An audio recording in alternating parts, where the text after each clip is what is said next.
Hey there, hi there, folks. Happy Friday. It's a good day to be a Friday. How's it going, Pete Douglas, Chiro Volp, Lauren Cates, Explosive Ash, Enbird H, Lornal Cates, Cupidatus, Slingshot 617, Duke of Lameness, Miss Achiever, Comb Combo, Zasimash. We get Spire booted up here real quick. How's it going, Squeak? Happy Friday, Spicy Noodle Bucket. It's good to be here. G-Strats with the 12 months of support. Let me see if I can just tweak something real quick with our light setup as well. Two things to do.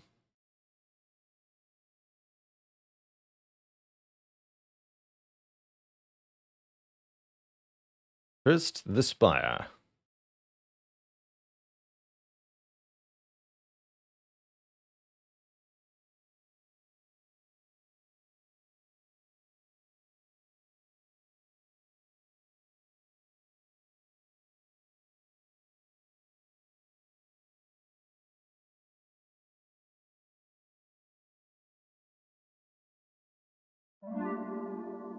There we go. Close the curtains a little bit more, get our lighting to be a bit more optimal here.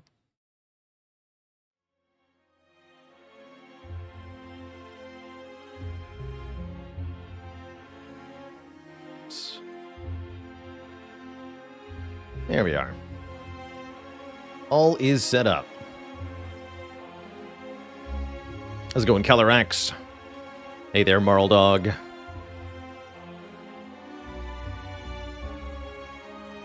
How's it going, Ribbon Newell? Scott Wins.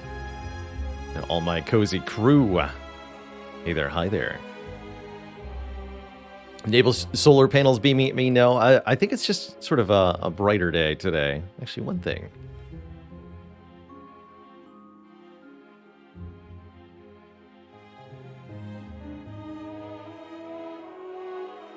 No, that's definitely not what I wanted to do. Okay, we'll leave it as it is. Good talk. Did Subliminal finish up yesterday? Yes, it did. That was a grand time journeying through that game. I like that part of winning, or part of beating the game required intentionally creating a paradox, which was definitely fun to realize I was going to do. How's it going, Weekorg?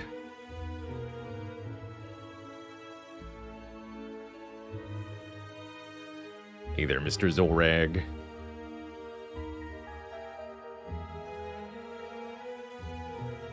Three cards left in this challenge. One on Defect, Reboot, a rare card that reshuffles the draw pile. I don't mind this card at all, but I definitely find it hard to end up with two of them, and then also have a good deck. One colorless card, Violence. This one has just so happened to be the last one. I think this could have easily been any of the other colorless rare cards, been last here to master. And then the last curse is Clumsy, which is one of the hardest curses in the game to get. So it's not that surprising that it's the last card mastered. I'm just glad it's not Necronomic Curse. Let's just say that. So, what did we play last time? I believe it was Ironclad. That's right. So we're going to be playing Defect next. Silent is out of the rotation for now, as we try to master the last couple of cards in the challenge. Shouldn't take too many more runs, but it could. It definitely could. And if we get bored of just playing a certain subset of characters, we'll bring back ones that we've temporarily exiled. So, Defect gets a crack at mastering Reboot. Will we be able to do it? Definitely we're going to start by losing all of our money and trying to get a rare card. Either we get Reboot, or we get a different, better rare card, and maybe that's the best option of all. Oh. Well. I'm not one to ignore a Meteor Strike offered for free. I'm going to grab this thing. Meteor Strike is literally unplayable in the starting deck, but we have all game to find a way to play it, and if we can play it, good things will visit upon us. That's how I mentalize the Meteor Strike, especially offered at the start of the game. There's a lot of different things that can happen to make Meteor Strike immediately accessible / available, and if we find any of them, we can really transform this deck quite radically. Take a few combats to start. I think we'll perform a little bit worse in fights thanks to the Meteor Strike, but overall, Defect is pretty good at combats in the early game of Spire. So I'd like to just get some cards added. What we'll do here is dual cast. We should be able to kill the front one. We'll be able to kill one of them with a strike after dual cast, no matter what the pattern is here. We either get double front, which means immediately dead, double back, which means we can kill it with one strike, or 1-in-1, which means we can kill the front one with a strike. So no matter what happens here, we're able to kill one louse afterwards, block for 5, take 2. And if we had struck the front one twice, we could have double blocked and taken 0. Dual cast, good stuff. Then we have to take 2 more. That's okay.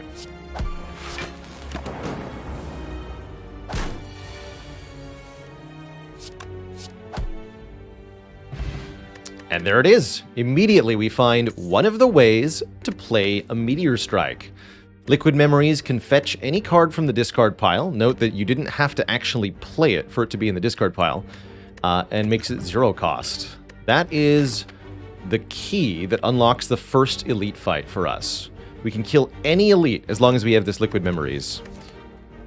And here's Double Energy, also theoretically a way to play a Meteor Strike, but we would have to upgrade Double Energy first and draw them together. It might be more reasonable to take a Leap or a Bullseye here, because the Double Energy does not improve our combat performance in the next 2 fights. Currently we have 1 dead card, but you add 2 dead cards, and suddenly even the Jawworm is looking at dealing 20 damage to you.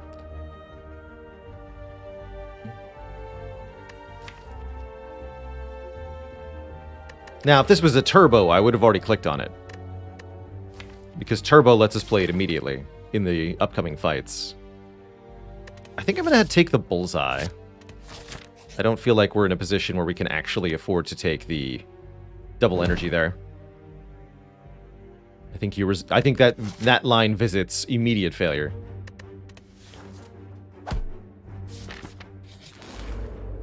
Yeah, right here.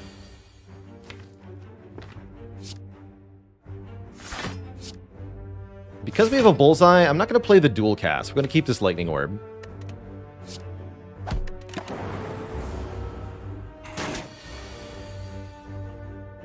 So imagine this hand is a Double Energy instead. You just draw Strike, Defend.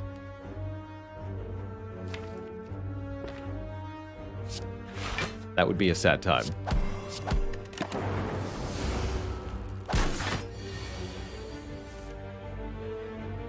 Is that a kill? We're just... That is a kill, right? We do 18 plus 4. Yes, that is a kill.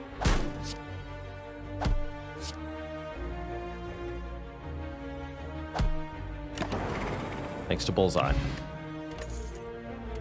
Potion of Capacity gives us 2 orb slots. That's kind of whatevs. Hello World. You know, I kind of like it, actually. Claw is here, but what about Hello World? This grid says, why is there a Meteor Strike? Why wouldn't there be a Meteor Strike? That's my question back.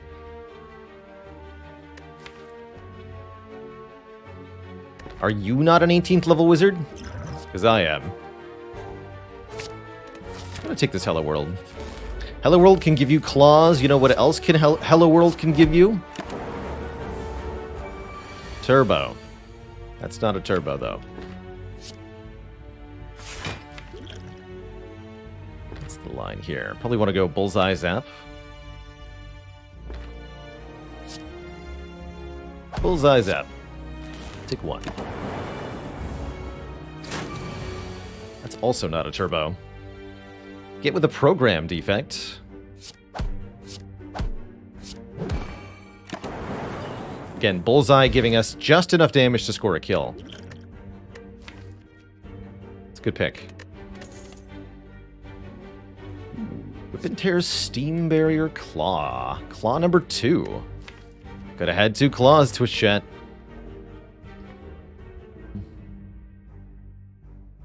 How do you know which card is a turbo and which card is not a turbo? Oh, this one's easy. If the card name is in all capital letters, it's a turbo. Otherwise, it's not a turbo. I'm going to grab a Steam Barrier here. I like block. Oh no. This is not how things were meant to go. I think we want to strike the Laos, get rid of it quickly. It has so few hit points. And it's going to weaken us repeatedly, which makes the cultist hard to deal with. Truly a shame.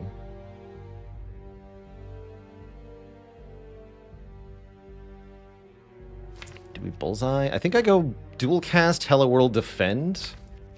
Next turn's going to get a little bit rough here. I was going Chaos Ravenwing. Have such a hard time building Defect decks. It's really tough. In Spire, you're constantly forced to build for the next objective. And Defect has sort of a lot of long-term plans you're trying to get towards. And it can be really difficult to reconcile those two goals with each other. How do you build for the long term while also surviving the short term? Very tricky. I'm just wondering if I ever bullseye here. Let's just dual cast. Good. Yeah, forget bullseye, forget bullseye.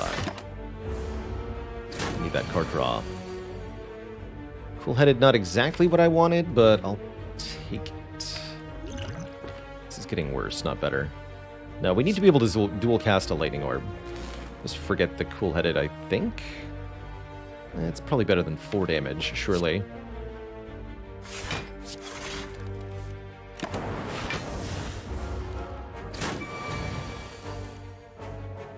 Here we go. But we want to strike rather than recursion, because we're going to go bullseye dual cast next turn to kill.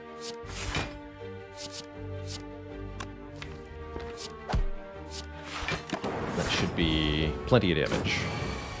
There's the turbo. So yeah, just look for the caps. That's how you know.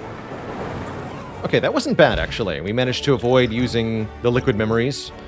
I would have happily used the other potion in this fight had it been able to do anything for us. Oh, man. How many claws does it take? I think with a bullseye in the deck, I'll actually grab a darkness here. That's a good answer to the Lagavulin fight and a potential boss killer. Run it back, they say.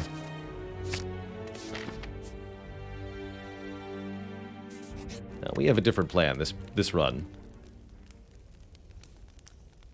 That makes me want to upgrade the bullseye.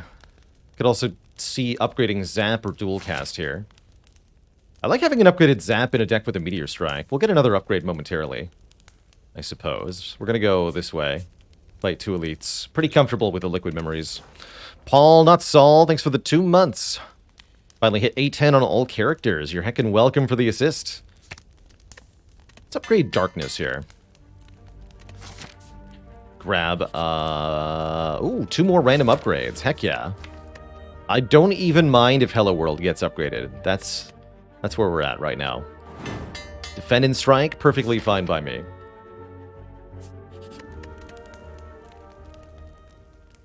Is 31 health going to be enough? I did want an upgraded Zap. Let's risk it for the biscuit. 4 upgraded cards means we can get quite a lot done in these elite fights. And we also get the help from a relic. That relic being Toxic Egg. That does not actually help us. Yet. That does make me want to risk things a little bit less and maybe fight 1 fewer elite this act.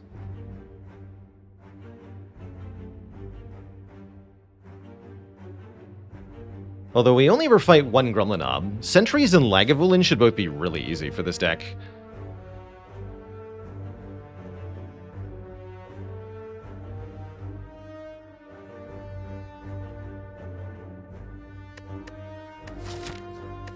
No, I think we'll be okay.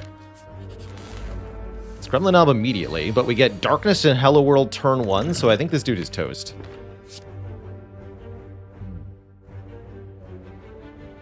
I could Liquid Memories Darkness immediately. But I don't think that actually helps. I think we might need Meteor Strike to evoke the Darkness. Alright. Rorg, etc. Yeah, we get Meteor Strike this turn, which means Liquid Memories Meteor Strike next turn. Which means he's dead next turn. Just have to not fail to draw Bullseye, I guess. Do we ever want to dual cast? Probably Bullseye, dual cast, Liquid Memories, Meteor Strike. There's some other things we could do, too.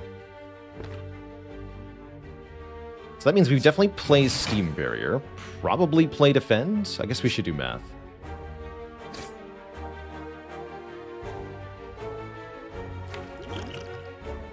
So we either draw Strike, Strike, dual cast, or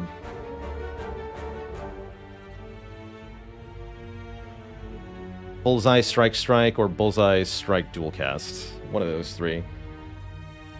I think if we draw Bullseye, he's super toast, right? This is going to do 24, that's 36 damage, plus 24, that's 60 already. So yes, Gremlin Knob will be super dead if we draw the Bullseye, period. If we draw dual cast, Strike, Strike, we can do 16 plus 15, 31 plus 24 plus lots. Yeah, he's super dead regardless, thanks to Liquid Memories. So what I'm getting at here is that we play the Defend, we don't play Zap or Strike. We only take 3 damage.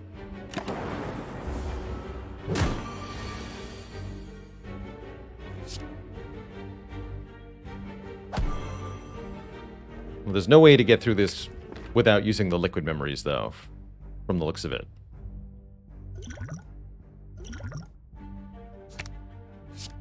Bop. We get a ton of money, and we score a Stone Calendar, giving us guaranteed turn 7 damage in some fights, notably useful against Guardian and potentially Lagavulin. Oh, and one of my favorite cards, Equilibrium, with a plus on it, no less. I like this in particular for utility with the Meteor Strike. Being able to retain either Meteor Strike or cards that enable Meteor Strike is going to allow us to play Meteor Strike more than we currently do, which is not at all, really. Dark Orbs always target the enemy with the lowest health, so I think we're all but obliged to kill the Spike Slime first here.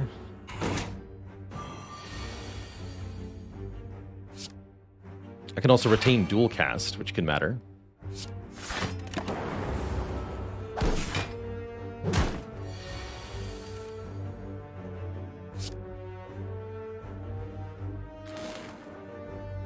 Where do we want this to go? Actually, we don't even need to use the Dark Orb to do that. Let's just go Defend, Defend, Bullseye here. Kill it with a Strike next turn. Tell the Jawworm to take a turn off.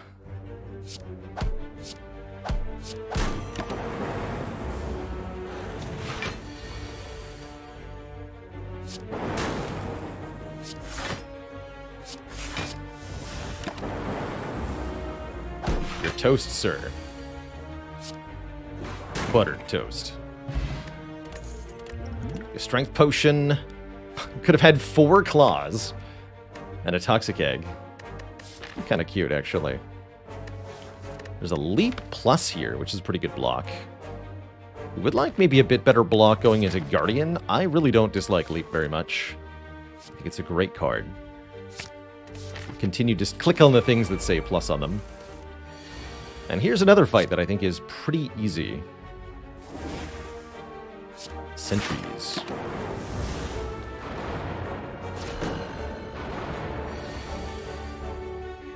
Hey, where's the leap, though?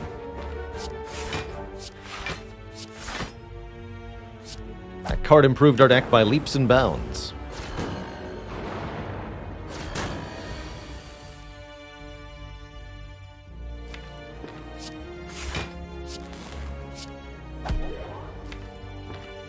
We actually have quite a bit of difficulty evoking our Dark Orb currently. Slight problem. Actually, I guess it's more than a slight problem. Oh, nice draw.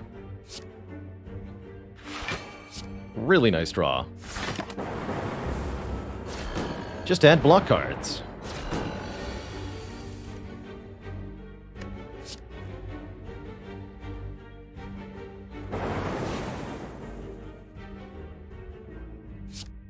Dark Orbs always target the enemy with the lowest health. So, if we dual cast the Dark Orb, it kills this one, and then this one. Which is perfect.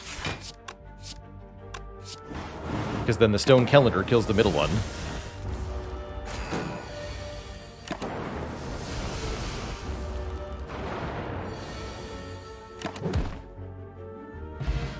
We get a Kunai. If we play 3 attacks in 1 turn, we'll gain Dexterity. That makes the block cards we've added pretty dang spectacular. And there's the card we've been waiting for. Turbo Plus. With the Equilibrium now gives us the ability to play this Meteor Strike, finally. And that's where things can start to get silly. It says plus. Oh, I know. Imagine the Kunai with the 4 claws. I still think it would be pretty bad until we see a Skim Plus. And even then, I'll feel like the current deck is really good also. Alright, I'll gamble on this. I'll gamble on this. Easy every time. Take 1.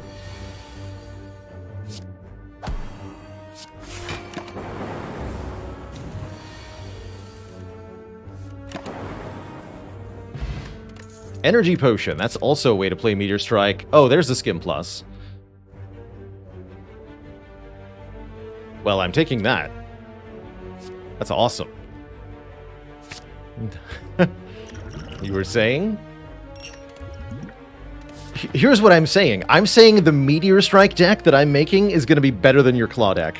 That's what I'm saying.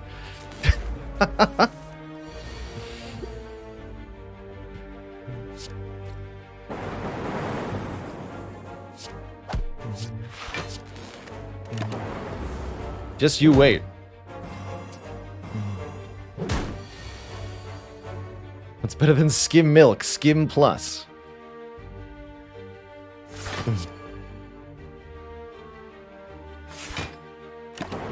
Mom's like, we have Skim Plus at home. It's just skim milk with fortified vitamins.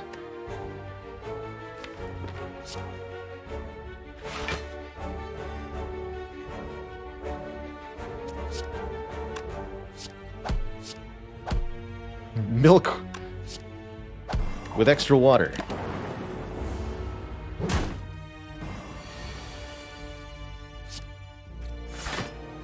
And yet when the bar tries to do that, it's illegal. Doesn't make any sense.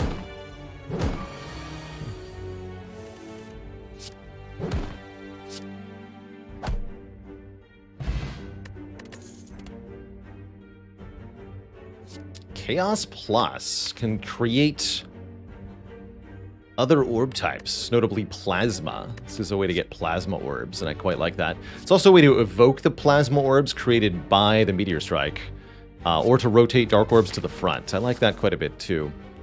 Not the world's worst compile driver. We would like more card draw. Yeah, double fusion. Just create more orbs. Alright. We made it to the Act 1 boss. The Guardian did do 2 elites no problem, as anticipated. We've got a great set of cards. Some good potions. A lot of long-term potential in the relics, but not actually a whole lot that provides immediate utility. I think we're pretty good in the Guardian fight, but there's definitely the possibility for us to get slapped. So I like a preemptive rest here, just to sort of lock this in. We could definitely upgrade a card of our choosing if we wanted to upgrade Steam Barrier or Bullseye or Dual Cast or even Meteor Strike. We could probably get away with that, but there's a small chance we'll lose the run if we do. I think I'd rather just rest here. Get to 40 hit points and then definitely continue into the next act and get to look at an upgraded rare card choice and such. That sounds nice. Did I want to use the Strength Potion? Maybe. Too late now. That's one of the things we get to keep because of our resting anyway. And I don't even think it would have made a difference, right? Even if we had 6 more, we have what, 16, 22 damage? We're 9 short, so yeah, we're taking this hit. This is why we rested. Right here. This draw order. And I'm cool with that. Seems fine to me. But also, ouch.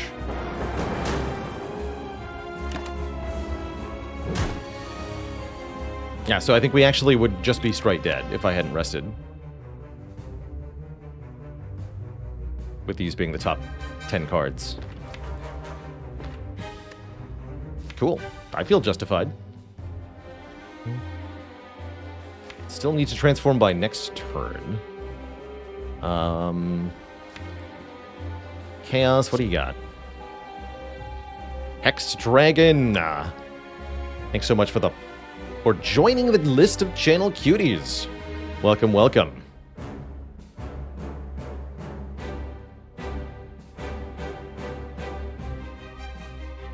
All hail Twitch chat, a new channel cutie, somebody who's been around long enough to accumulate the required 500,000 in channel points. Pretty cool.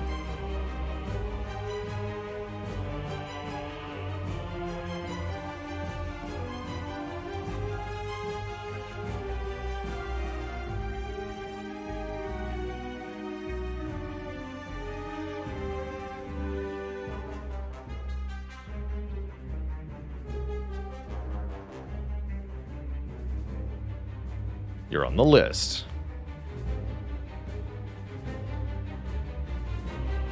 Alright, Chaos, what do you have? 1 Lightning Orb. So that'll be enough then. Bullseye Strike transforms here. And then next turn we take more damage, if so.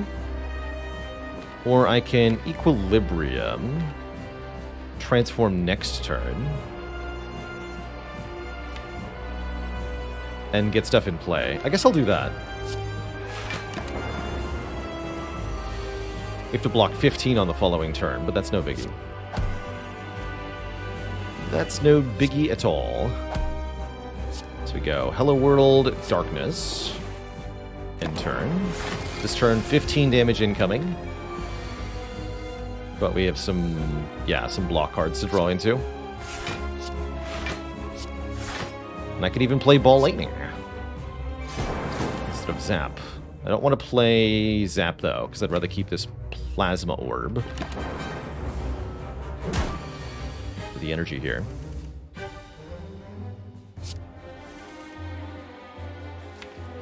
Cool. Next turn, we can play Meteor Strike. Exciting. And I can do that even if I were to choose to, hypothetically, Darkness this turn. We also have Stone Calendar coming in next turn, so we're going to absolutely slap the Guardian so hard. It's not even going to know what happens.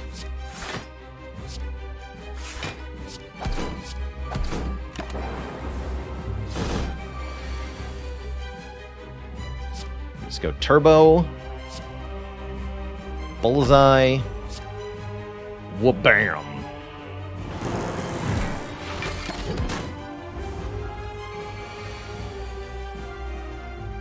The damage.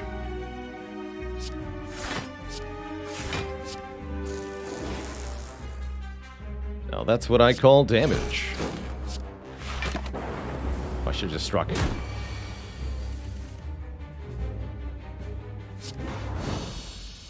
Cool. We lived. We keep both potions. That's the trade for resting.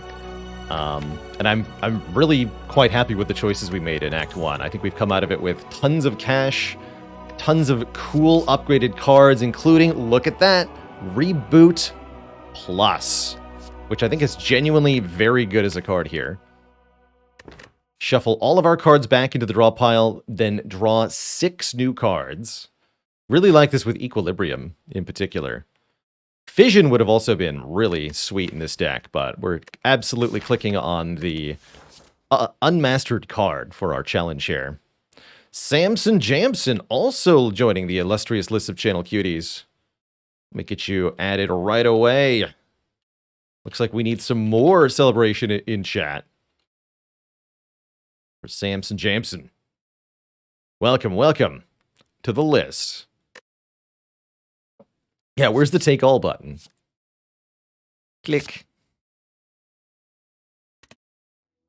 And there's also a boss relic. Come on, Pandora's box. What do you got? Runic Pyramid. Or Snekoi. Wait a minute, Snekoi Meteor Strike. Easy. Claw enjoyers get wrecked. The eyes here. So that we have a Snekoi Meteor Strike deck. Runic Pyramid Meteor Strike, also genuinely really good. Might even be better than the Sneko version, quite frankly. I like it with Kunai. Darkness really enjoys Runic Pyramid. Or the key, so we can also get Clumsy. The Gigabrain approach from Twitch chat. No, I'm going to take the Pyramid, I think. Pyramid over Snekoi here. And I was thinking Snekoi was the best boss relic to find, but given that we have the Turbo, I think it is actually just Pyramid.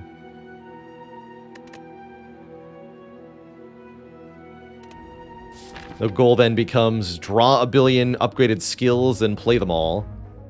And remove all of our strikes at the shops. We can do 3 shops as long as I can defeat a Burning Elite. Easy. I guess I could also do something else. What do we got else for paths? Actually, not that many better options. Let's hit the first shop and see what it looks like. Maybe if I spend all my money, I won't want to fight the Burning Elite. Take 1 event along the way, or do we go pure combats for more Toxic Egg rewards? I feel like we take damage in some of the Act 2 combats.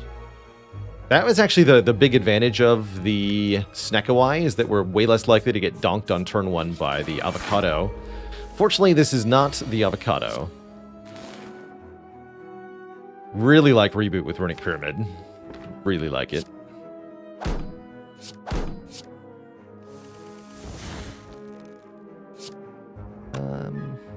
This gives me a Dexterity, but I think I'd rather channel the Dark Orb with that cooking at 6 per turn.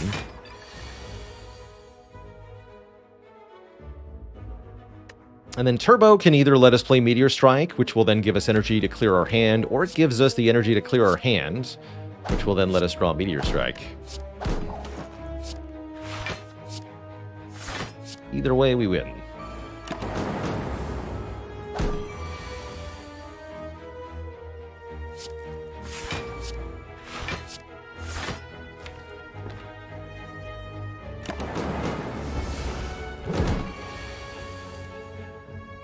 Chaos puts our Dark Orb in front. Dual cast to double cast it. I guess we don't even need to dual cast it. Zap. And another Strength Potion. And an Overclock Plus. I like that quite a lot with Runic Pyramid. I like that quite a lot. Although that's kind of bad with the Reboot. Because it can immediately put the burn into the draw pile. I still think I want it here. Is Hello World a little bit bad with Runic Pyramid? It definitely has the potential to be. Although if we're generating enough energy, it won't matter. What is it you seek? What is it you offer? Says the skull. You can take colorless cards, potions, money, or simply leave. I like that you're offering me money right before a shop, especially since I can potentially go to multiple shops. I'll take some money here. Wait, 40 health. We heal for, what, 19 when we rest? So 33 plus 19 is 52. 52 sounds like enough. I don't think I click a third time. Behind you, mortal. Thanks for the money, sir. Oh yeah, I'm immediately glad I added Overclock to this deck. Because then we get to do this for our first hand. Which is definitely much better.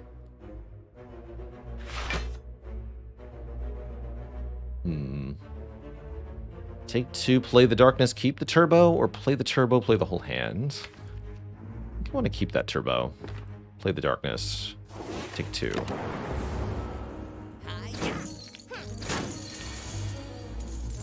Yeah, having Skim and Turbo is good.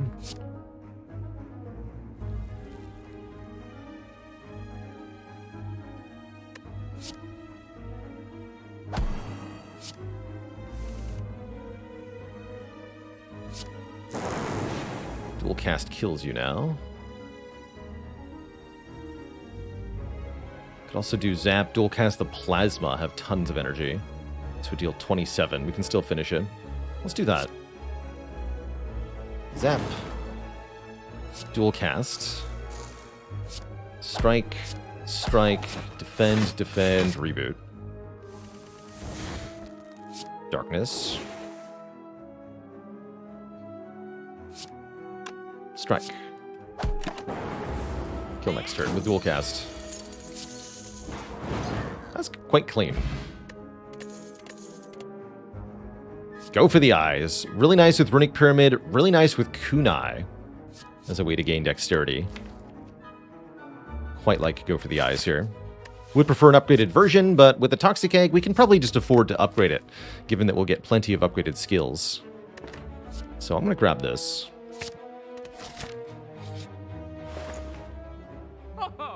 Wow.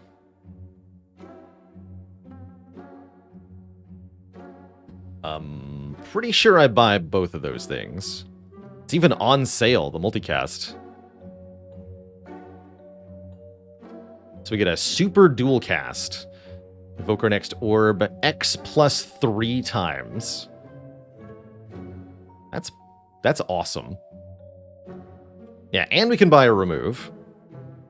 And we still have enough money for the next couple of shops to be attractive, too. But for the same price, I could have Hello World.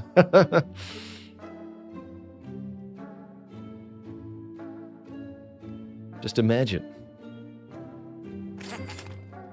A dual cast plus plus. Tell the heart I said hello. I think I just want to proceed into the Rest Site and the Burning Elite now. I'd rather take an event than a combat. Even if that event is the Stinky Altar. We could buy a Momori for that, but then the shop is bad. Probably won't do that. Could do something like buy a regen potion, but I like the current potions just fine. Strength potion is a little weak, but I wouldn't want to discard a bonus to pick up a different bonus. Feels inefficient to me. Oh yeah, we have the golden idol, so we don't even be upset by that. Cool. And besides, it was a treasure chest full of money and orichalcum. Provides guaranteed block if we don't block. I like that as a worst-case scenario avoidance mechanism. Good for not getting murdered at turn 1 by slavers, for example.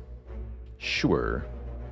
Could also take the blue key if we wanted instead, but I like it for the immediate help. Getting through this Burning Elite is going to be a bit of a challenge. So I'm going to take every little advantage we can get.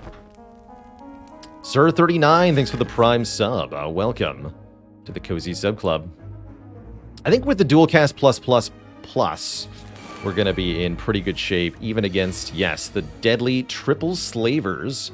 And not just that, but triple slavers with regeneration, and they all high-rolled their hit points. Spooky.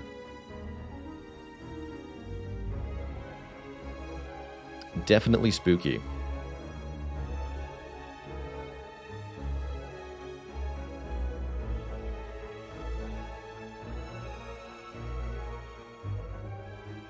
Definitely need to play Darkness. I probably should play Hello World. That means keeping the regular defend, taking 21 damage. I'm okay with that.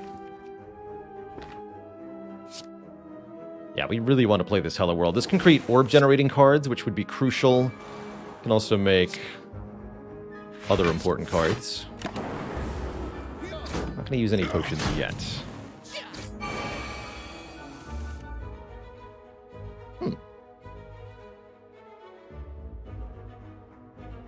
I like that.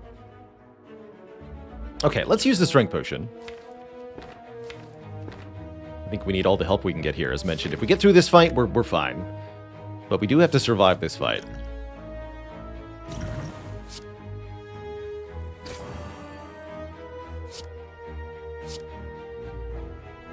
Always meant to weaken the front one, that's okay. I'm gonna not play any other cards before rebooting because we want to be able to play the Meteor Strike.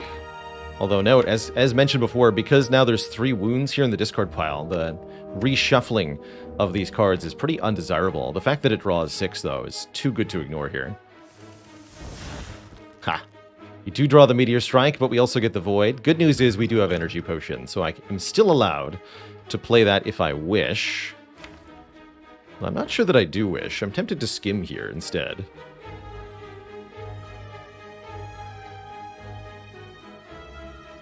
I guess if I Energy Potion, Meteor Strike...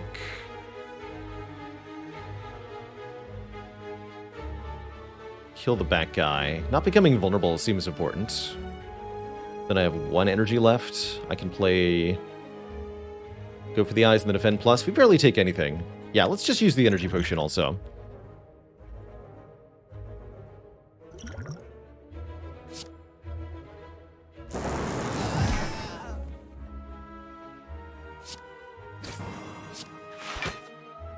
Yeah. Take 2.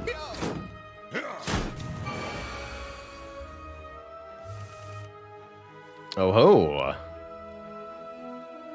Now we can perform shenanigans.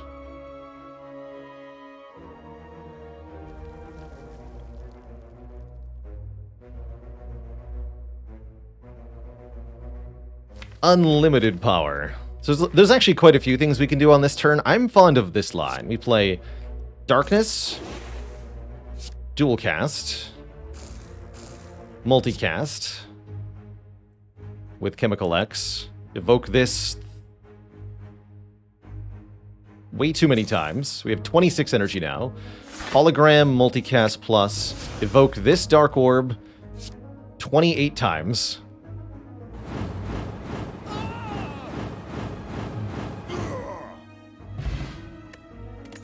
And we get a Thread and Needle.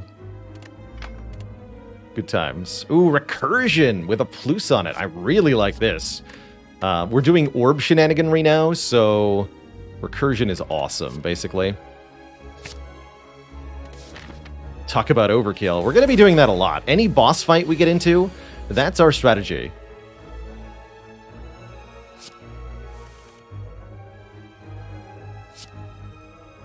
Yeah, we do shenanigans like this now.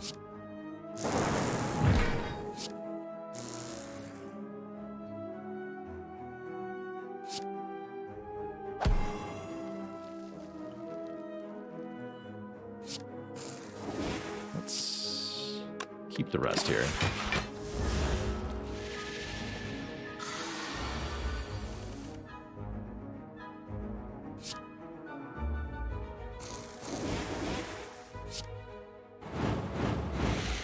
Toasty. Another Dark Orb source. Doom and Gloom plus. Can slap pretty hard. Or more card draw. Compile Driver plus. This deck wants card draw. And then one more energy generating card, maybe. Darkstone Periap. That's what we're taking the blue key over. This would give us max health when obtaining a curse. Pretty funny if you'd taken Cursed Key. And then this is in the second chest after opening the Cursed Key. Pwah. So sad. More skimmage. Wait, Violence! Get in here! Alright, good talk. Madness can do shenaniganry. Card removal can do shenaniganry. Yeah, Violence is good times. I guess we're not going to this shop then. We've spent all our money. And Madness Meteor is kind of cool. Violence fetching Meteor Strike is really cool. That actually makes it even better to remove strikes then, because it'll always get Meteor Strike. So removing is good here, unironically. Because it's a buff to Violence. And don't you forget it.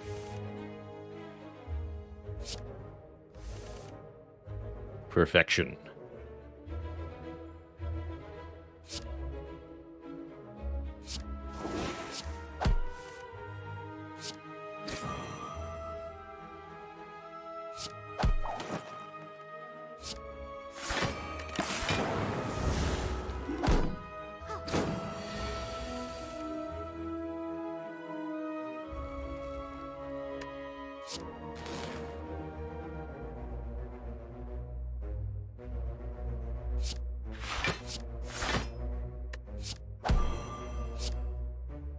I'll play Hello World? Why not?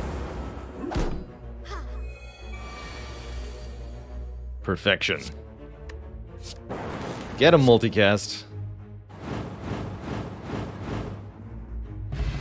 This is so much fun to play. Hologram, even better. Hologram lets us fetch any card from the discard pile, like, oh, I don't know, multicast? Plus? Perfect. It's a card that scales off the kunai, too. Ah, there's the Forgotten Altar. She calls out to you, demanding sacrifice.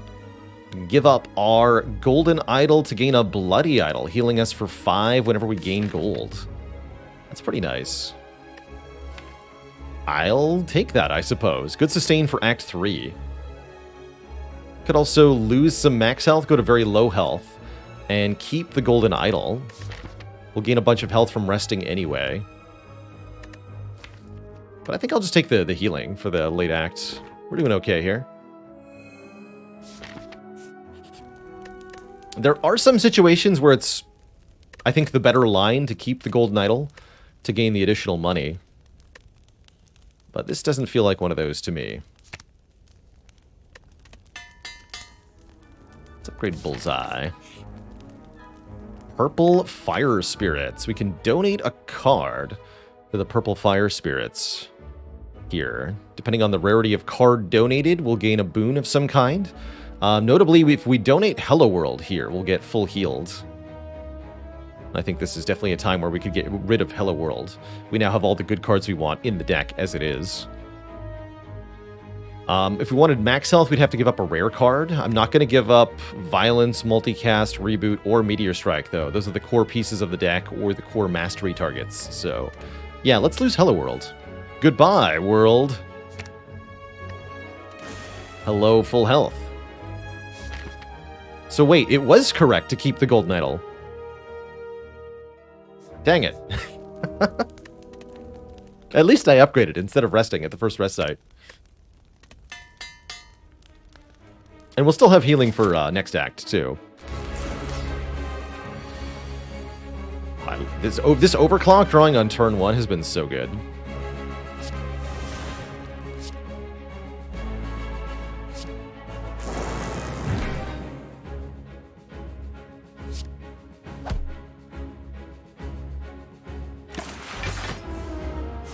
It begins.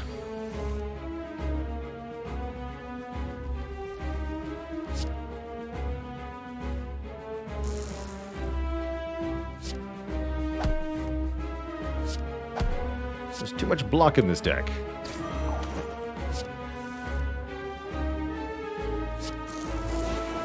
There's some Dark Orbs.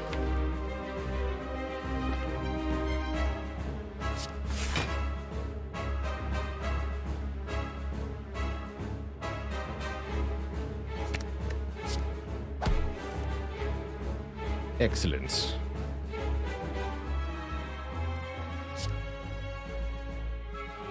This won't be that much damage, though. I guess we just hold on to it, huh? Or we can just reboot. Let's multicast the Plasma, then. Just get a lot of energy and reboot.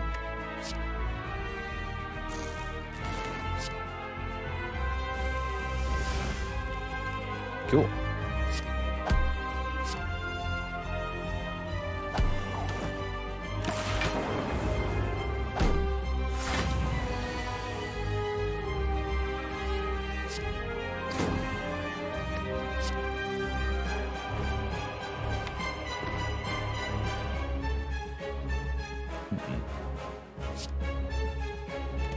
Shenanigans were performed. block 20... No, 31. Currently have 12. 22. 29. Let's use the EQ then.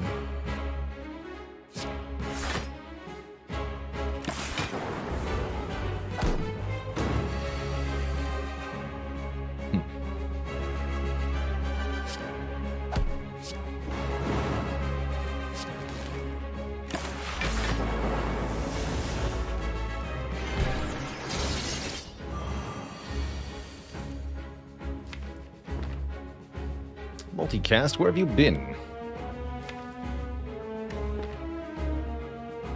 I have to evoke this 11 times.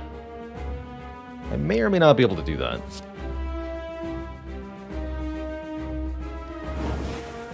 Let's start with a few things here. Skim will draw all 4 cards that we need. So we can hologram a turbo if we wish. Need a 5, then 8. It's not enough without the bullseye, huh?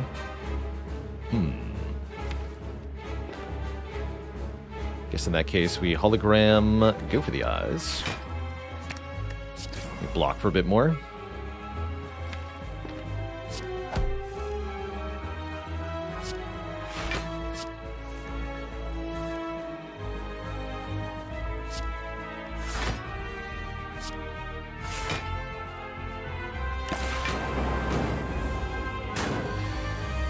Good. Here we go. Play Darkness. Forward 36 times this much. GG. So we perfected that fight. Didn't even need the heal. Lots of money. And our choice of Core Surge, Electro, Machine Learning. Not the rares we were hoping for. And distressingly, no reboot yet. But there is good stuff. Don't think we need the AoE of Electrodynamics. Vito, thanks for the 7 months in the Prime sub. I keep watching, you keep silent. Sounds good to me.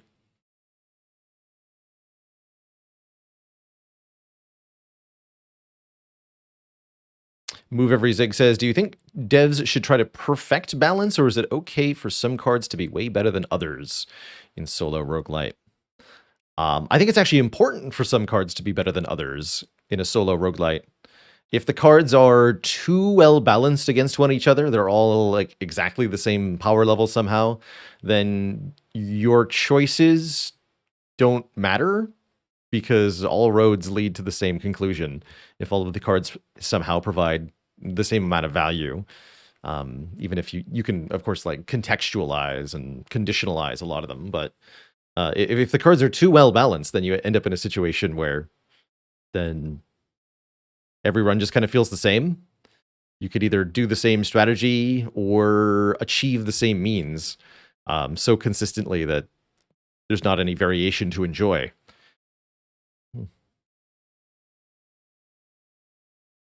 I think we can happily take Core Surge here.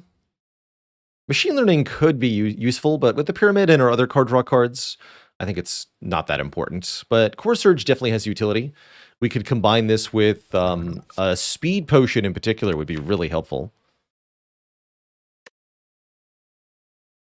Or we can just use it to do stuff like block particular debuffs, such as the Heart's Vulnerable, if we can get it on turn 1. Violence will draw it as well, so it's easier to get into our hand when we need it. I think that's just fine. There's the Pandora's Box. There's only 6 cards to transform. Or I could take more base energy via Coffee Dripper, which makes a lot of sense to pick thanks to the Bloody Idol. This deck would definitely love more energy to get started with.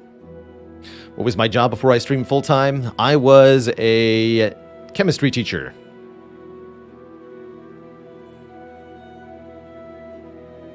Quite enjoyed that.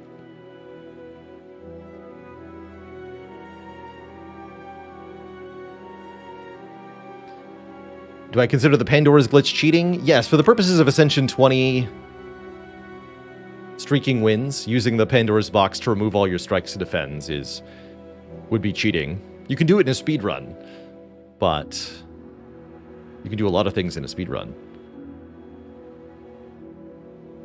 I wouldn't say my teaching attitude was as chill as my streaming attitude.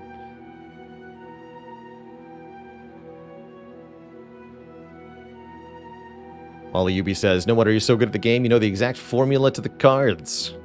Well, as I often like to say, chemists know all the solutions.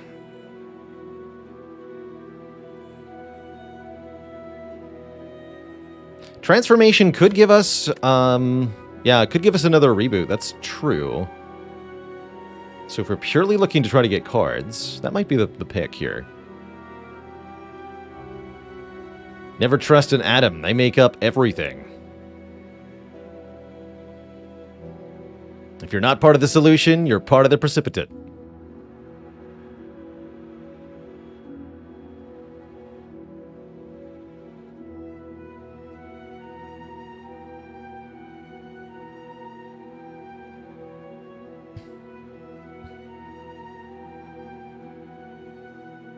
And Jarek Baza, what did the chlorine atom say to the sodium atom? I've got my eye on you.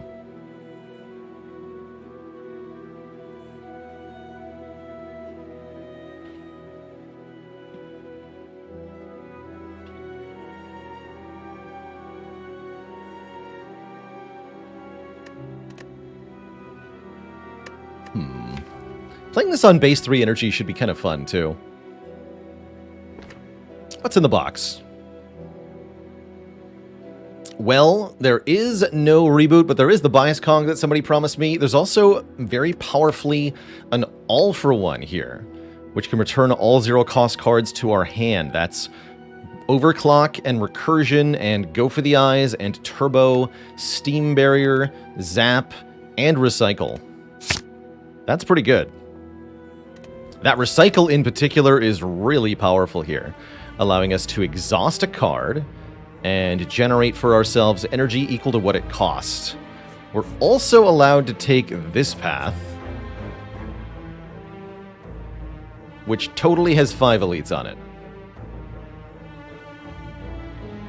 Excellent.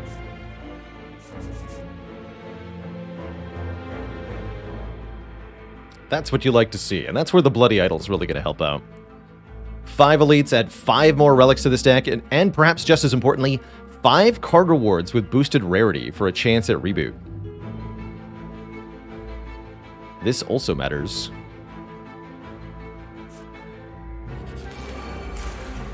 Totally not seeded. Trust me. Or don't. Aha.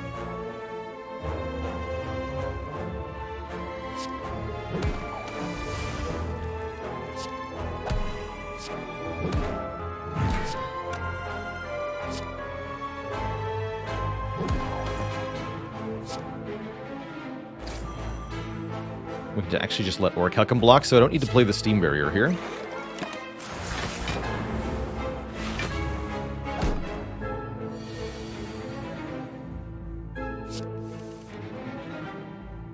We also have a self-repair for consistent healing, I've realized.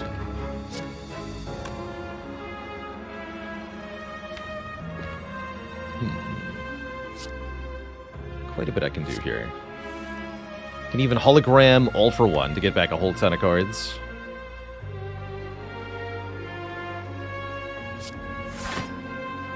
There's a lot of different lines here.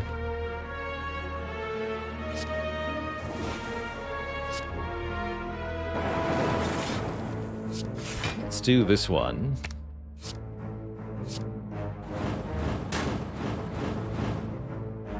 Good old multicast. Grab another hologram. Genetic Algorithm might be appealing, but heck no. Hologram is one of the strongest, if not the strongest card we can find right now, allowing us to fetch any card and play it over and over and over again is just perfect. Oof, this is where I wish we had more energy, so I could play the Sunder here, but I guess just having Orichalcum is fine. We don't even need to stop this thing from attacking for the moment. Let's kill the others.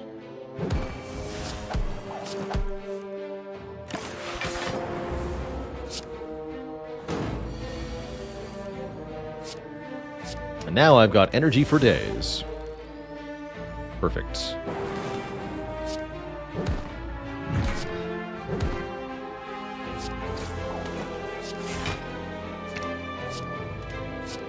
Bonk.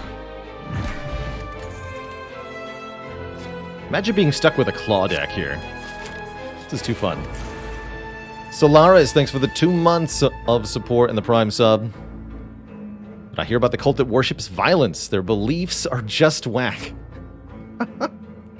That's good. That's good.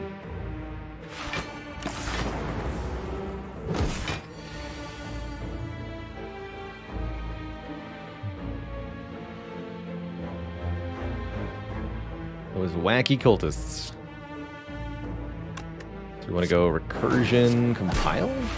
Yeah, violence. I choose violence. I choose Meteor Strike. I choose to turn it into energy. 6 more energy, please.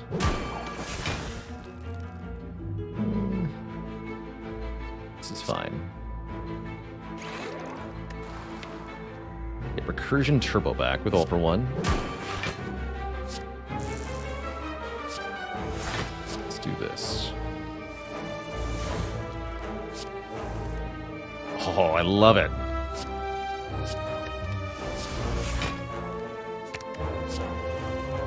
That's the hand I want to have.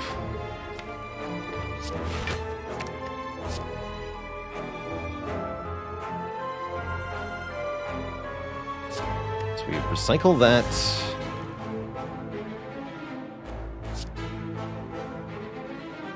Play Zap. Play Multicast.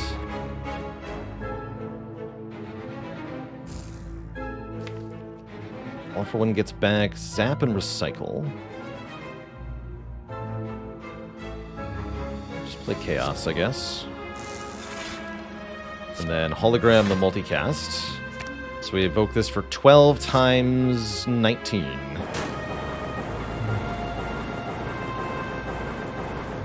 GG, nerd. That's fun. Second turbo. I think with the recycle, we don't need a second turbo.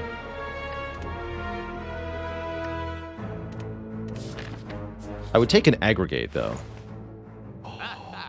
And it's on sale, you beautiful merchant, you. Get in here, reboot. Number 2, double reboot with Toxic Egg. If it's going to happen anytime, it's going to happen now. Perfect. Could kiss the merchant, I'm so happy. Take a cool-headed, too.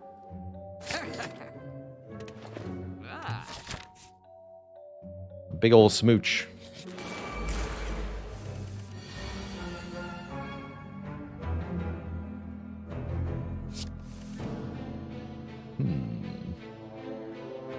But I need to do damage now.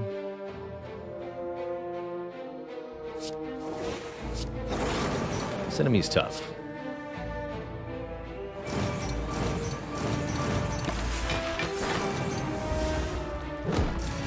Transient requires that we dish out some damage basically each and every turn. And if we're unable to achieve that, things can get difficult for us.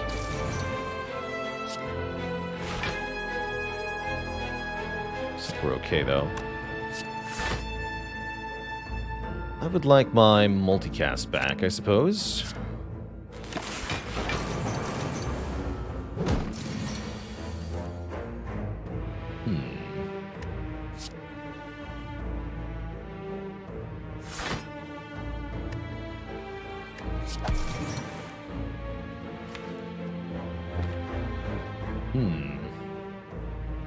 Concerning.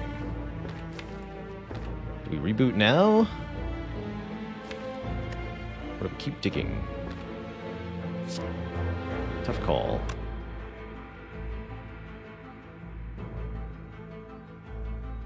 I think we keep digging.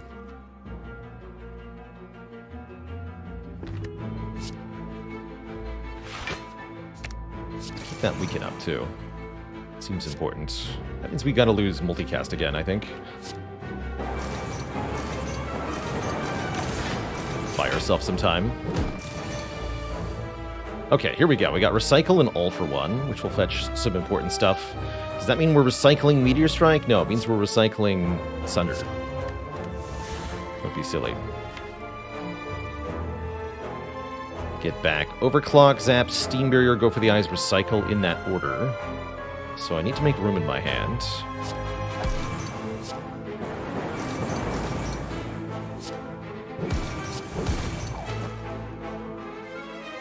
I also missed the recursion, I think. Good.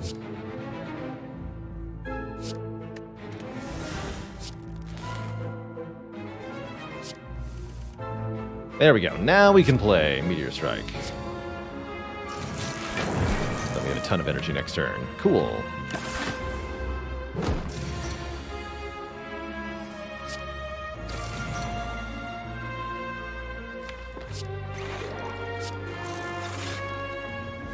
And violence works again. Behold the violence inherent in the system.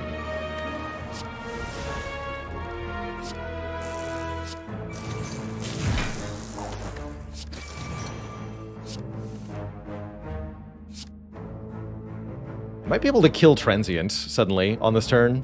Hold on. Can I kill Transient here? I want to try.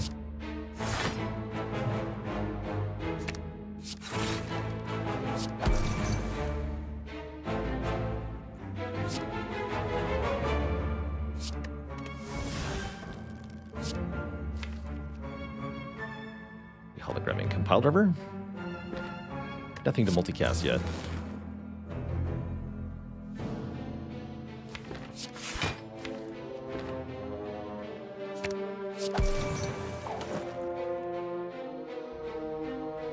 Then All for One fetches a bunch of stuff again.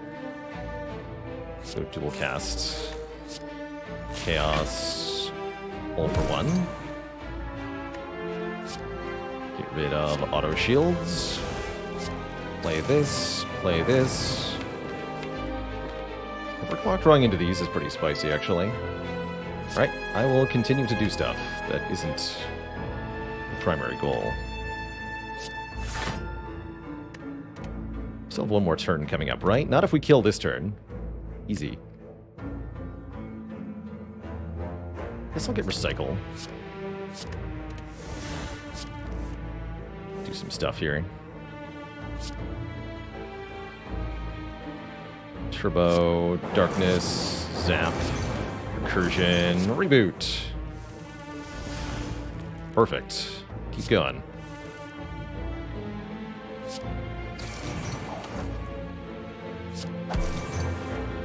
There's multicast. So now we can deal 24 times... like 20? Got all this energy on this turn. Maybe even a little bit more. Is there anything else that I can improve things by doing? Not really. So let's just do the big cast. Here and now. Get him. Only we had a double energy here.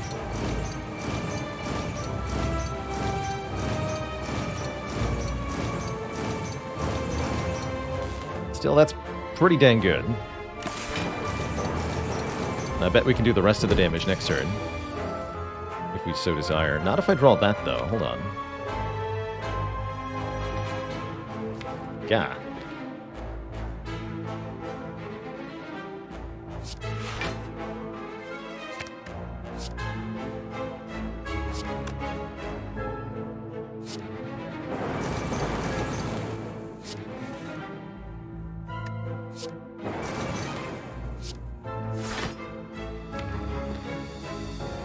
Quite how we wanted that to go. Just play more voids. Surely that will improve the situation somehow.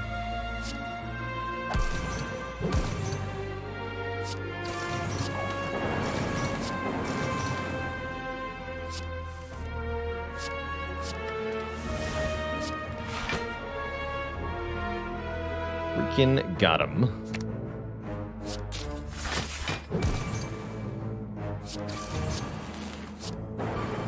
GG. Here's the aggregate.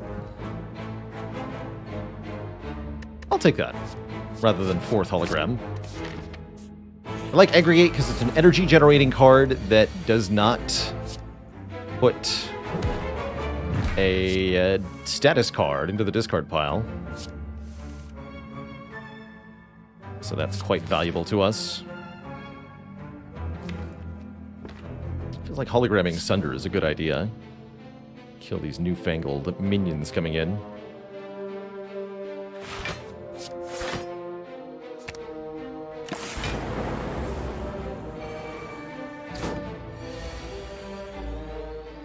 I choose violence.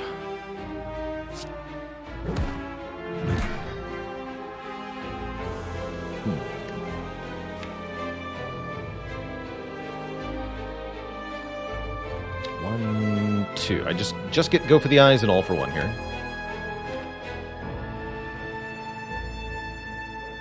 I'm down to just get to go for the eyes and then play reboot.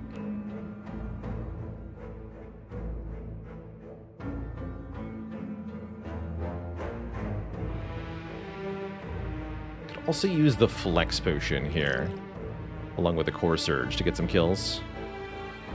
It's not too unreasonable.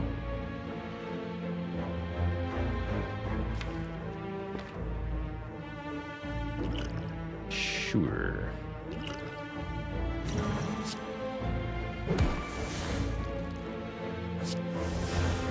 Oh, there's also Bullseye. I missed that.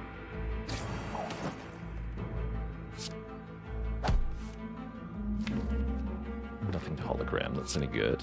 So I'm going to play Leap and Reboot. Let's see what happens here. Recycle and Aggregate. Good. Recycle the auto shields. Play the aggregate. Now I have 8 more energy suddenly, and a skim plus, and the deck is going nuts. Good. That's what you want to see. Recycle this thing.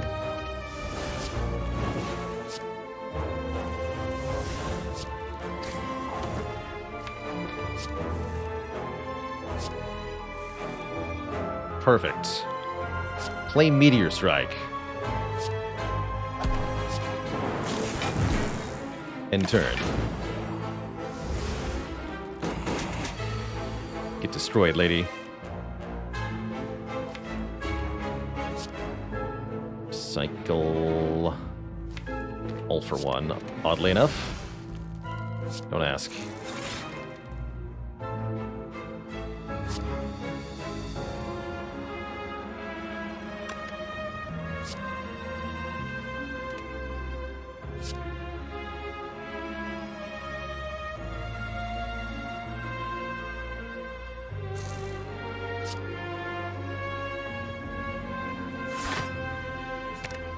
Multicast.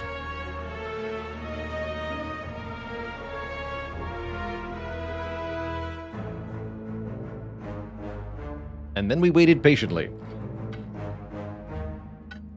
Paladin Dragonslayer, thanks for 11 months of support, one away from a full year. Bzorp.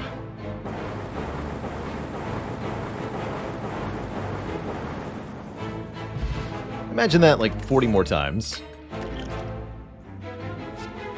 You mean I paid all this money for nothing? Sure, whatever. Give me another one.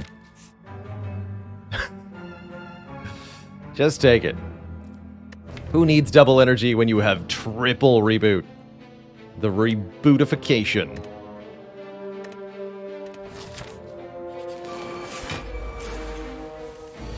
Installing software updates.deck. Can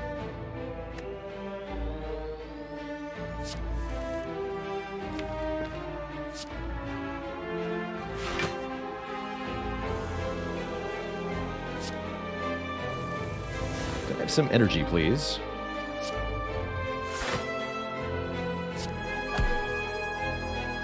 No? No one is willing to provide energy.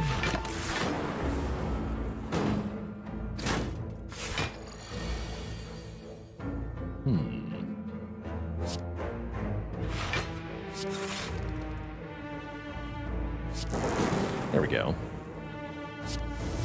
I will accept that as energy.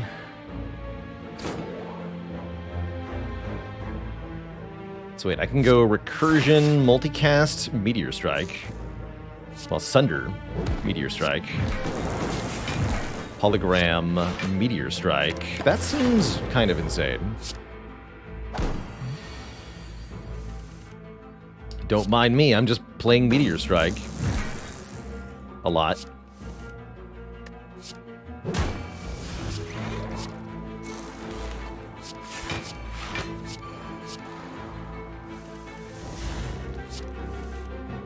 Definitely mixed feelings on the overclock.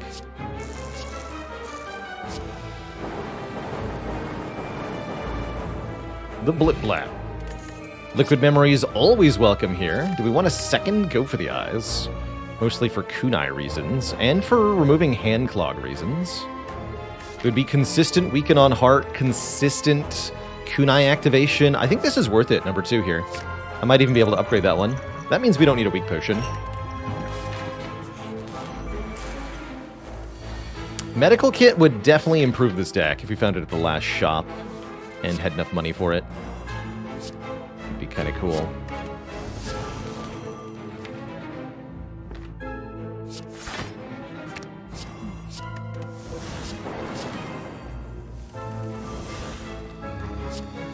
Oh no, what have I done?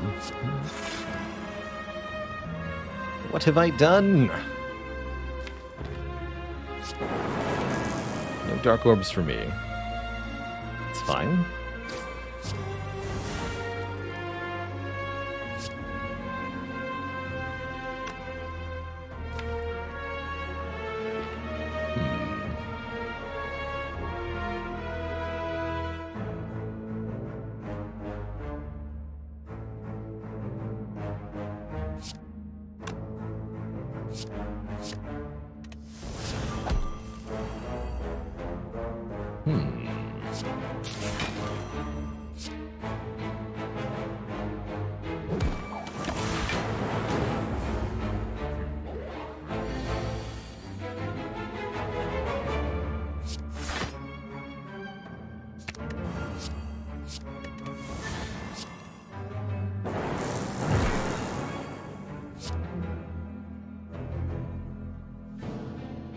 I'll be turning all of that into energy now.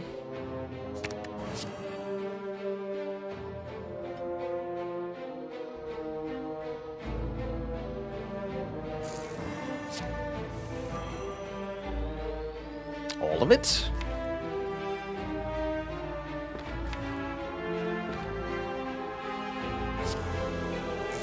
All of it.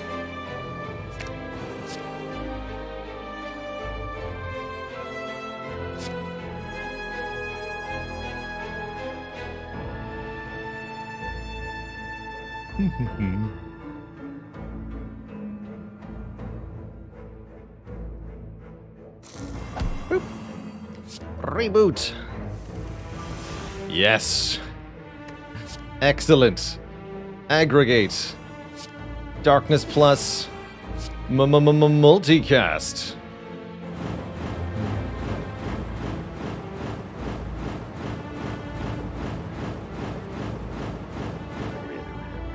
And he's gone. We get a bottled lightning. And there are many cool options. We can bottle aggregate, which seems kind of amazing.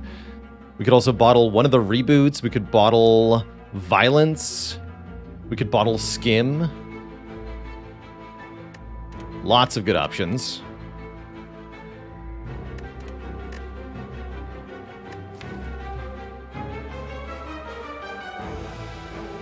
Puddle defend.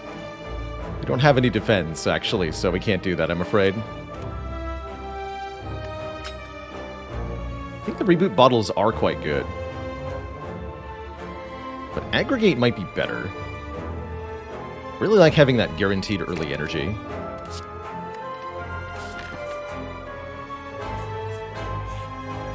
Since the card does scale with the number of cards in the draw pile. 10 more max health is very helpful. Yeah, exactly. Now we can aggregate Meteor Strike this turn.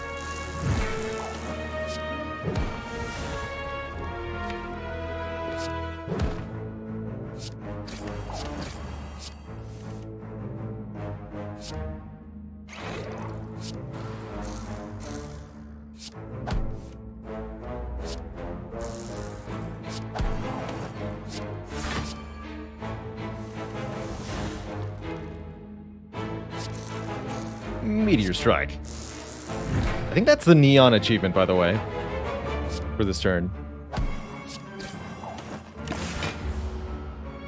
Maybe that was only 2 Meteor Strikes. Doesn't matter. We block for 1,000,000 now.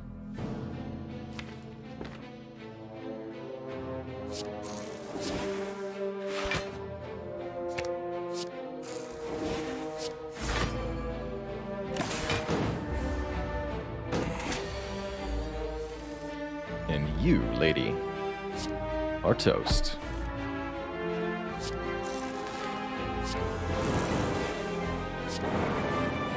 Kerblap. Smiling Mask means we can afford to remove a card at the final shop. If we want some turn 1 block, boot sequences here, although I think that's questionable with the Bottled Aggregate, actually. Could argue for another Compile Driver. I think that's a pretty good argument. I'll take one more of these.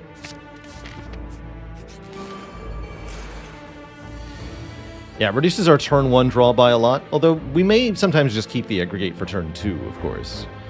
That is allowed.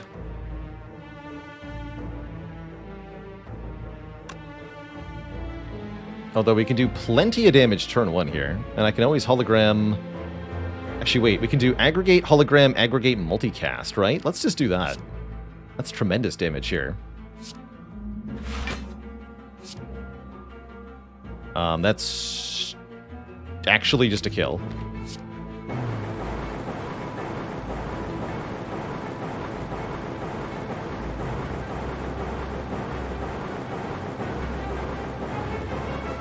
Boom.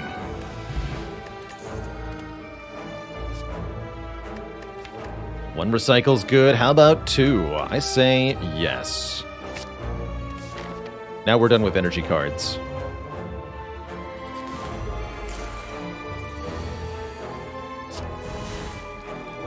Not even 1 Meteor Strike.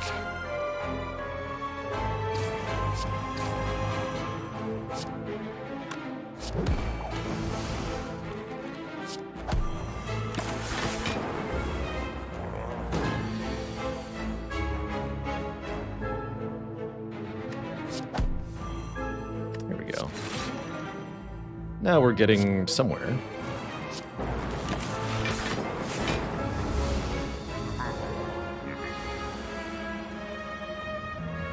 And now we are somewhere. Okay, let's look at the options here. It's finally time to make energy. Let's get rid of this too.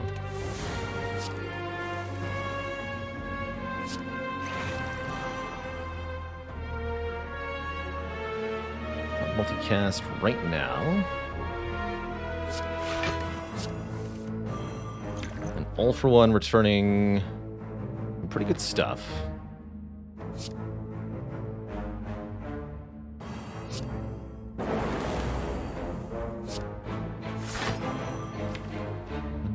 Two, three, four. I don't care about these. Just want to recycle things.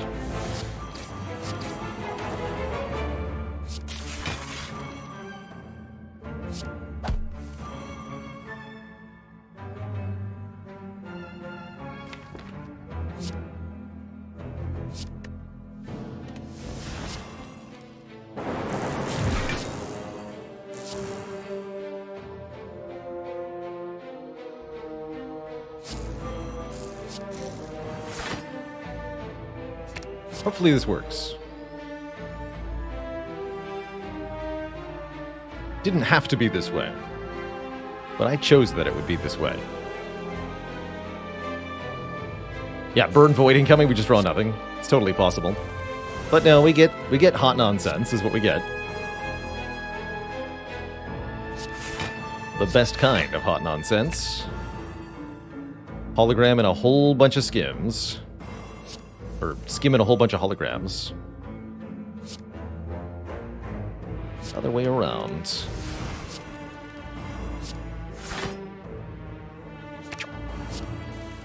we can just draw cards forever.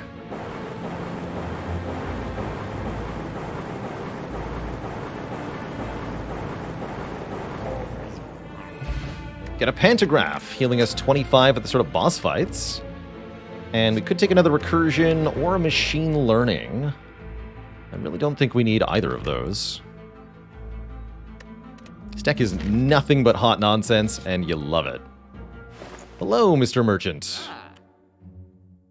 Dark Shackles Plus, you say? That's pretty powerful.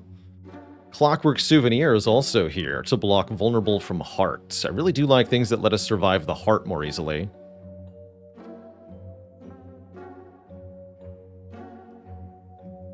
If we're looking at cards to remove, what would I purge here? Most of these cards have a decent purpose. Wouldn't mind losing Self-Repair. Wouldn't mind losing Auto Shields.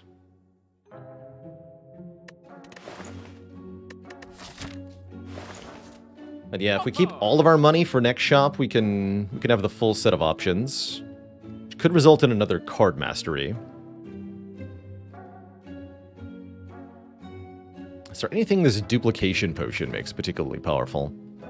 Still looking for ways to lock in our heart victory here. I wouldn't say that we're assured to beat heart currently.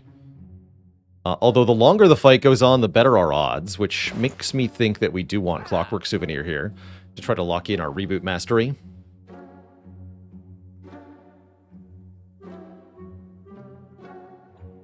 I'd rather just get these done one at a time, the final three.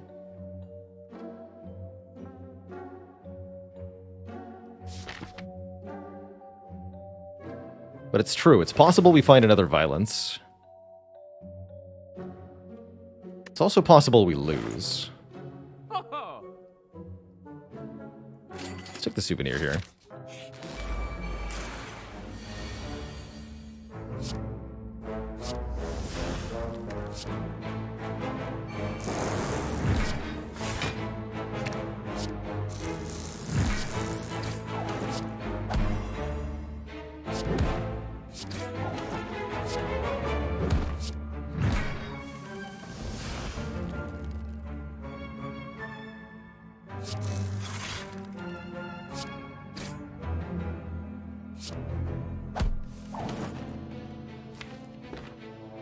Good enough. It's a pretty good turn one. Did 140 damage. Set ourselves up to full block Nemesis is nonsense. Now that we have a million dexterity. Kunai is really going to be one of our main win conditions for the late game here. Kunai does good work.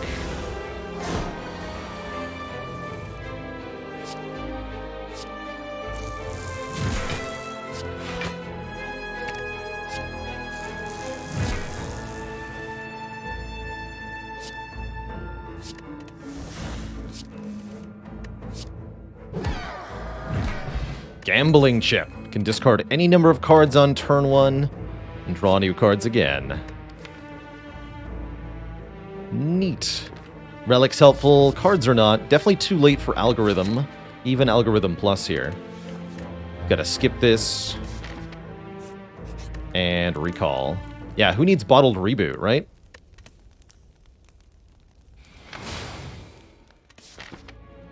Although theoretically this is slightly anti-synergistic with Aggregate. No, it isn't, because you don't want turn ones that look like this. Although I do want a turn one that looks like this. It's not that much better. Alright, good luck to us. Not going to use my potions here. I think we can very easily lose some health and heal it with Pantograph, no problem.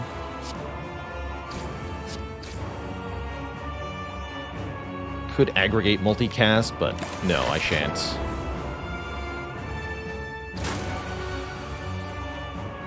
We're going to Aggregate into Skim.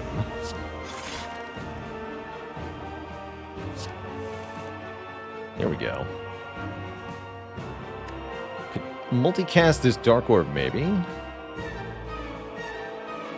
This is a great fight for using the 2 recycles to thin out the deck quite aggressively. Get rid of dual cast. Play Darkness, Compile Driver, draw 3.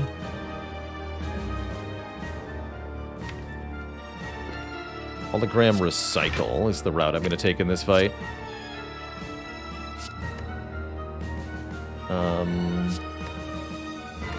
Self-repair.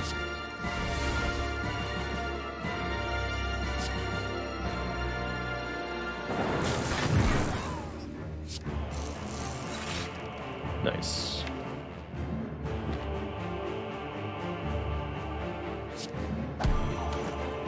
I should play that first. More energy, please.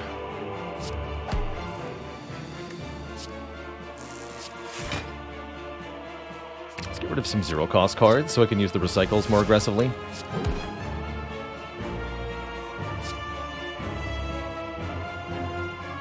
Turbo, you're out.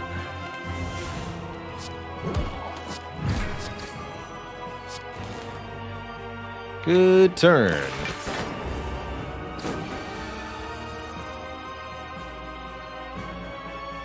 Overclock, you're purged.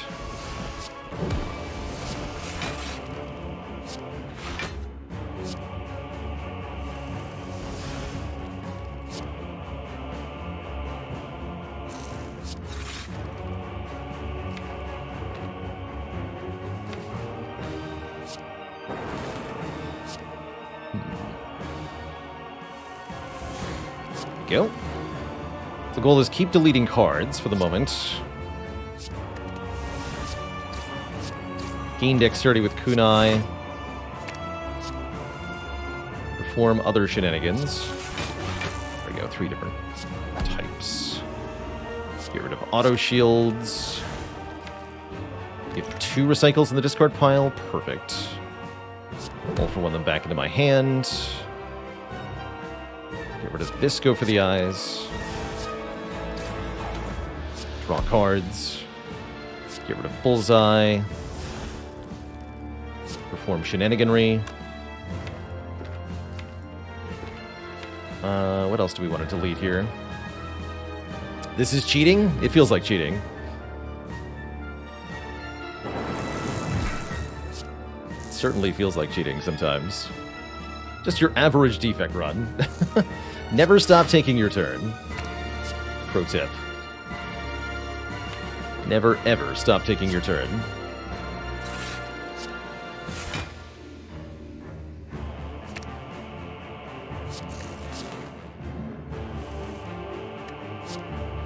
Okay, recycle equilibrium.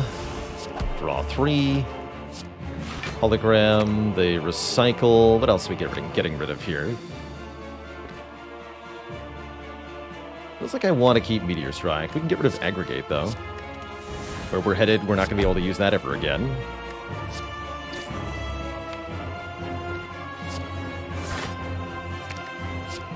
Cool-headed. Hologram, Skim. Draw some cards. Get rid of Zap. And Recursion. Play Darkness. Just multicast now? That sounds good. 100 block, by the way. Meg Chan with 7 months. Thank you so much for the continuing support. Been somewhat consistently winning A20 Defect.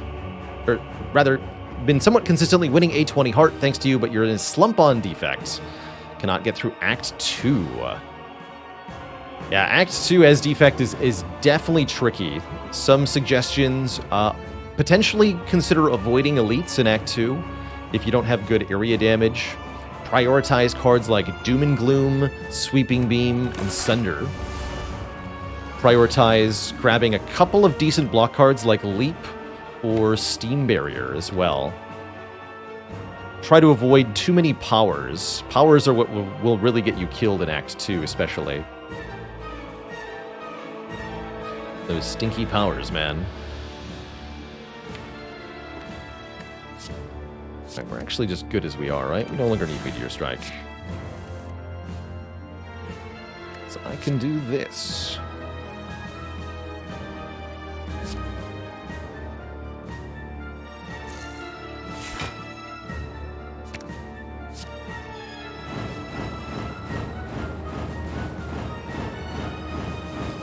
GG.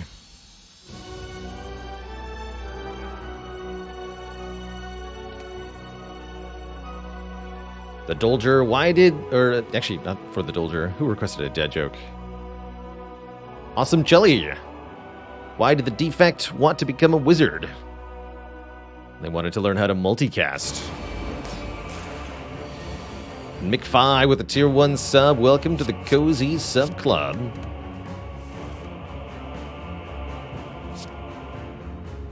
Bip. Double hologram, you say? Good. Let's get rid of this. More energy, please. Perfect, I think. Maybe. Actually, it's kind of unclear.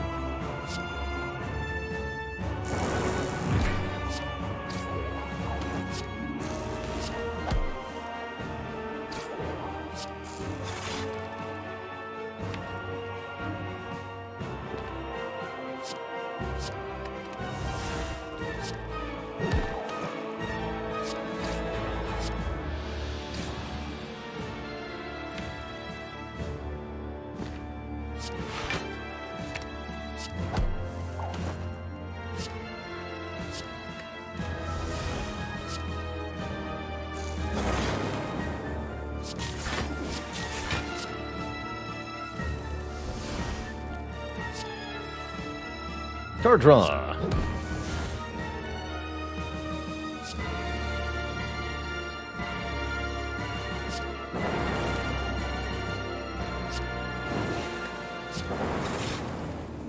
There we go. Meteor Strike is back.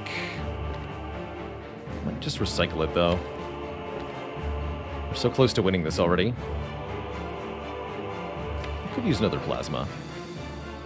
Sure. Is this still turn 1 somehow? Ridiculous.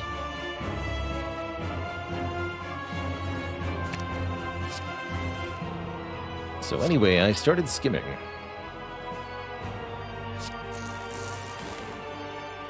Perfect.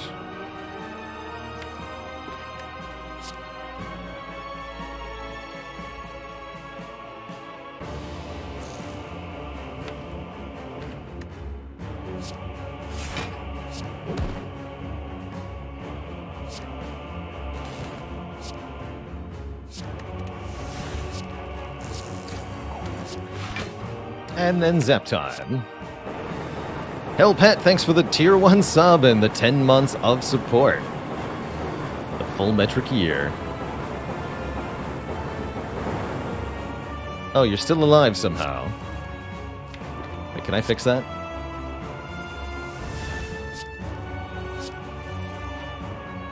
Yes.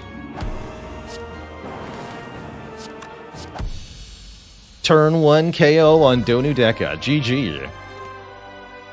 Two thump, two thump, two thump. A deep pulsing dread can be felt throughout the room. Is this the heart of the Spire, the source of all this energy? You charge your Meteor Strike to its maximum, dealing 25-18 damage. The heart squirms and bleeds, but is ultimately still pounding. 2 thump. What a wild run this is. Get one last upgrade.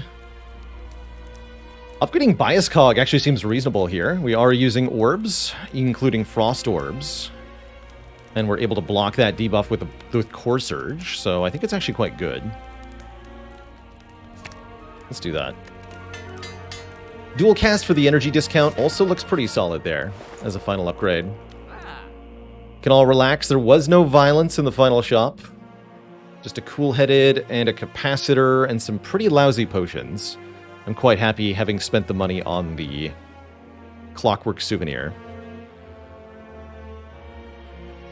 All right. Let us stride forth into the final battles. Again, there's not a single thing we can afford. Let's see how we do. This fight shouldn't be too bad based on a few things. This is a great turn 1 draw. Oh, it's a great turn 1 draw.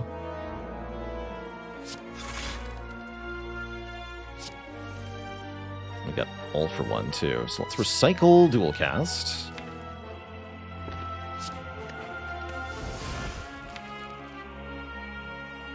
All for One gets back overclock. I'll take that.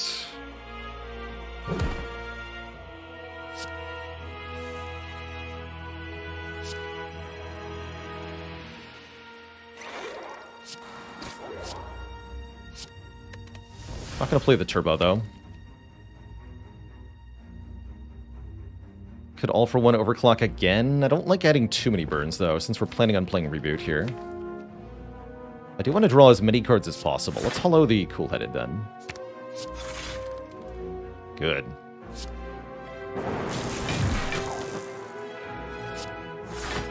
No turbo, just play Reboot. Oh, I like this. This I like quite a bit. For next turn, we have Multicast, All for One, Aggregate, Equilibrium, and the Go for the Eyes to let me do some stuff. We're going to get 2 burns added directly on top of the draw pile. Our draws next turn could be pretty bad, but I'm okay with that. Tuesday's Green, thanks for the Prime sub. Welcome to the Koozie Sub Club. Oh, and we got Reboot. Perfect. So let's get rid of these burns then. Recycle burn. Play this. Play this. Play this. Recycle the other burn. Weaken you. Gain dexterity. Play this. No, play this next. Multicast. Gain a ton of energy. Then Bullseye Equilibrium. 6 more cards. 6 more cards.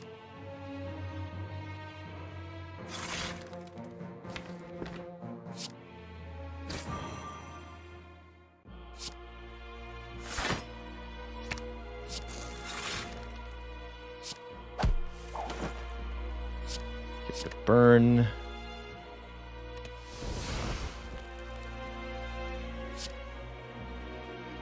I'm going to keep this Plasma Orb. Don't play this Multicast. Or we could just keep this Multicast. I'm also down to keep this, but I want to be able to use the energy now. Let's try one more time. Yeah. That's the one. That was the correct card draw. Now they're both dead.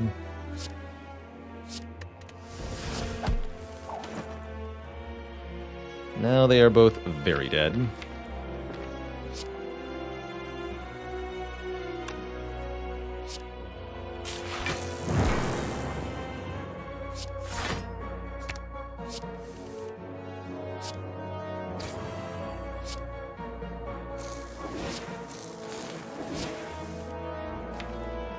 Multicast in the draw pile? In the draw pile.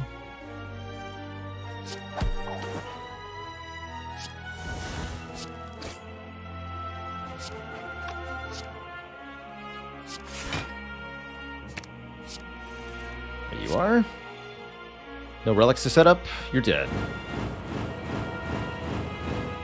Beautiful. And again, that was turn 2? That was turn 2. More energy on turn 1. We can take an energy potion, but I think I like Liquid Memories and Swift Potion here. We can add Fusion or Capacitor. Capacitor I like, actually, for the hard fight. A little bit. Makes the Compile Driver able to draw 4. It's pretty cool.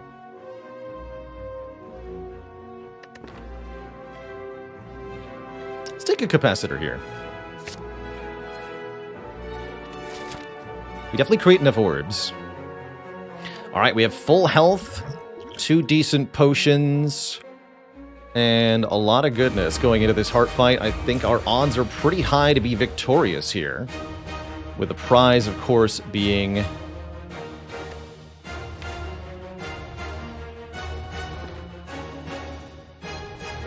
Mastery of Reboot. I think we keep this entire hand. I want to play Steam Barrier, Aggregate, Hologram, Aggregate, Capacitor, Reboot. I'll take 1 from that.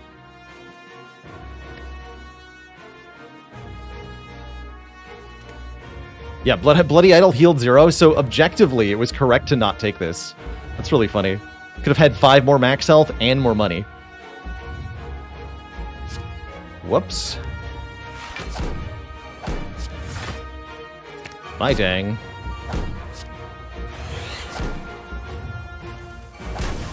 Ow. Oh, wonderful. We got Meteor Strike in play, and we can multicast for a ton of damage.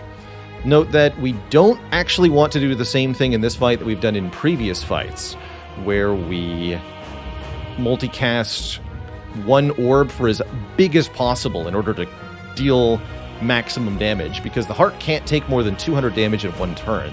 So even if I evoke a Dark Orb for 30 times 50, it doesn't matter, because the heart just takes 200.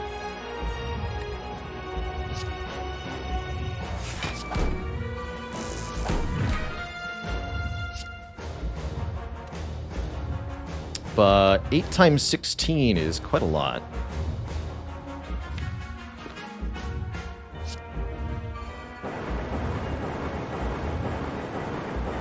And that gets us off to a really good start in this fight. We did 160 damage turn 1. And now we have 3 plasma orbs. And we're going to block vulnerable. The only thing that didn't go well is that we didn't gain dexterity. I guess I could Liquid Memories Meteor Strike and use the Swift Potion to try to keep going here. I think we'd rather do that turn 2, but maybe Runic Pyramid means we don't want to.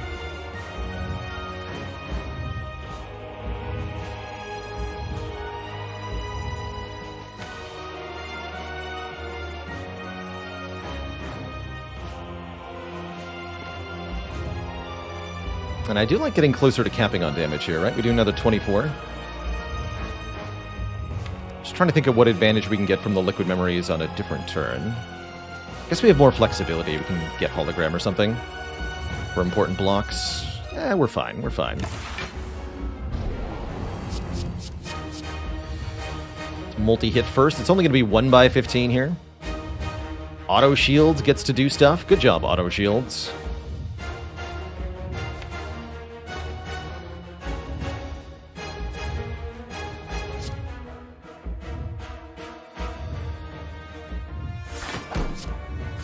And then I believe I want to hologram multicast, go dual cast, multicast,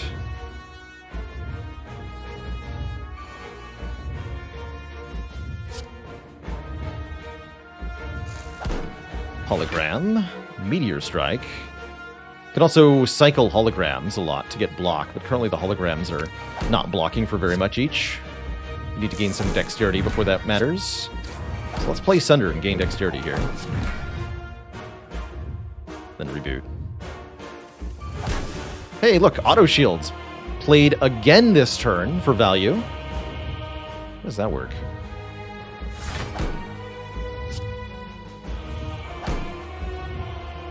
Explain how.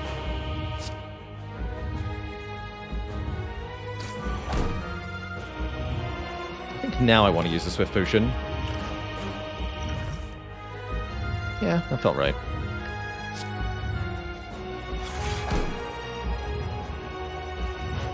Alright, hologram. Auto shields.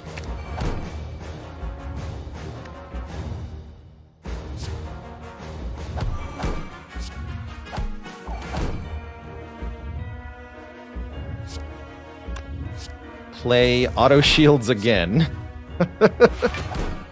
What?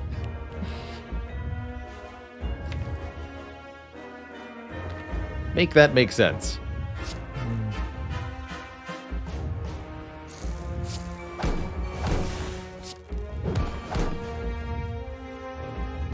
Hologram auto shields?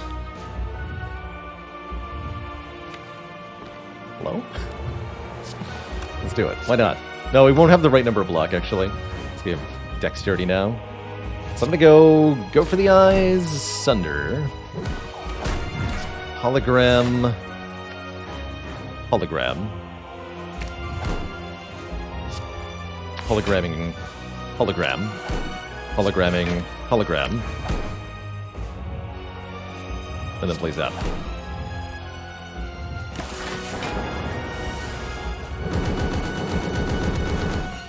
I'll take it. That's not what I wanted to see.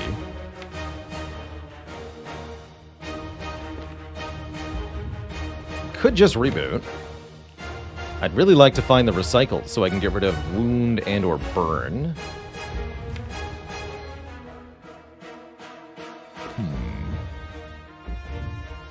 So I'm gonna hologram dual cast.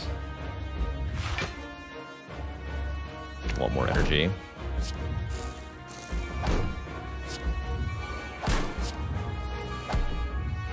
That's slightly better.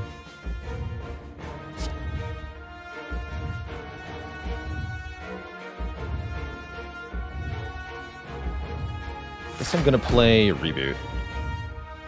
This is a real shame of a draw, though. No, we have to push onward.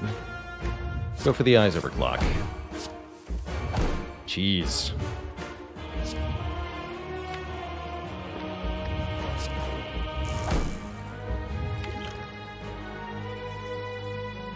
Two more attacks in the draw pile.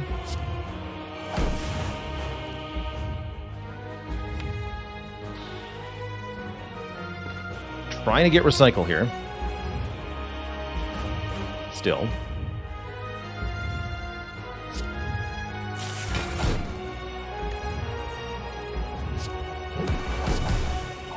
There we go.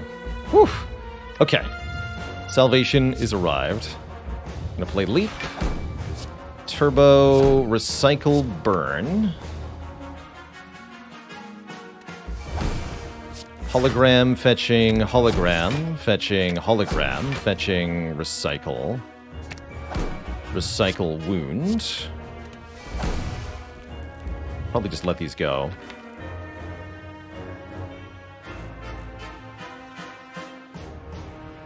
Although, maybe I wanted to hologram all for one. This is not that much damage. Completely okay with how this is going.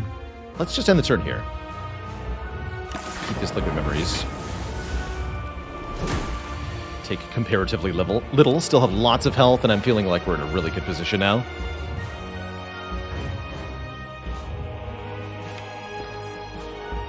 Do we still need Meteor Strike? That's part of my question today. This turn. Got Bullseye applied. We could do some serious damage by just multicasting. Kinda dig that. I really dig that. And I still keep the 2 Plasma Orbs. Yeah, let's just do this. Play Steam Barrier for block. Bias Cog for focus. Recycle Meteor Strike. And dish out the damage.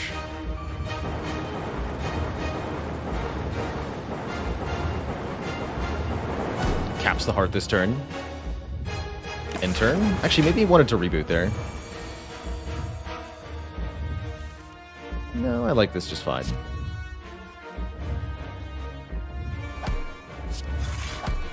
Auto Shields here to save the day. Good job, Auto.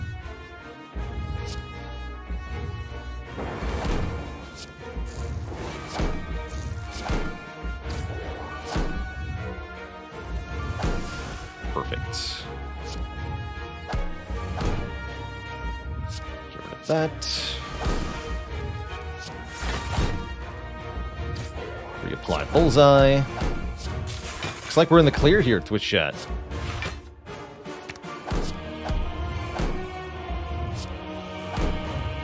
This is what you want to see.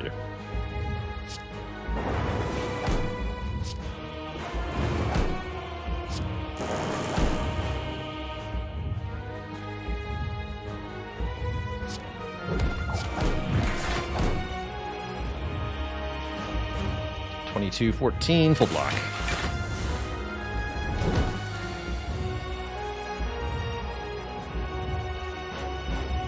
We now have 6 points of dexterity.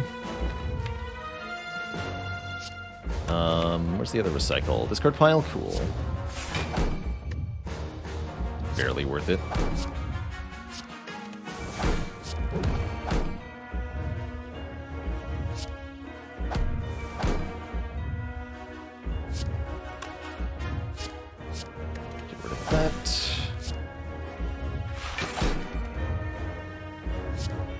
that.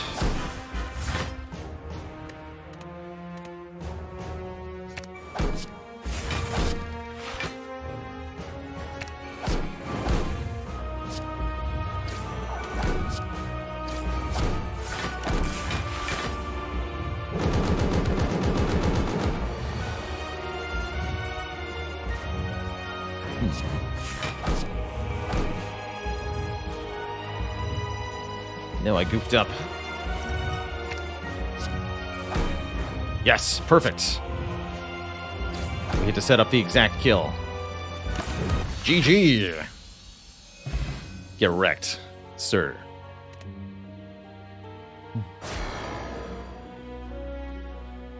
GG. Now there are only 2 cards left. The 3-5-0. GG, everybody.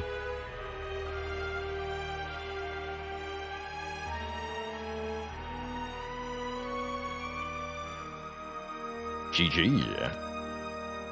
Am I excited? You better believe I'm excited. So close to the end of this challenge is a thrilling feeling. It's been quite a long journey, but a very, very fun one at that. Such cool runs we've ended up with.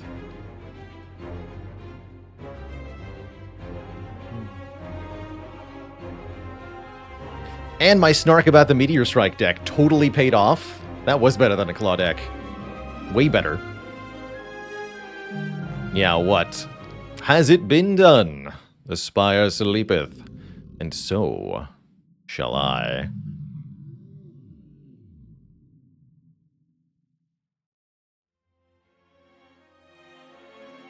So shall I, Twitch chat. What a heck of a run.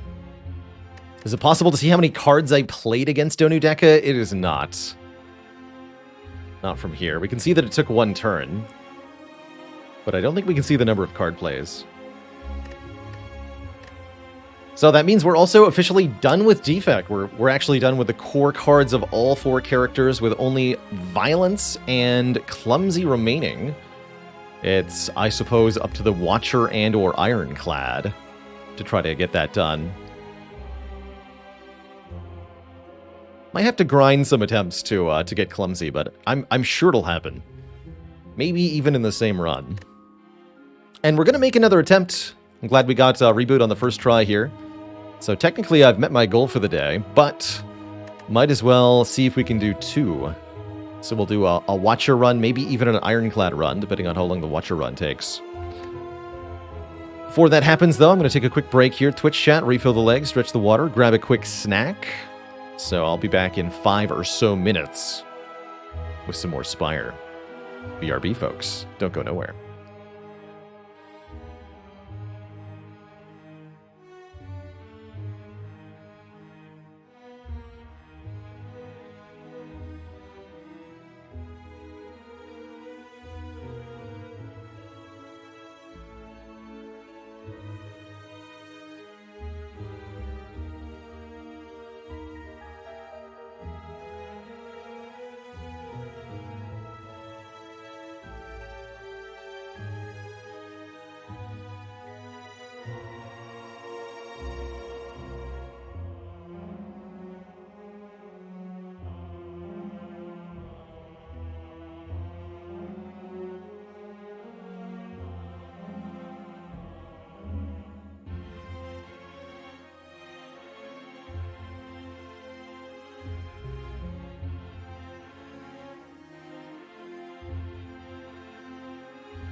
Alright, Twitch chat, the wait is over. We can play one more, two more, infinity more runs, perhaps? We'll see. I'm down for infinity. I'm also down to gain a curse and money. Could be clumsy, and if it's not, well, we have money. A couple subs came in during the break. Oh, good catch. Thank you. Doom Train with a gifted sub to Fornin and to Reinrau. Thanks, Doom Train, for those 2 gifted subs. And then Dark Lommel just now with the Prime sub and the half year. Thank you. Fornin says, hey, thanks for the videos. Because of what you've learned from my Twitch and YouTube, you were finally able to beat A20 Heart for the first time on Silent. Well done. I think Silent is one of the best heart killers out there. Just really suited to that fight in particular. That's not a clumsy. That's a shame.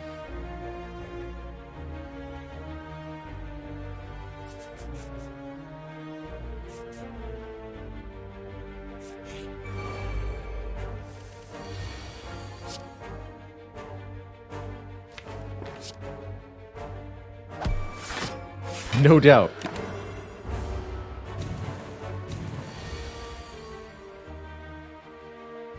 No doubt it is. Oof, this turn's bad, though. Can't quite kill you with 2 strikes while in rage. So I think we do this. Take 9. Lousy. Quirtvert, thanks for the half, well, almost half year. The half metric year of 5 months. Yoink. I'll take that. Ooh, and I'll take this. Remove a card from the deck. Purge that shame. And then we could additionally purge a defend or something. Or we can change our path now. It's an option. Ooh, I like this, actually. Shop after the Burning Elite. That seems cool.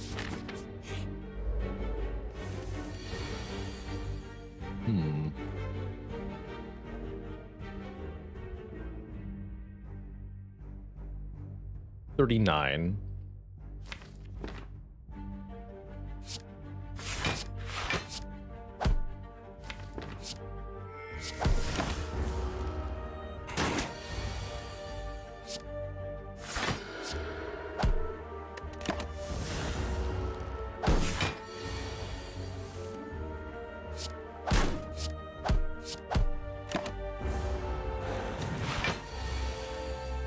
Hey.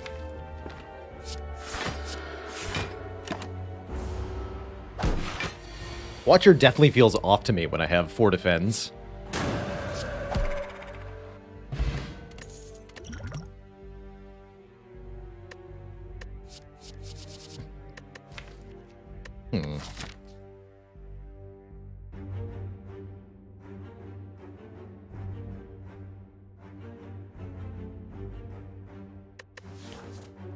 For a Burning Elite, I probably want the follow-up. We need that little extra oomph of damage over the Consecrate. Quite a nice addition to your damage lineup. A follow-up.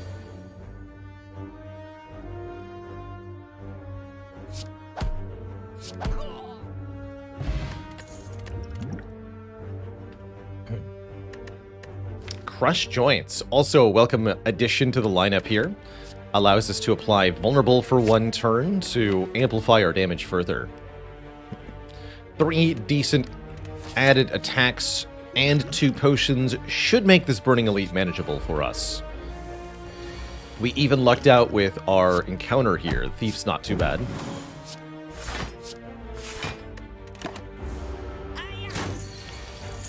Game really wants me to take a Consecrate. It's true.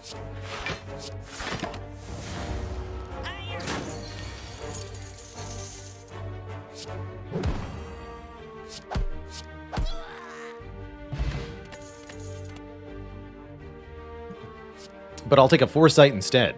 Giving us Scry 3 at the beginning of each turn means we can look through the draw pile, discard cards we don't want, or plan for the cards we do. I like that you're allowed to see what the enemy is doing on its turn before you choose which cards you're keeping or discarding. Fish Red, thanks for the 2 months of support. Appreciate you keeping it cozy. Gremlin Knob is a little scary, but at least we have turn 1 Eruption here.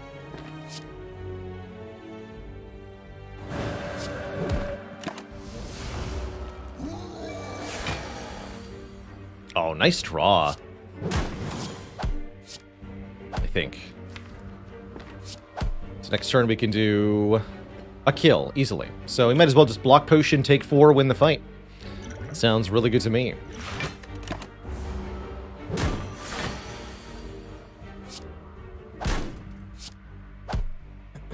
Note that we had just exactly enough damage in the deck. We needed all 3 of these added attack cards to beat that knob.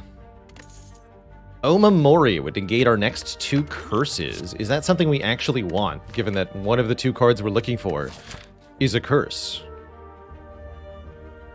I suppose we ought not to take it.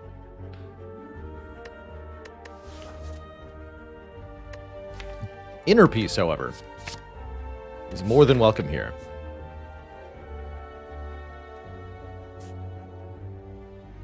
Yeah, it's an awkward relic skip. Oh well.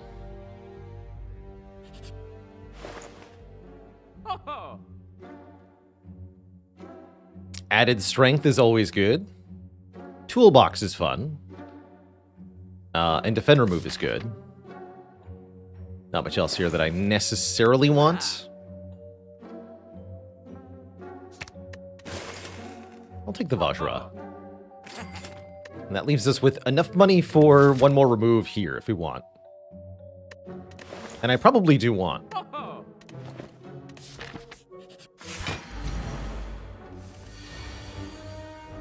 Although I don't have enough money for violence now, I suppose. That's okay. Oh, did I want a power potion here? I think I do.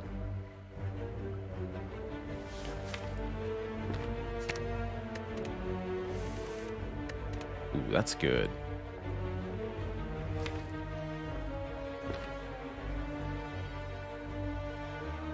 Let's use this.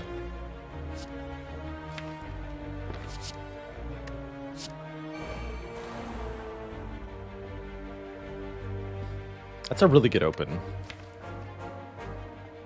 Although Inner Peace next turn is tempting too. With Battle Hymn, I'll wait 1 turn. I'll wait 1 turn.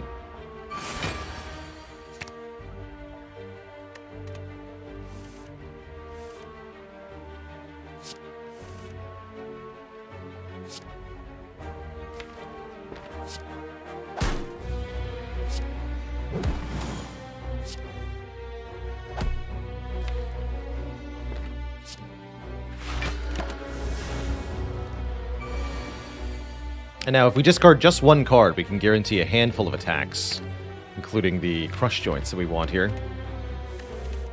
So let's go Eruption, Miracle, Crush Joints, and these are 39 damage each now.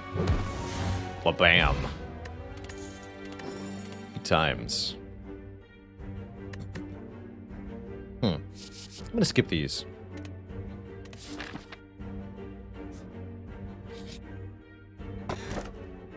Ice Cream.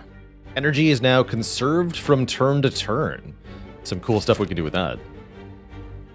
Frolin, thanks for the 13 months. Lucky number 13. Oof. With my membership. Oh well, at least we can buy pressure points. Ooh, or Tantrum. That's a good Tantrum. But I'm here to card remove.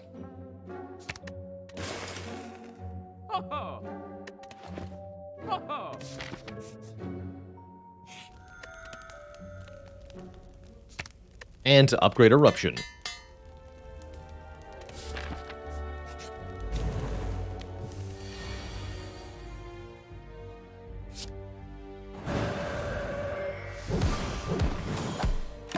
Wow.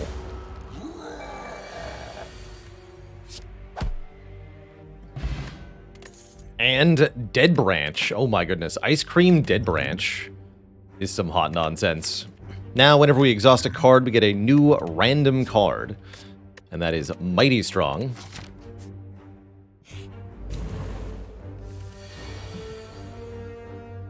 Let's also bonk this nerd. I like that we can just frivolously use the miracle now, since we get to keep the energy. Bang. Everybody's getting deleted. Ooh. Tranquility with Dead Branch Ice Cream could be a thing. I think it is a thing.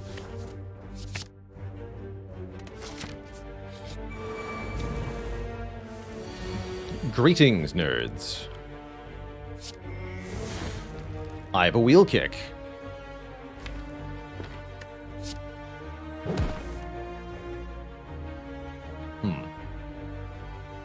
Oops, all attack cards. I guess taking 10 damage isn't the worst thing in the world. Let's play Foresight and Inner Peace. Take 10. Get some Wrath in my hand. We don't see Wrath. We can discard 3 cards, and then we guaranteed get Wrath. Although there's not a lot to do with the Wrath. Doesn't matter.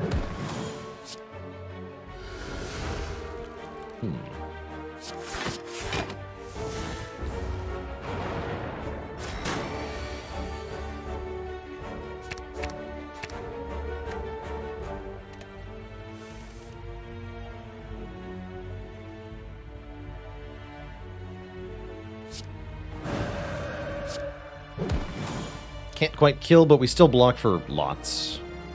Could also potion here if I want to. Strike you. Give me real cards. Perfect. Perfect.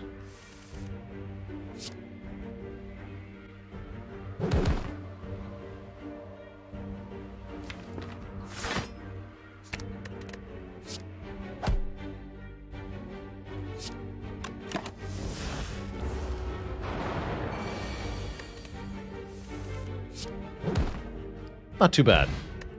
Boat thingy. 10 block turn 1. Classic. Spirit Shield is a nice block card. You know what puts a lot of cards in your hand? Dead Branch does. Can make Spirit Shield very blocky here. Let's take it. Signature move, meanwhile, very hard to play, even with the ice cream. So, quite bad. Really like upgrading Tranquility here, because it becomes 0 cost. Important with ice cream. Crush Joints for an extra turn of Vulnerable also looks really good. Let's do the Crush Joints first.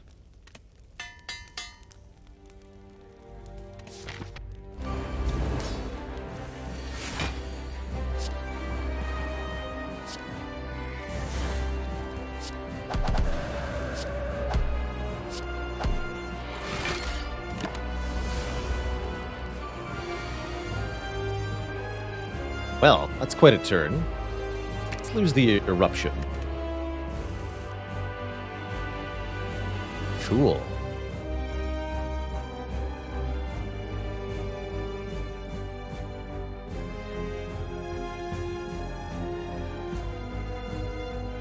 Vigilance. Tantrum. Defend Inner Peace, I guess. Seems fine.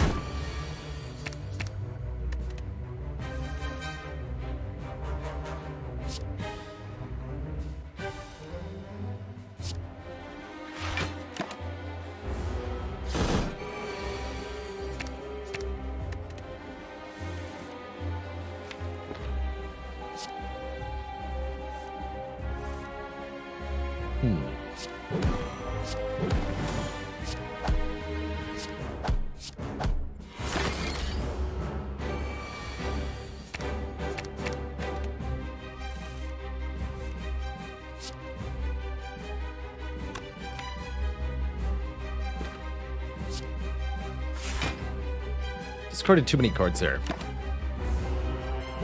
Should have counted the draw pile a bit better.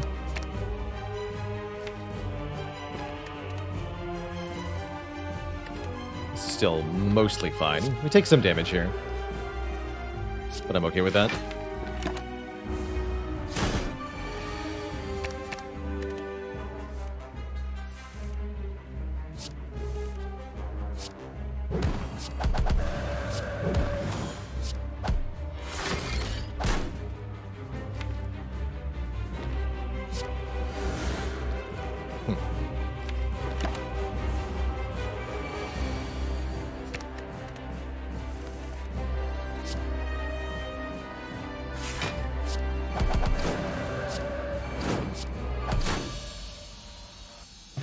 GG. Vault with Ice Cream and with Dead Branch, very strong. You could also argue Deviform Ice Cream is kind of strong, but only if you have a way to play and draw lots of cards on your turn. Vault definitely has more immediate impact.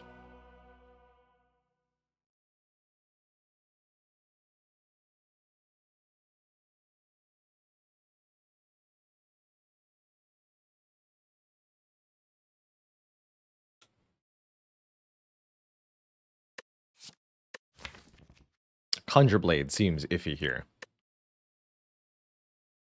We also have Foresight, which continues to make Vault better. Let's grab Vault. Yeah, all three cards essentially at their best there.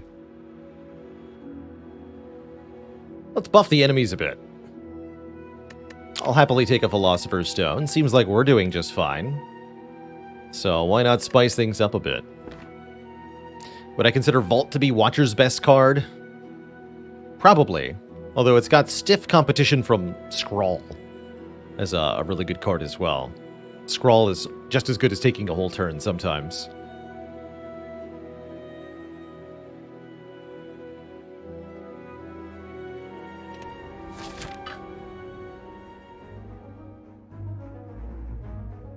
I guess we want to maximize question mark rooms at this time.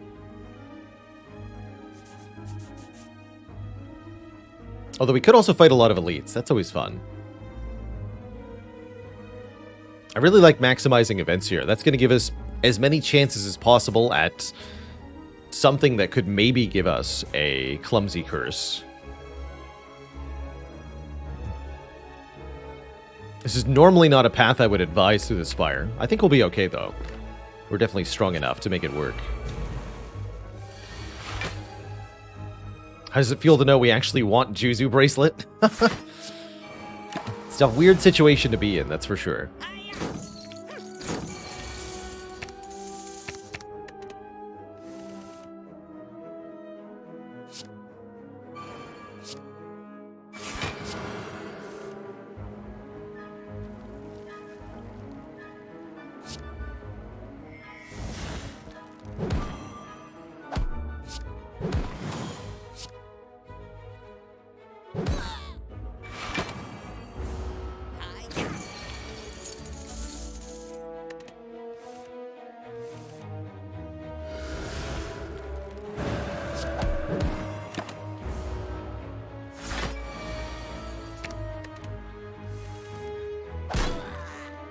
Yes. Bowling Bash with a plus on it. One of my favorites, actually. Our Act Boss is Champ, though. I'll still take it.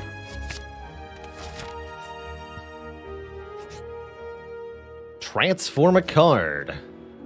No curse to transform, but can transform a defend. That's almost as good as a curse. Get a flurry of blows. I like that. Could maybe check the shop here if we want to look at maybe a chance at violence. I don't think so. Let's go max events. See what happens.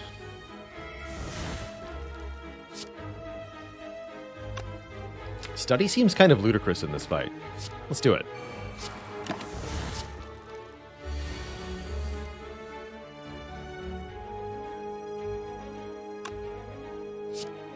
Flurry, Tranquility. Crush Joints, Flurry, Eruption, Flurry. And also do Vigilance Flurry. Let's skip the vigilance part of that, though.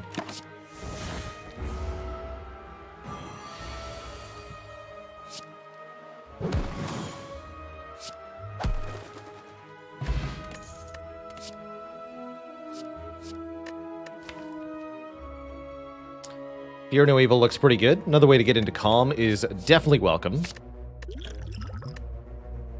Skip the potion, though. Surprise, it's a fight.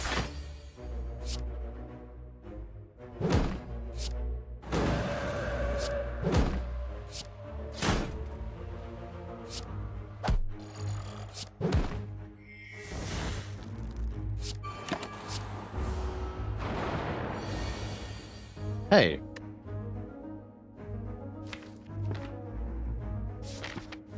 Rude.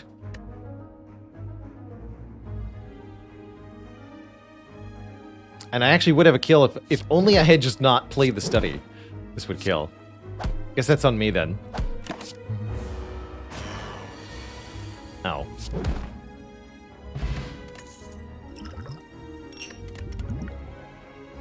Eh. Nah. Crypt Rat Daddy with the 14 months and the Prime sub. Thank you, thank you. Shame? That's also not the right kind of curse. I'll take your relic, though, sir. Thanks. For the pen nib. If you transform a parasite, you still lose the health. Yes, transforming is a remove, according to the game.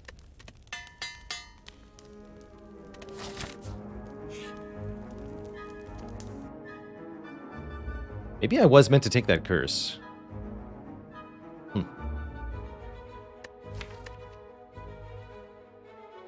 Turn 1 strength sounds pretty good, actually. Give us 3 strength on turn 1. At the end of turn 1, we'll lose that 3 strength. And I'll gain some max health. Sure. And a pentagraph. We'll get that health right back. Easy peasy. Only one more event this act. Guess we're mainly looking for matching keep, huh?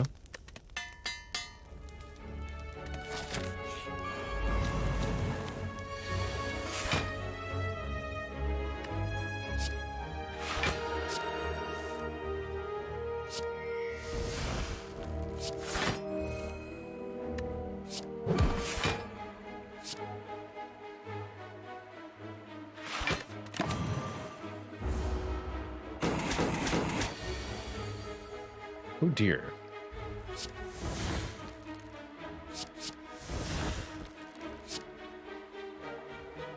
Thank you.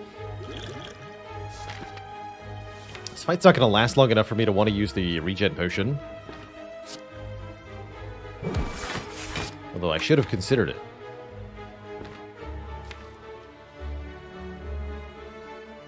Yeah, we're fine here.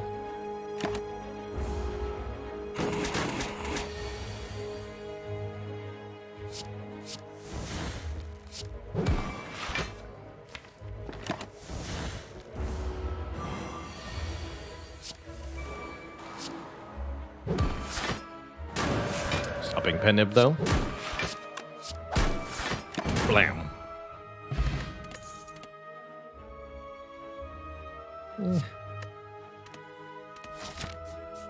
Last event.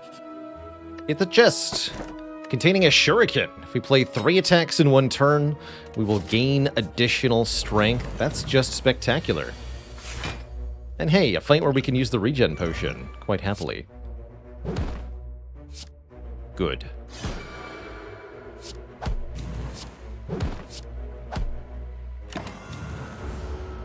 Extra good.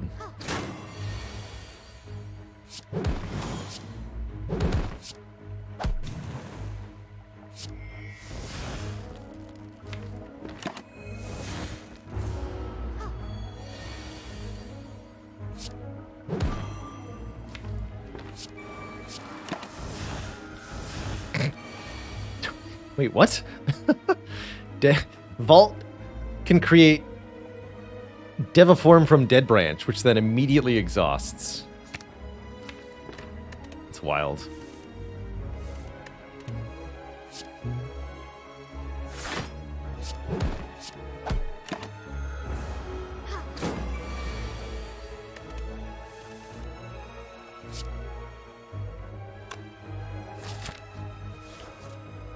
pay 1 health to have Penib on 9 for the elite? I'll do that.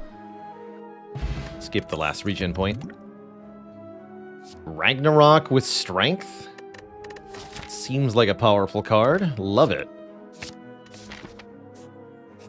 And Penib too. That's an insane Penib card. Yeah! 18 damage to a random enemy 5 times. Let's go. The Blappage. Dang. What are you? Swivel. Ordered. Also Blasphemy. Alright, well... I'll still use Reach Evan here. Cool.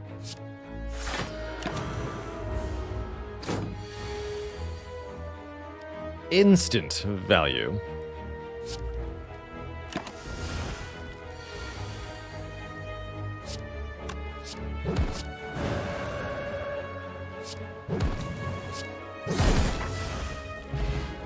Gambling chip. That's value. You can discard cards at the start of combat. There's also Meditate here, allowing us to fetch stuff from the discard pile. And that's decent. It's a good upgrade, too. Sure, you can come along.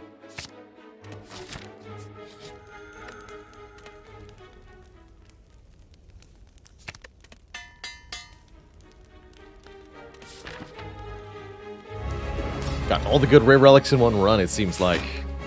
That happens sometimes in Spire, and it's always enjoyable to me. When the relics decide to align in such a way.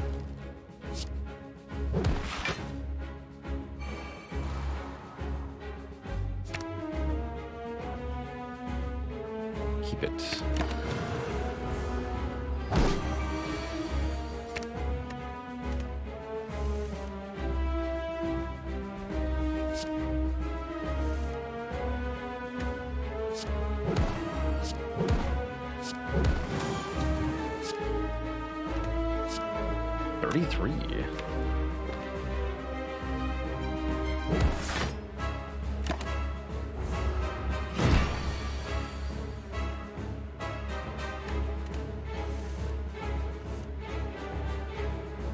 That's not that much block.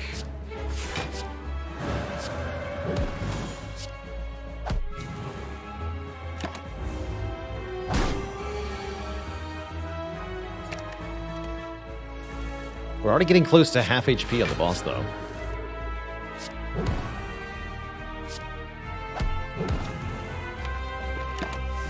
Next turn looks great. We have Blasphemy ready. Oh, wait a minute. Oh, no.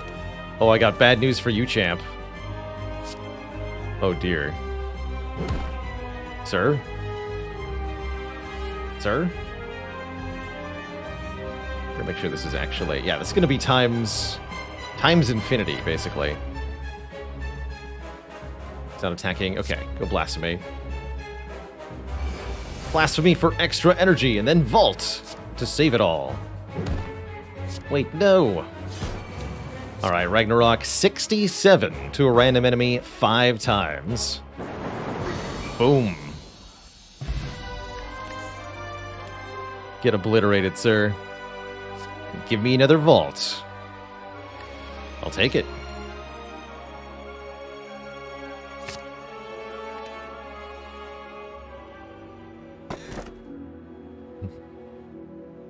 Velvet Choker, always fun with Blasphemy. How about Astrolabe or Pandora's Box? Pandora's Box is 5 random transforms. Astrolabe is 3 targeted transforms, or 3 transforms of my choosing, that get upgraded instead. I think 3 upgrades is better than 2 more transforms. I think Transforming Curses really was the way to go here. We're going to have to keep that in mind as we move forward. Oh, we got a Devotion, we got a Pressure Points, and we got another follow-up. Devotion with 2 vaults is quite strong. Neural Tactics, thanks for the half year and the Prime sub. Heck yeah.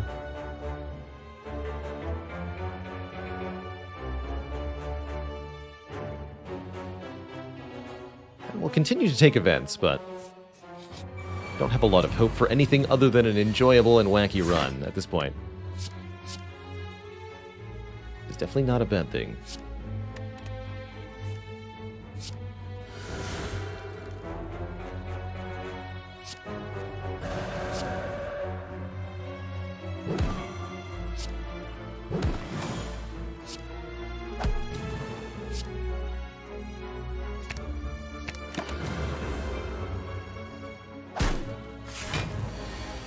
Get them.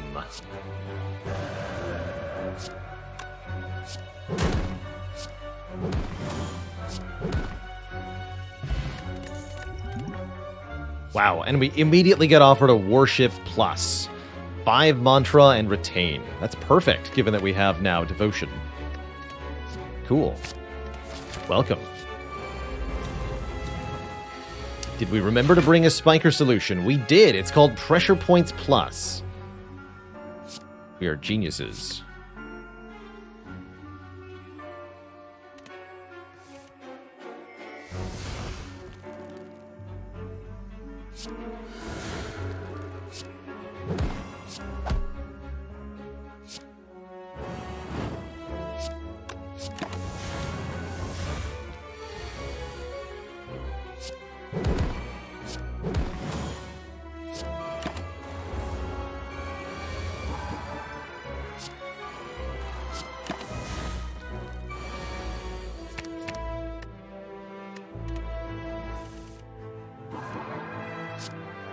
I guess technically Ragnarok is also a Spiker solution.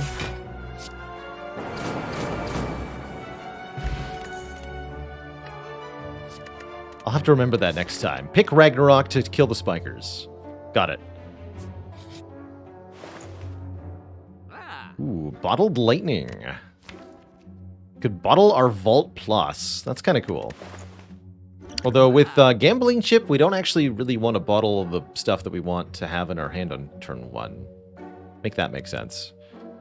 Spoon with Dead Branch, bit iffy. Purity, meanwhile, I could actually get behind here.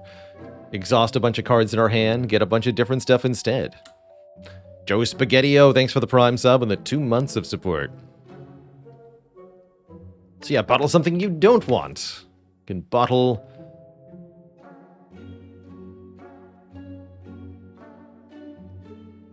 Pressure points. It's pressure points. Marbles with the turn 1 strength is pretty strong. Although it feels like overkill, quite frankly.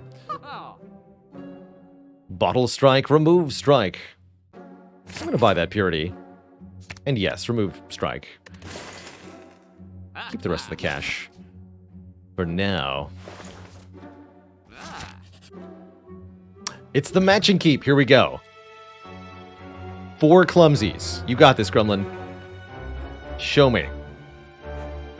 Lesson learned. Who wants that garbage? I'm here for the curses. Doubt. Right. Okay, I'll take a lesson learned then.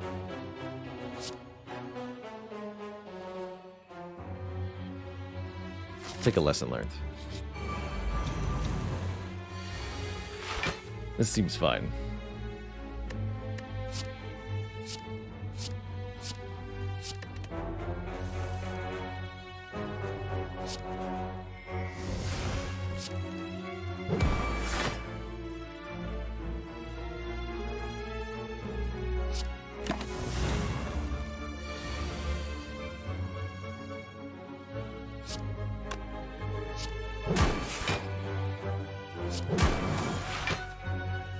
Oh dear.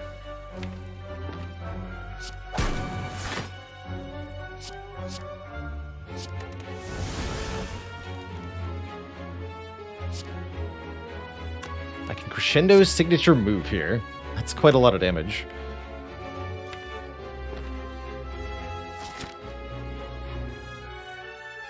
How much am I clinging on to hit points here? It's not actually that important, huh? Alright.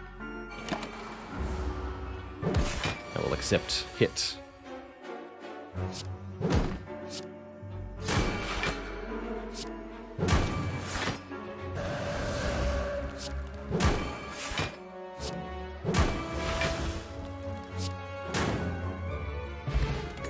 Stance Potion is good. Wallop is very good. Alt Plus is okay. I like the Wallop a lot. That's definitely a game winner for the Watcher. Definitely.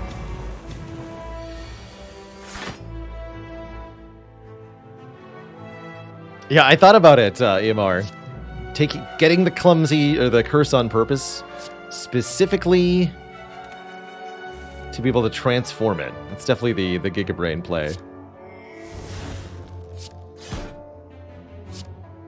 Have to remember that we have a lesson learned. Didn't remember that last time. Did not remember that.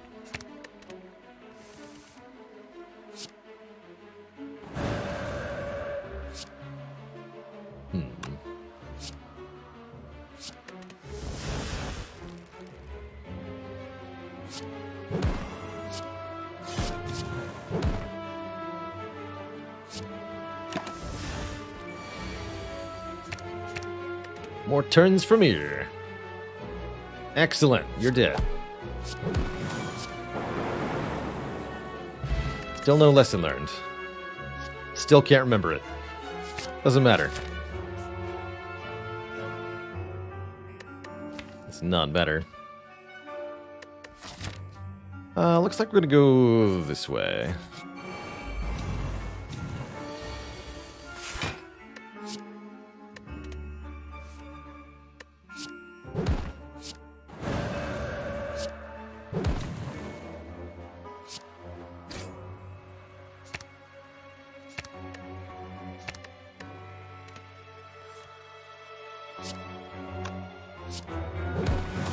Behold the remembering.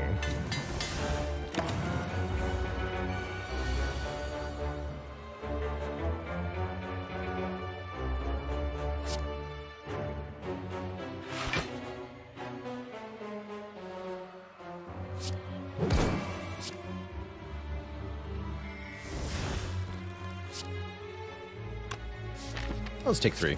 I'm lazy. Do you take double damage from spikes in Wrath Stance? No, you don't. Thankfully. You do not.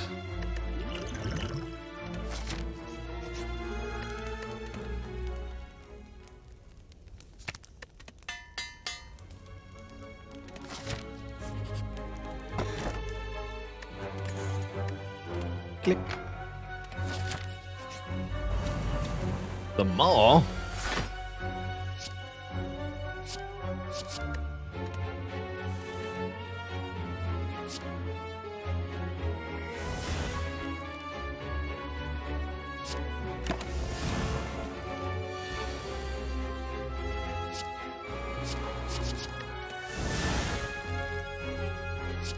That's more like it.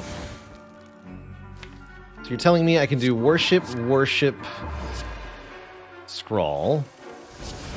Ah, no pen-nibbed Ragnarok? That's a shame.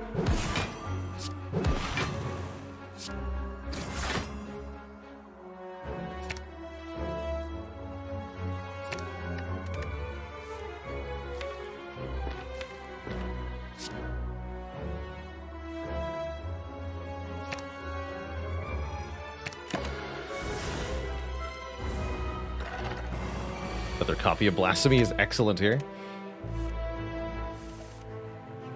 Excellent, I tell you.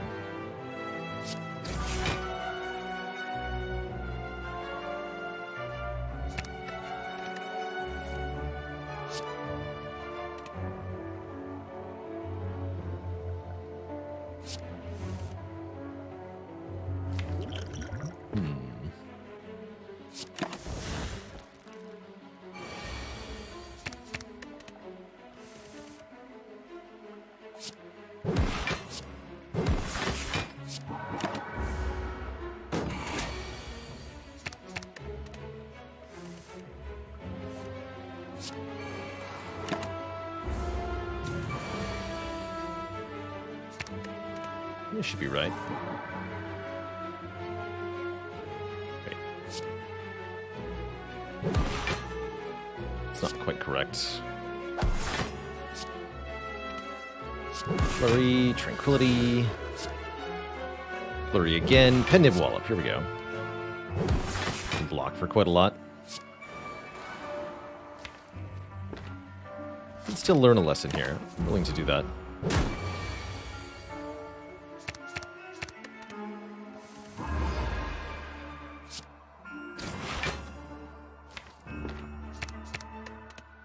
I will simply omniscience meditate. Easy.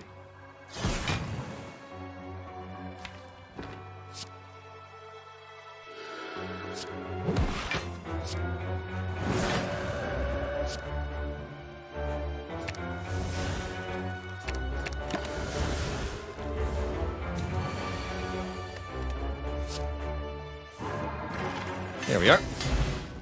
Get Spirit Shield upgraded. And some cards I don't really want. Math Zombie, thanks for the tier 1 sub. Welcome to the Cozy Sub Club. Would it be broken to have an orb for card draw? One of the mod packs I've tried added a water orb that had the purpose of adding card draw. Seemed kind of cool.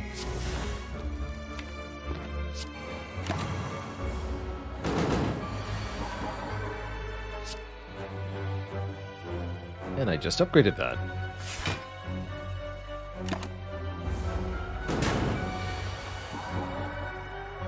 Uh-oh. Oh dear.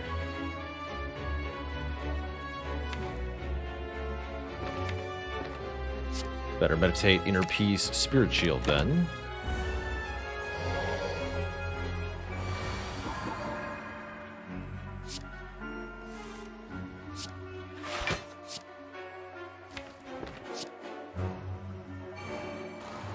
Oops.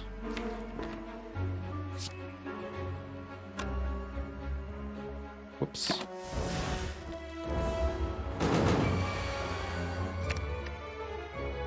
I'll keep that.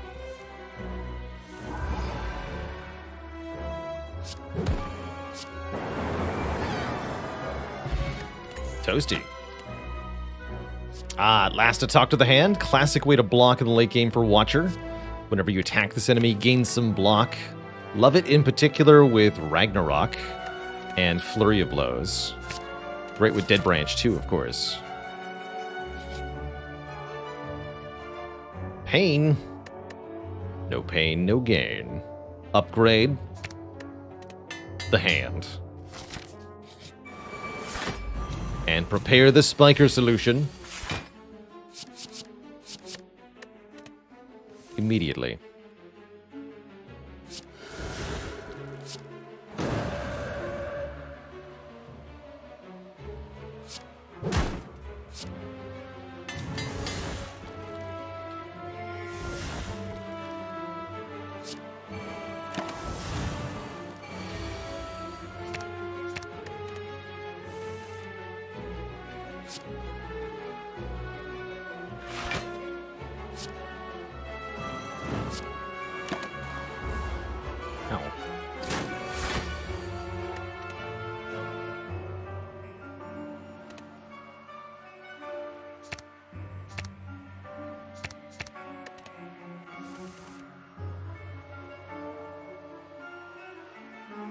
Simply meditate here.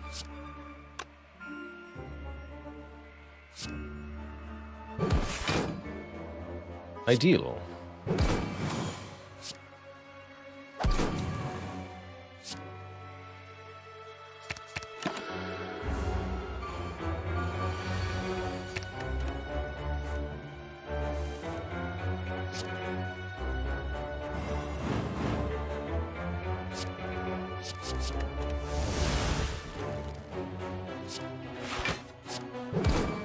Good. Dare I say, excellent.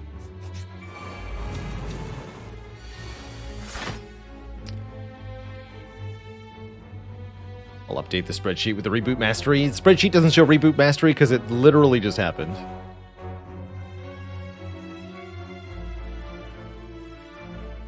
There. Actually, I'll let Faley do that because the links are all included. I'll wait on that. Brian Downtown, thanks for the Prime sub. Welcome to the Cozy Sub Club. Excellent.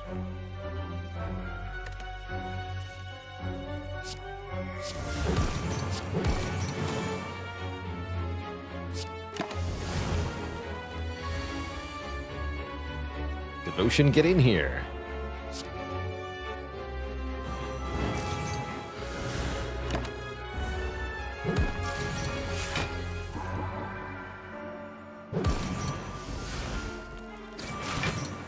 Unironically good study. You got it.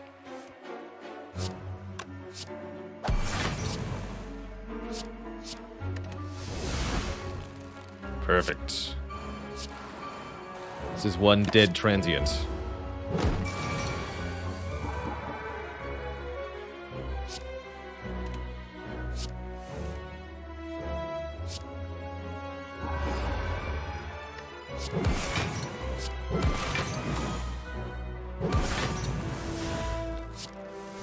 Double study? The power.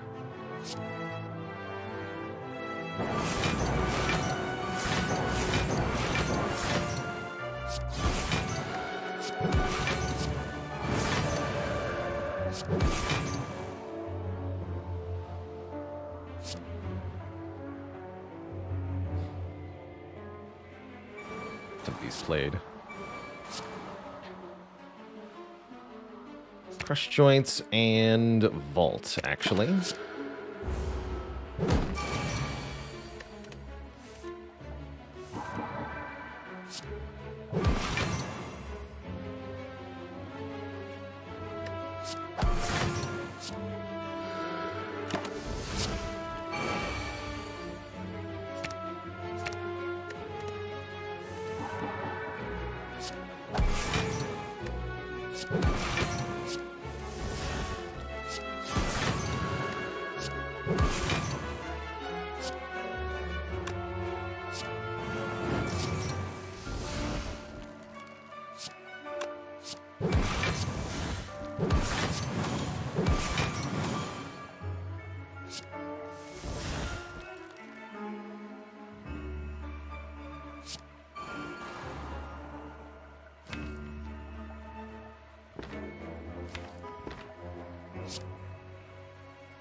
This is fun.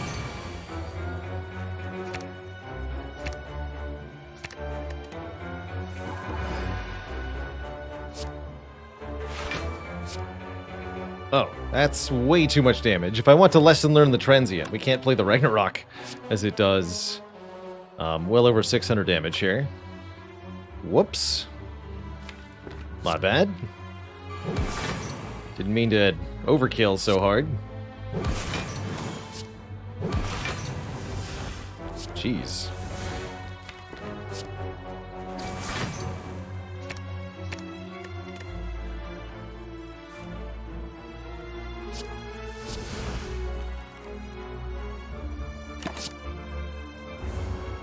Show me the money.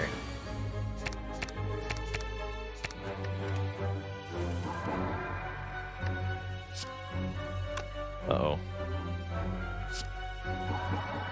I can judge the transient? That's kind of cool.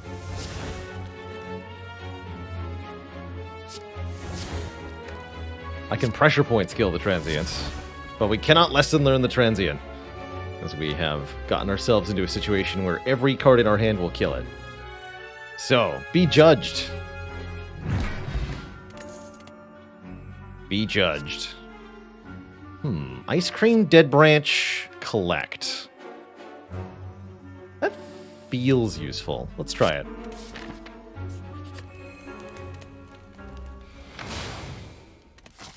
Let's try it.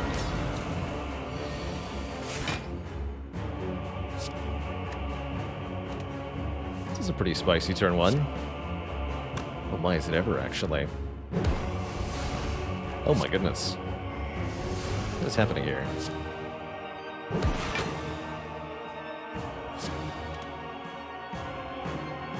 I can swivel 2.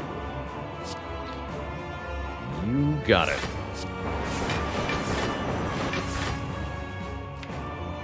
Then I can meditate, swivel Ragnarok again. Love it.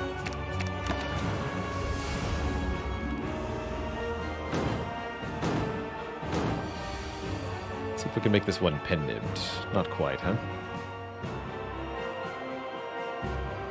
Not quite.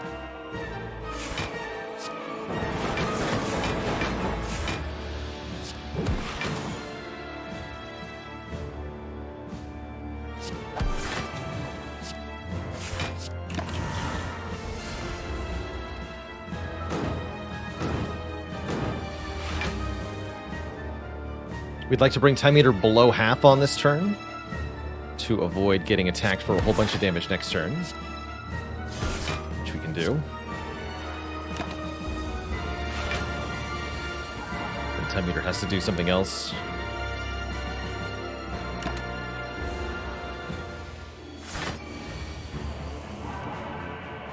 And everything is good for us.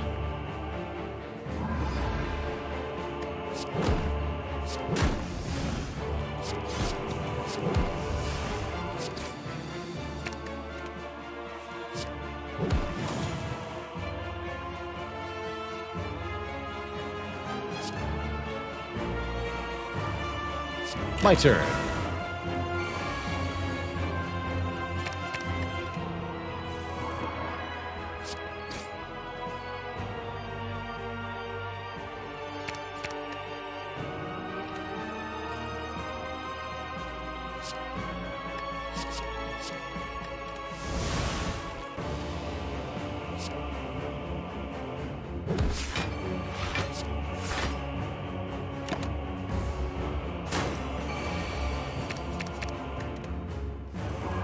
There you are.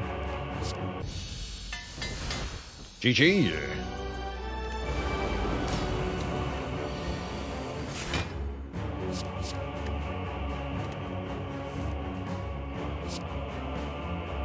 Welcome to Vault-Tec.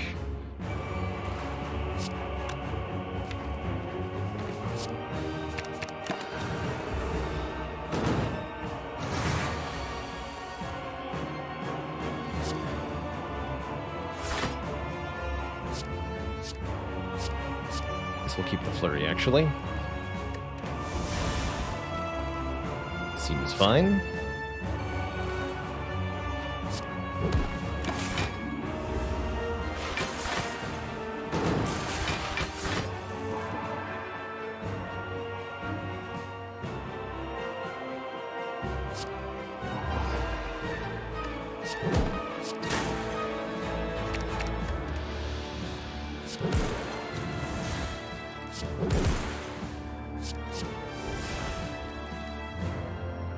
Alpha, Beta, Omega seem kind of amazing here.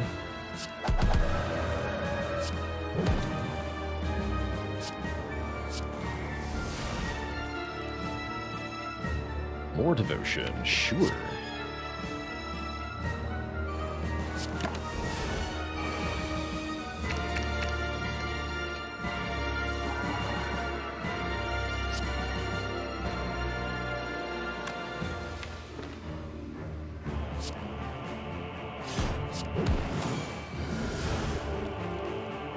Vaguely tempting. I'll just eat some damage. Seems fine.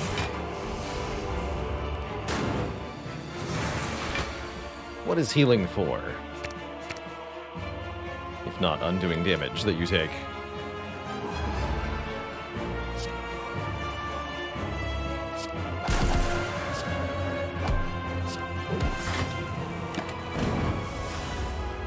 Blam.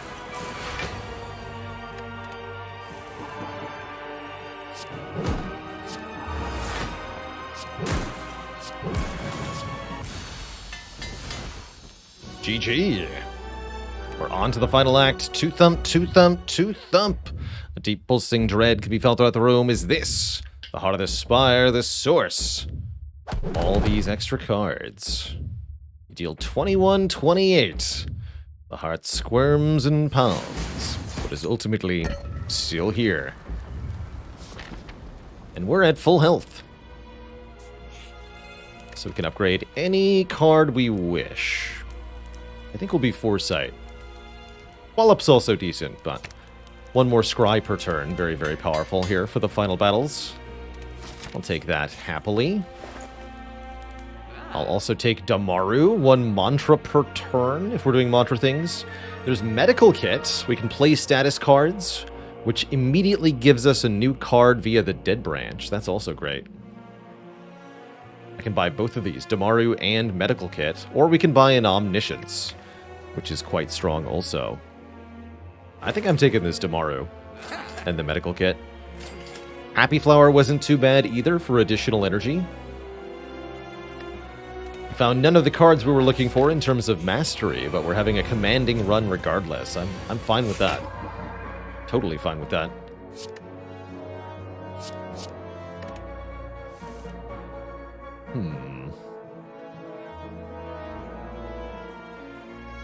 Interesting turn here.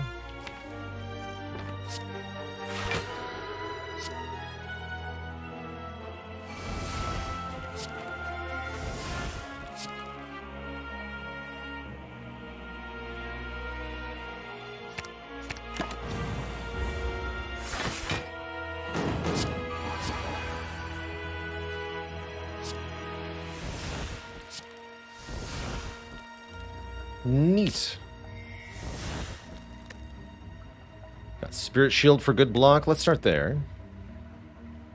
Now let's start playing some cards. We try to kill the Spire Shield this turn. Feel like we can do that with a pen nib.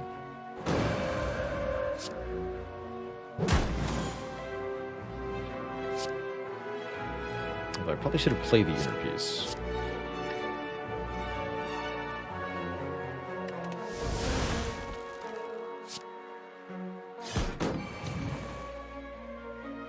$88. Yeah.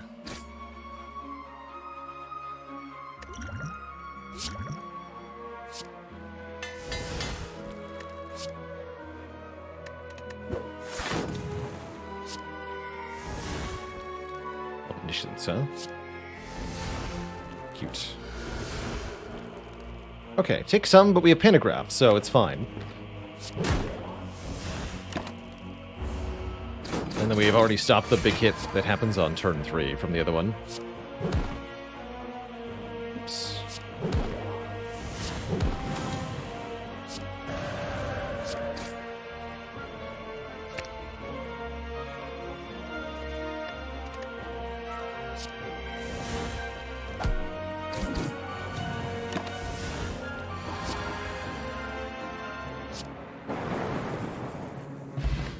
Unceasing Top. We have no cards in hand during our turn. Draw a new card. That's probably not helpful. Nor, I think, are any of these cards helpful. Alpha is kind of fun, but the damage output won't actually be very significant during the hard fight, I don't believe. So we're going to skip it.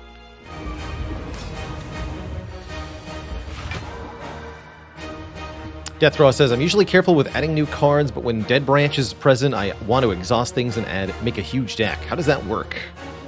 The secret with a Dead Branch deck is that you've got all these random cards that are being added to your discard pile, or your hand directly, and then they end up at the discard pile. So once you reshuffle the deck and start redrawing through things, you're going to get a random mishmash of cards that may or may not be helpful.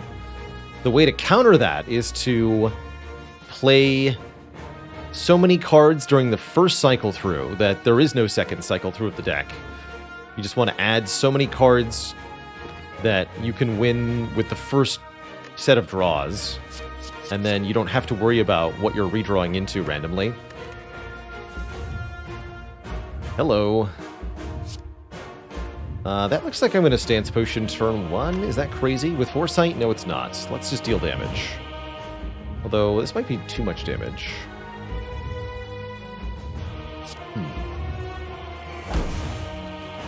And I have an inner piece.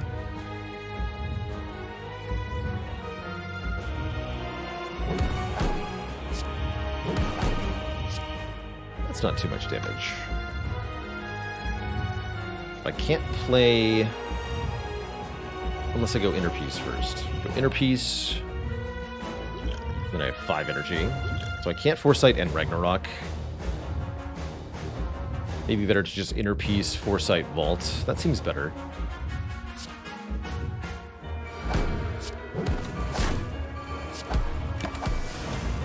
Devil Form. How dare you. Okay, this looks good.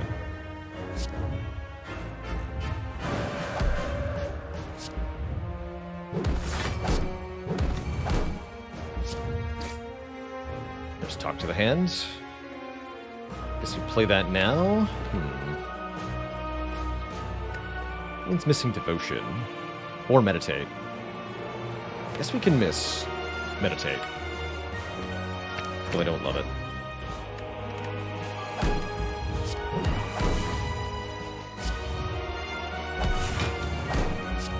Wow. Although we've capped damage, so there's no point in doing that. Got the stance potion, so we never get caught in wrath here. Even though there's 138 damage coming my way. Never fear.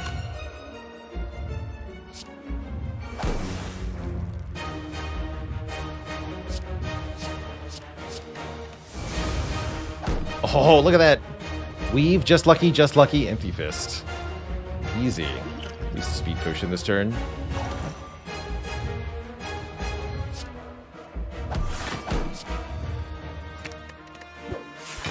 Just lucky, I guess. Get rid of that for now.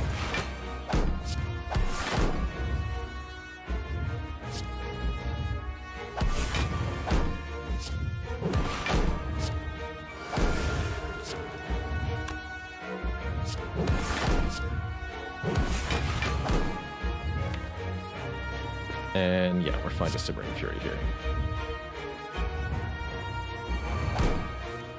Oh, that's right! The power. I can't believe that drew a card.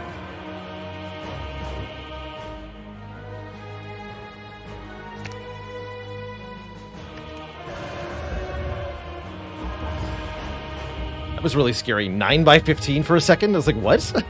Philosopher's Stone? Terrifying. 9 by 15.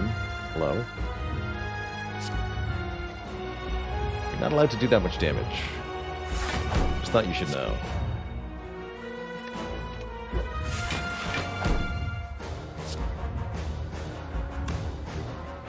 Want that on my wall up, huh? Yeah. So we go Vault now. Simmering Fury Vault? Yes.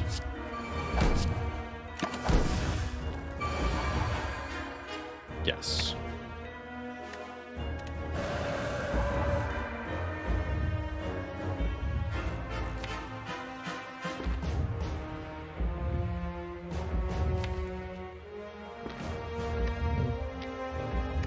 It's better to apply Vuln first.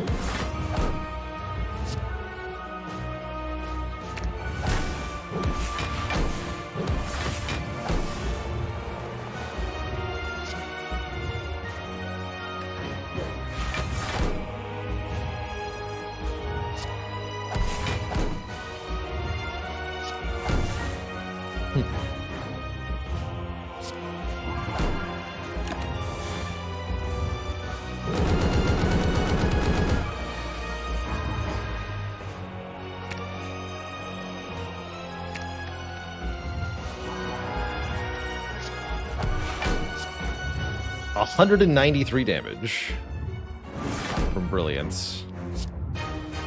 I'll just pick that up again, thank you.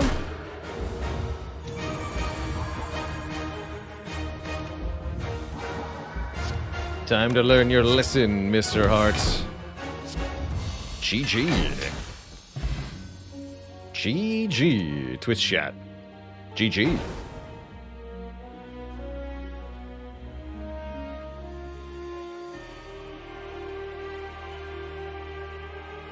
Not too shabby.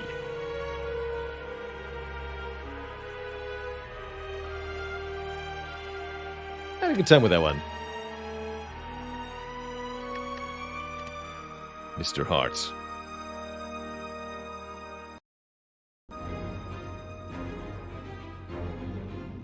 Now what has it been done? The Spire sleepeth, and so shall I. GG Twishat. I've got one more attempt in me. We're gonna go one more time with Clad next.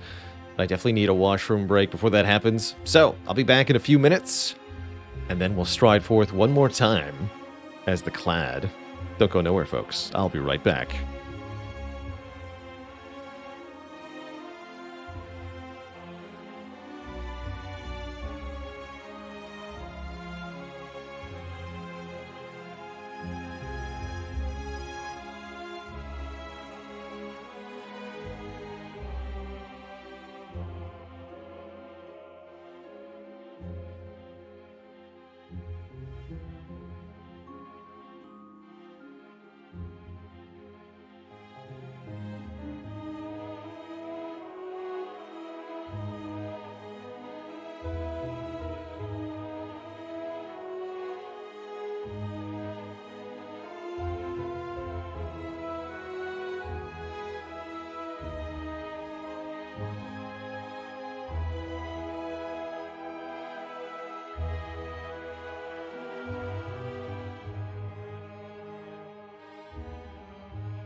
Alrighty, Twitch chat, we are back.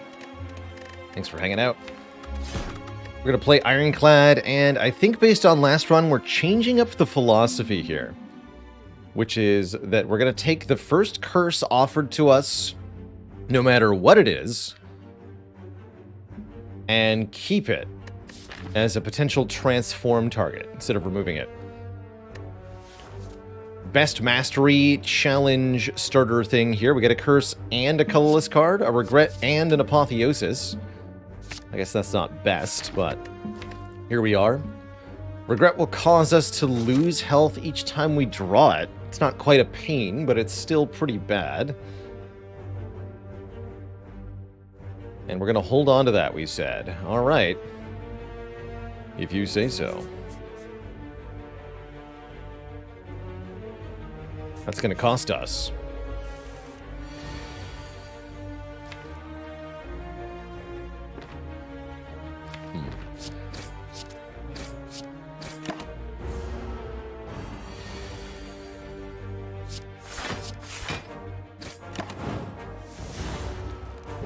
Ouch.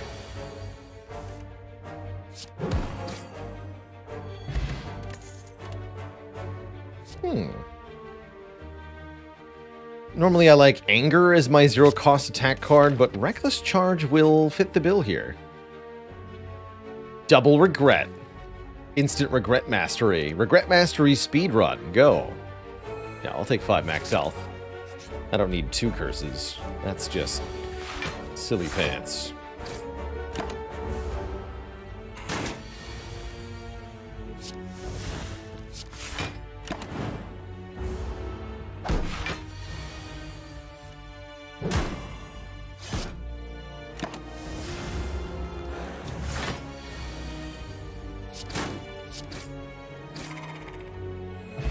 Health going up, that's good. Ooh, I like Disarm quite a lot. Sap strength from an enemy. We're not fighting either Hexaghost or the Guardian, but I still think it's acceptable here. Stop. Face. Let me touch. Maybe trade. Get a face. Could be good, could be bad. Only way to find out is to swap. It's bad. The next non-boss chest we open will be empty. But how empty, really?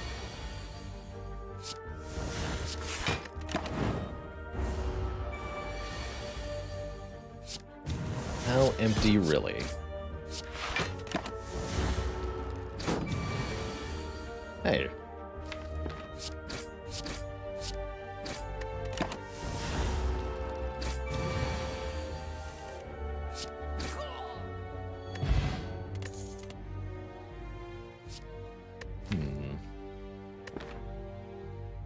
I don't like any of these.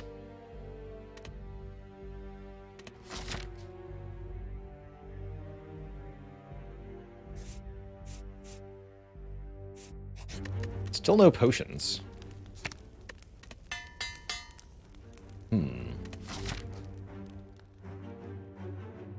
I'll dare. I do dare.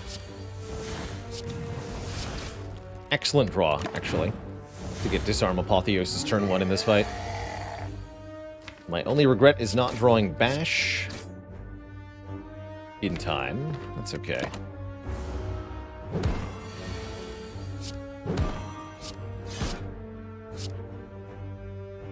I'll take 19.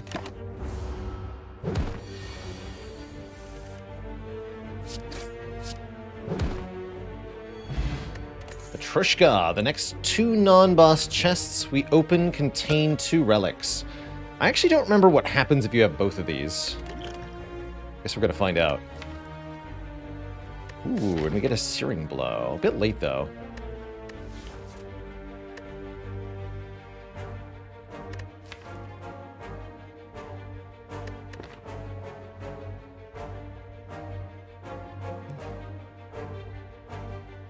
Keezy NC, thanks for the 11 months in the Prime sub. 1 away from a full year.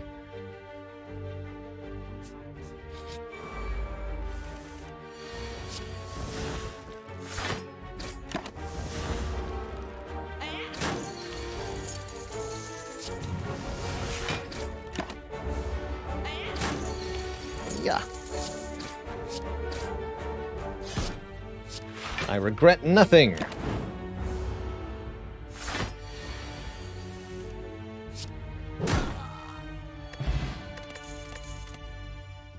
I'll take it in flame pretty happily. Gives us strength so that all of our attacks will deal more damage. And...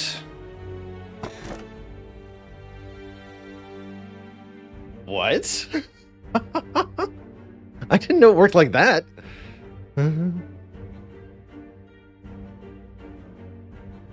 Cool. We get a normal treasure chest, apparently.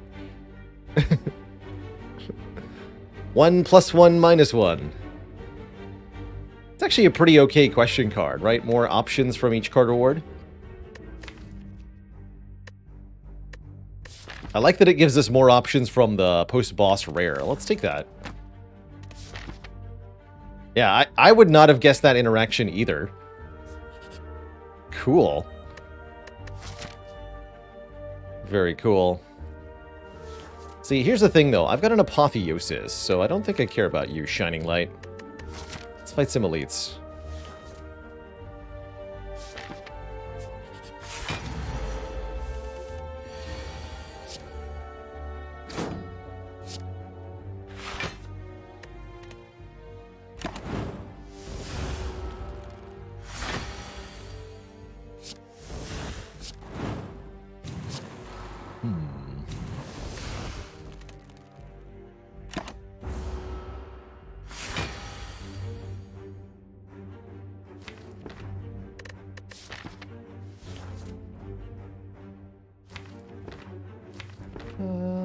We'll use this.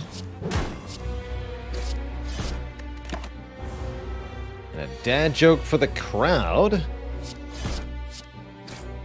Ooh, yeah, that strength potion was good.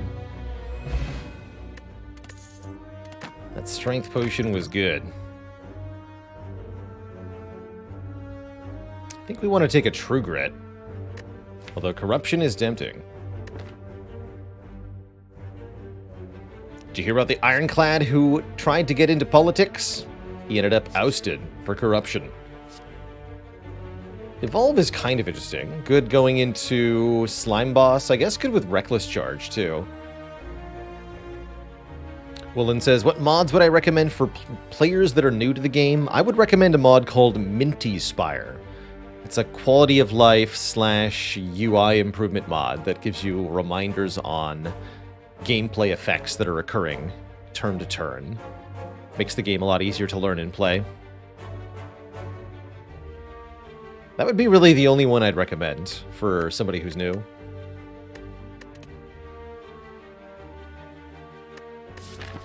That is a tempting evolve.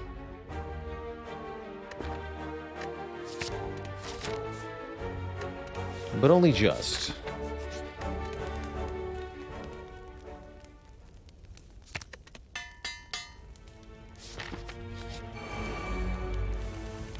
That was a pretty good evolve. Actually. We have Art of War now? Alright.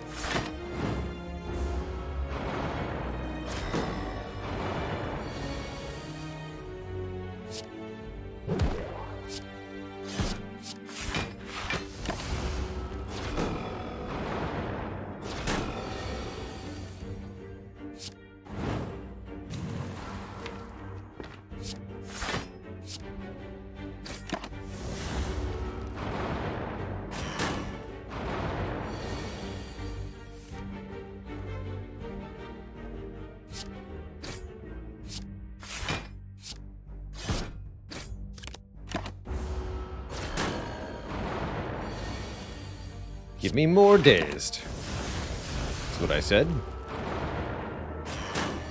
I want them all.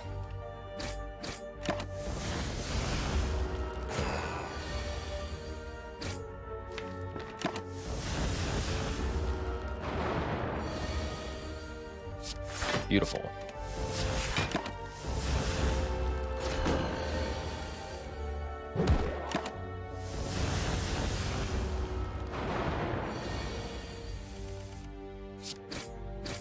Not too bad a fight. We score a boat thingy, giving us block on turn 1. We're offered a fire breathing. Could have taken fire breathing evolve. Still could, I guess, take the fire breathing part of things. That'll get us through the slime boss fight real easy like, so I'm gonna do it.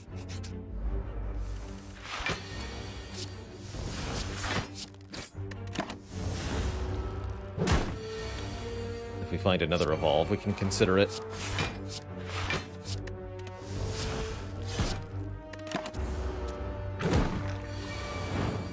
Toasty.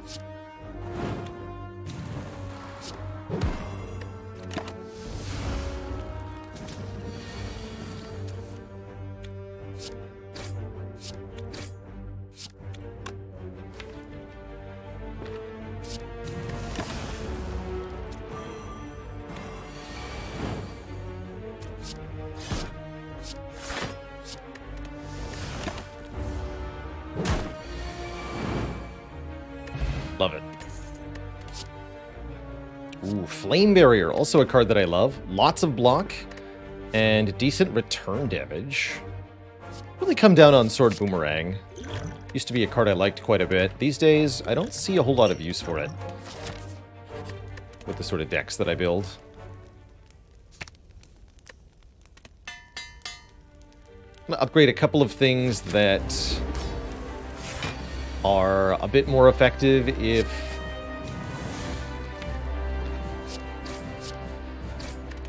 we draw them before Apotheosis, like Disarm and Flame. That stuff.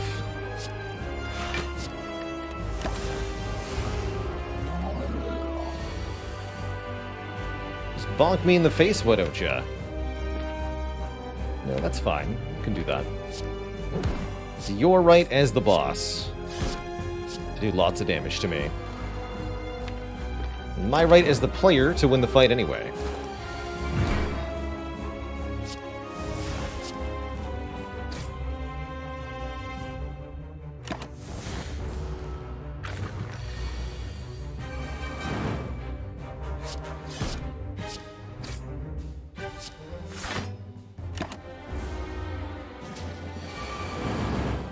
Yeah, that's what I thought. Toasty.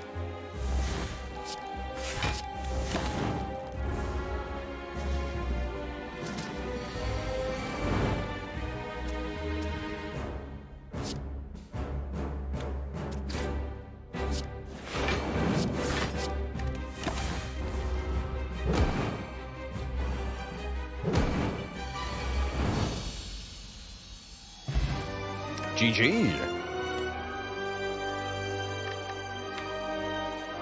Exhume. Exhume Disarm. Exhume Apotheosis. It's not so good. Could use Limit Break to double the strength from Inflame. That's got some utility to it. Fiendfire is generally strong. I do like the Exhume quite a bit. Exhume Disarm just outright solves quite a few fights. Let's do that. There is always a rest site before a boss, pro tip. Pro tip. Energy relics are the options presented to us here. Slaver's Collar, Velvet Choker, Busted Crown. Don't really want the Choker. I guess we'll take a Slaver's Collar. Bonus energy during boss elites only. During the shorter fights, the Anchor and the Art of War will have to carry the day. Seems fine.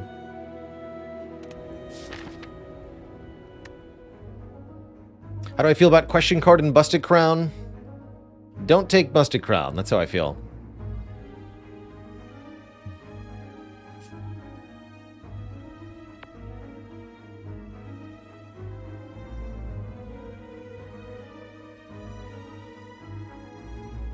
Don't do it.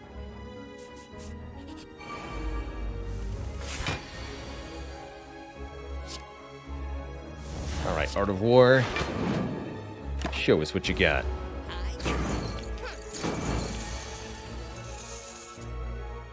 Vaguely acceptable. If I want a Liquid Memories Bash, we can kill one here. Otherwise, we're taking some damage. I'll Liquid Memories Bash. Why not?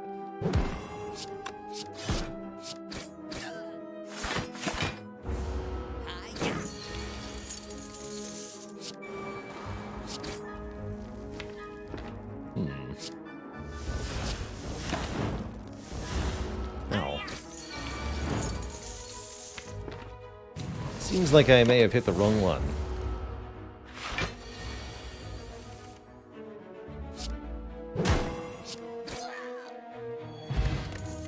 Do get our potion back, though. We do get offered another True Grit, a Pommel Strike, or a Twin Strike. Feels like more card draw really would help quite a bit. I'm liking this Pommel Strike quite a bit. My recent foray into Spire 1.0, what differences did I notice the most? I felt like the biggest difference was in the boss relics we were presented.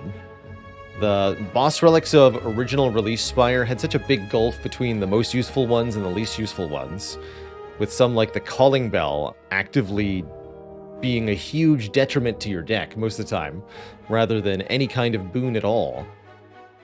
So I'm actually quite glad to see the boss relics in the current version of Spire being more consistently something that's actually good for the player.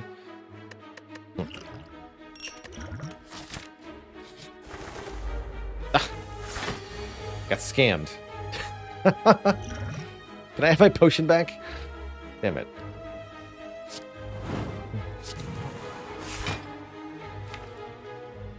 Well, at least we got Flame Barrier.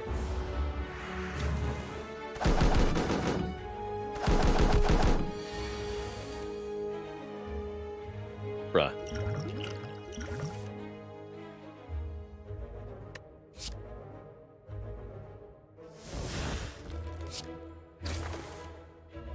There we go.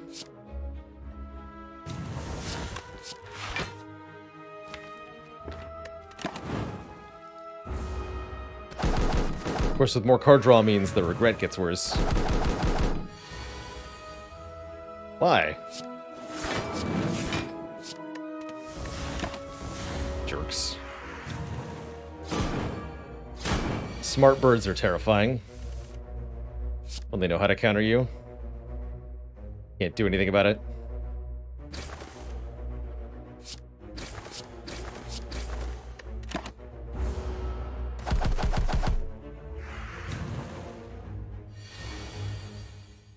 Good. Good.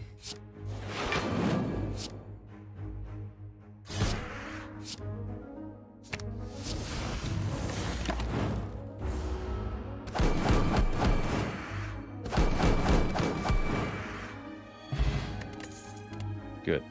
Feed with Exhume and Apotheosis. Deal damage if it kills the enemy. Permanently increase our max health. And a Feel No Pain to give us block every time something gets exhausted. Both of these are excellent additions. Wouldn't mind an Unshaku either, giving us energy for every 10 attacks played.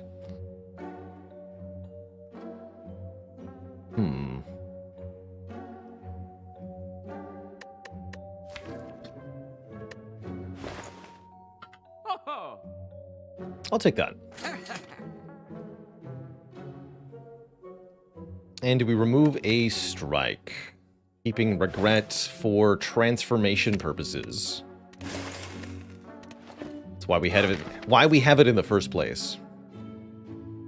Is just on the very faint chance that we could maybe transform that into something more useful to ourselves. To that end, we should be looking at some events in this act.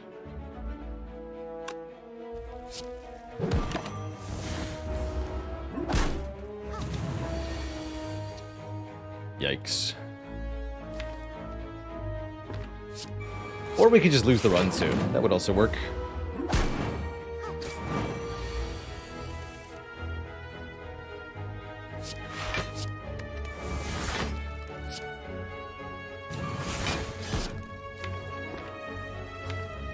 Yeah, we could just lose. Guess I'm cool with that.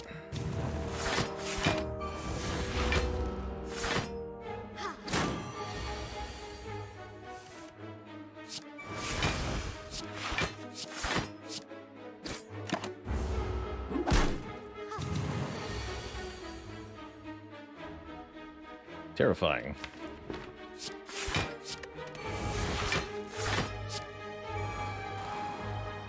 GG. Potion. GG. So it goes. So it goes. With no candidates there, I mean, I don't feel like we lost anything. We're going to be losing a lot of the remaining runs, in part because I'm going to be doing things like taking curses and not removing them, because it's one of the only ways for us to achieve the final challenge objective. It's tough stuff. I think that's enough Spire for me today. Quite happy with what we've achieved so far. So to that end, we're going to jump on over to some Monster Train and try to complete an expert challenge or two here in the final half of stream.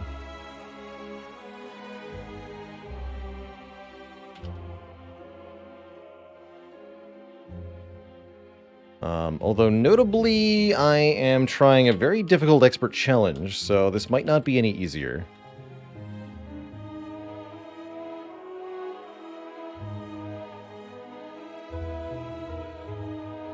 Austin Fuego with 4 metric years, 40 heckin' months of support.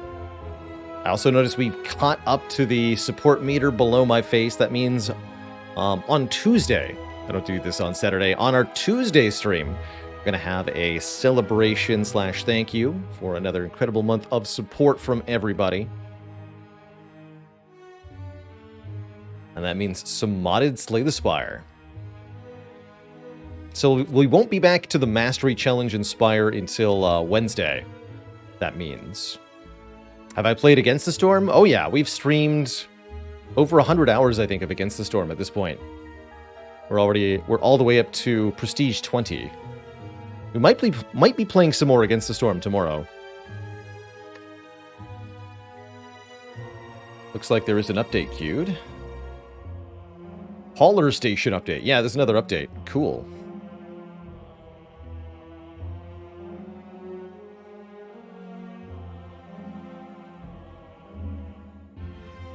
Do I ever vote in game votes? No. No, I would be biased. Most horribly so.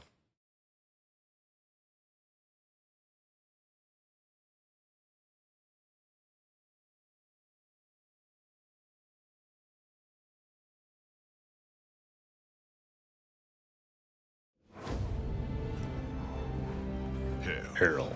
Oh. Welcome back to Hell, everybody. Monster Train, my second favorite deck building roguelite, is the game from which we have been inspired to create our Mastery Challenge. That's done by the logbook in this game, a sort of completionist's nightmare / dream, where you're tasked with beating the game with every single different card and every single clan combination, and you have to do 25 different expert challenges on the hardest difficulty, some of which are ludicrous. For example, the one we're going to be trying today is Extra Pain Train. All penalties, no upsides. Bosses get 5 stealth, enemies get spikes 1, and we get 5, count 'em, 5 additional deadweights. Because why not? That's quite a lot of added challenge. But the best way to tackle that in my mind is to use a Broken Clan, or better yet, a Broken Clan combo. I'm thinking that means we play as the Wormkin. I'll try Spine Chief first. Spine Chief is a very powerful unit in and of themselves. The 5 deadweights aren't that bad once you plan around your units. This challenge loves spikes. That's true. We could do Awoken with spikes. Actually, what sentient combinations have we not beaten? Can we get a clan combo we haven't done yet? Yeah, we need to win Sentient / Stygian and Sentient / Umbra. Umbra, Little Fade could also be a source of spikes.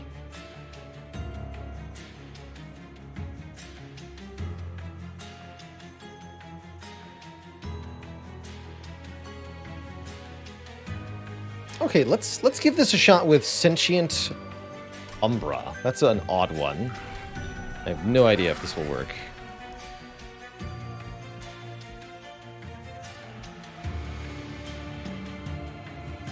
think we just want the regular Shade Splitters, not the Plinks. Let's try this. If I was to rate this challenge difficulty in terms of Spire's Ascension level, how hard would this challenge be? This challenge is Ascension 20 hard. This particular one. This is just as hard. Spikes are here.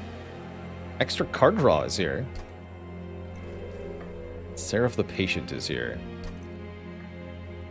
Normal Covenant 25 Monster Train, I'd say, is around Ascension 15 Spire. But this challenge takes it up an extra notch. Okay, so both of these are pretty valuable, I think. This version of Sentient deals damage to the front enemy unit every time they're rejuvenated. This version deals damage to the front enemy to an enemy every time that they take damage themselves. Look at all these deadweights, by the way. Lifesteal can activate the Rejuvenate effect. I might take Explosive Sentient here. Really like this version of Sentient. Won't it be harder to heal with 5 deadweights? That's somewhat true. Yes, it will be. Spikes are more consistent in that we don't need a thing, huh?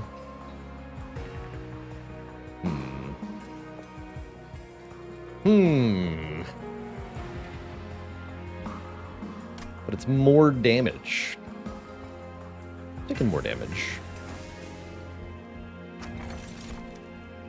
Ooh, and apply Rooted to enemy units when they enter the room below the Pyre Room. That would allow us to hold enemies on the top floor for an extra turn of combat, which could be very useful indeed.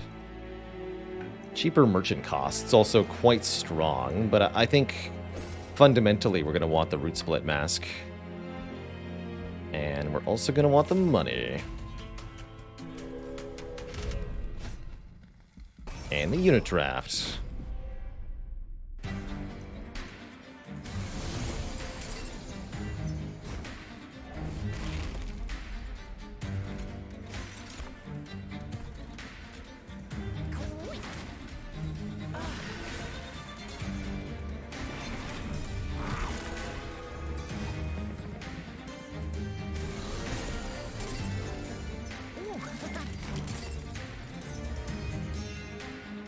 Oops. No, this is fine though, right?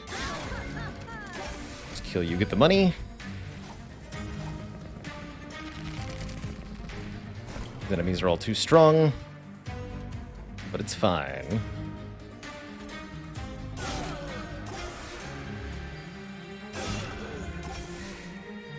And then one dies to the regeneration. This one's rooted, so it doesn't move.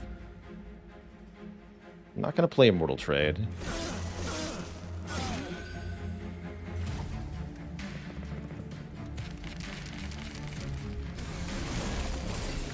Lots of powerful enemies coming in.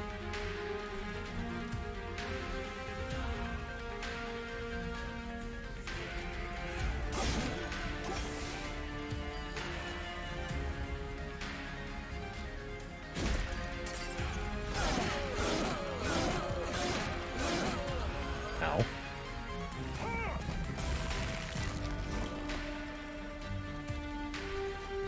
Might want a steward of some kind momentarily.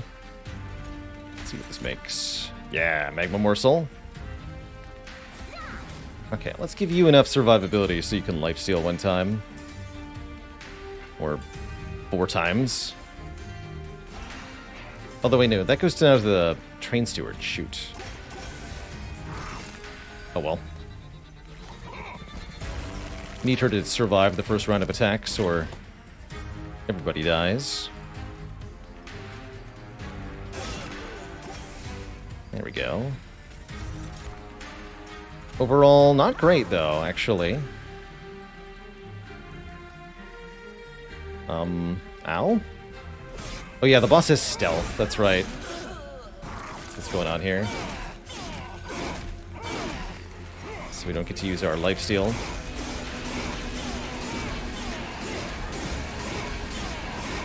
Wow, we almost died to the first boss. That's not a good sign.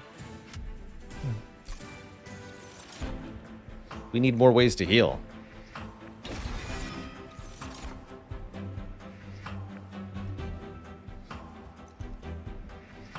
Taking an Umbra Assault, too. Vine Mother. Interesting. Stings are pretty good, actually, because of the added card draw.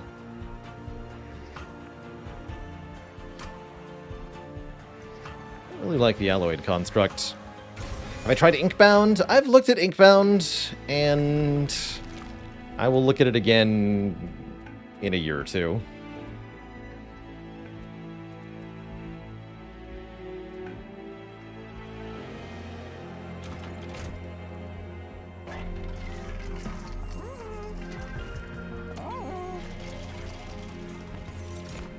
Who do I think adds more challenge between Heart and Last Divinity? Oh, it's definitely the Heart. Super, it's Heart. So do we try Thorned Hollow? Gain spikes when rejuvenated. Really good with Immortal Trades. Let's try it. We can't make a Thorned Hollow work. I doubt we can make anything work.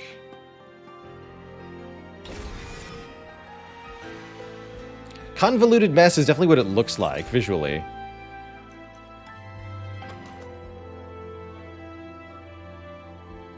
Makes it a bit hard to approach.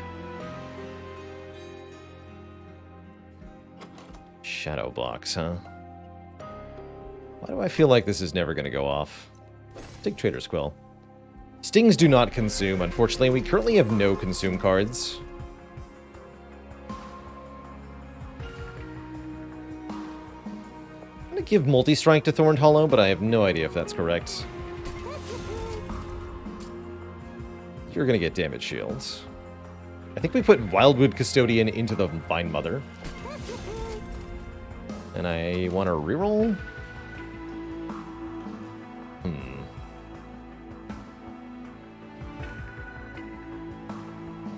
I want that thing to have tankier health. Yeah.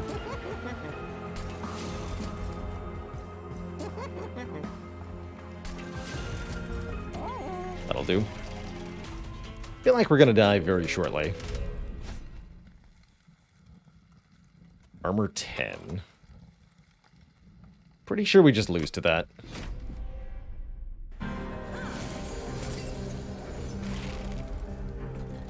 No can do.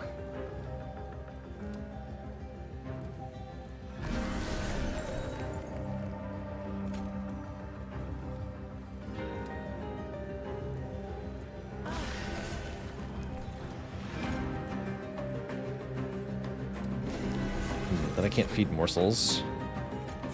Problems.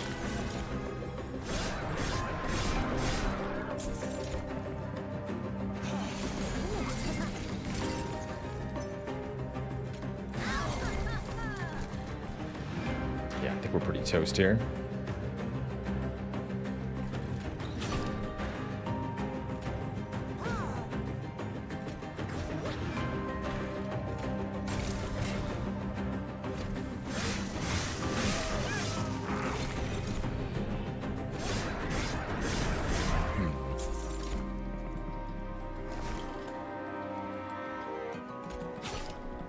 Unless we can win on the bottom floor, maybe.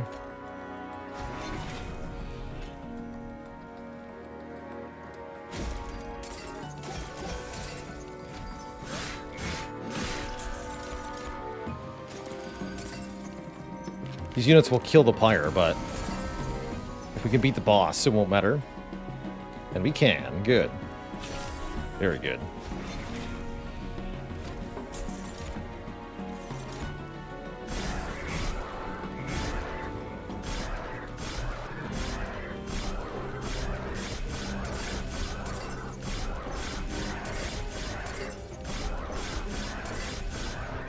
The healing. The spikening. This game looks confusing. It's definitely a visually busy game. And that can be a positive or a negative, depending on how you feel. Once you get used to sort of reading it with your eyes, it's kind of a deck builder like any other. I gotta say, there are a lot of other games that I choose not to stream or even try because they're, in my opinion, significantly visually uglier than this. And I think there needs to be some kind of minimum visual clarity required for a game to be a stream game.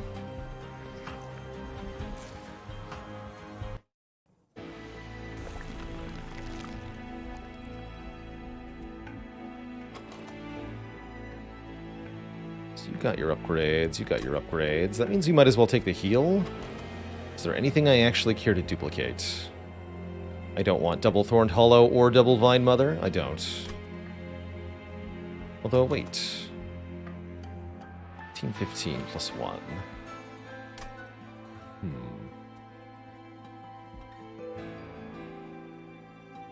Not the worst thing in the world. There's also an Umbra unit there, though. Do you want the heal? Alright. Give me the heal. Look at the caverns.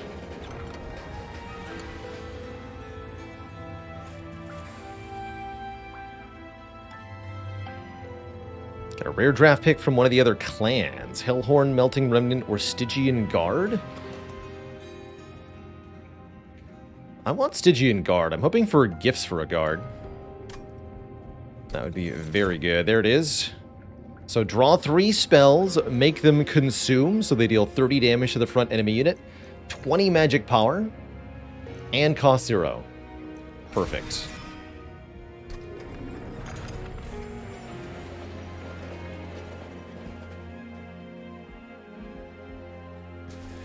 Heretic's Fort. Cannot say I'm familiar with. You know what? Give me a second gifts for a guard. Instead of a second unit. And we're going to rely on the Trader's Quill to make up the differences here. Stinky Pain Train. So stinky.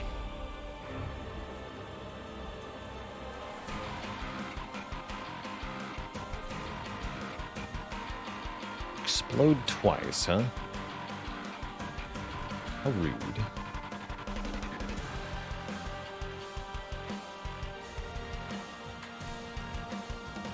Guess we can use the Train Steward as bait.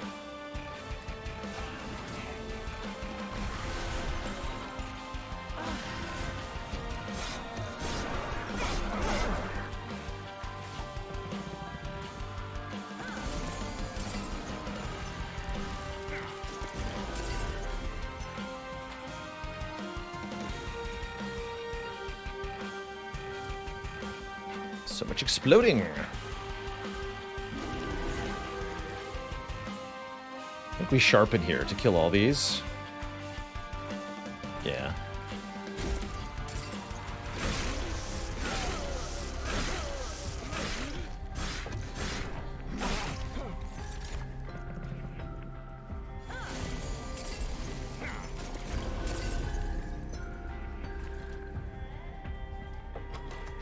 Gifts for a guard should fetch probably Glimmer. Let's go for it. Yeah. Wipe these fools. Annihilated. Play Shade Splitter here with the consume effect to deal 30 damage. Give some lifesteal up top.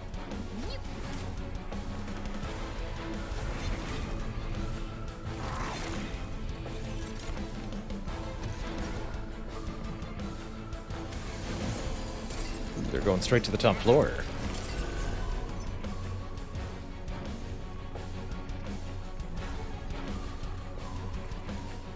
You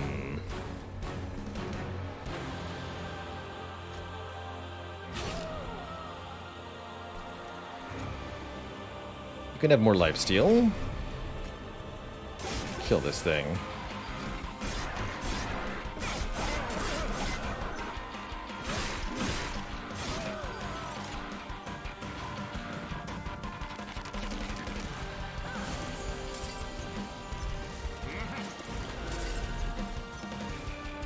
All of these units will die to spikes. Don't even take very much. Let's kill the bomb. Don't have any energy, unfortunately. Because of the Ember Drain that we've stacked. That's okay, though, because the lifesteal is going to cause our Thorned Hollow to beat the boss quite handily here. Especially if we stack even more spikes on them.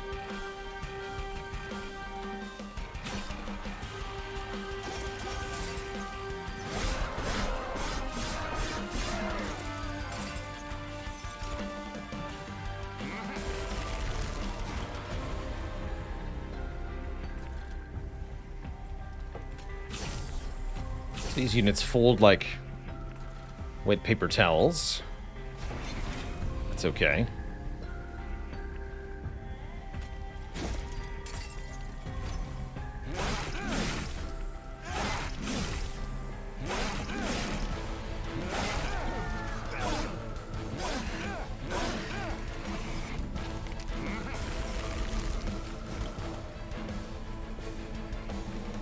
GG. We even heal.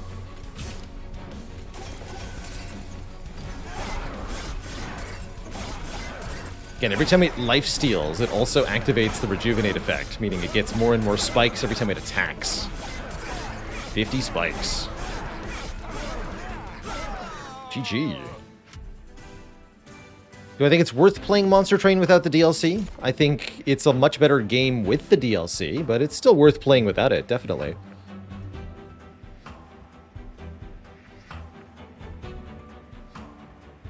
Channel Song can be kind of cool. Raw unit, give it big bonus stats. We'd have to make it innate. Have to make it guaranteed turn 1 for it to be really good, but it could be worth it.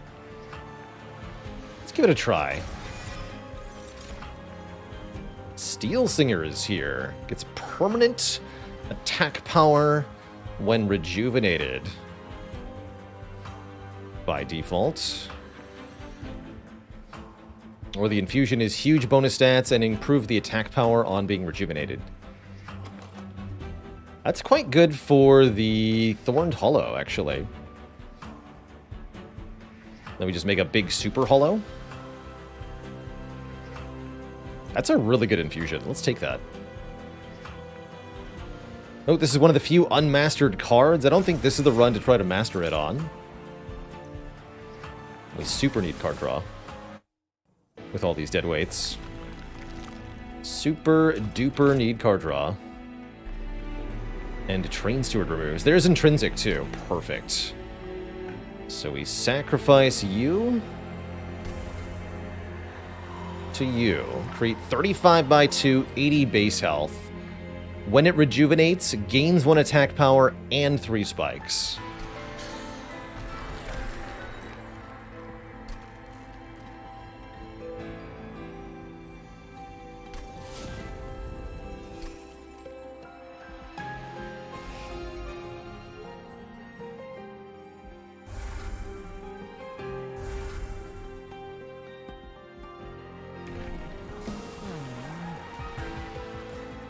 I think we keep up with the rejuvenate path, but some mixed feelings about that, actually.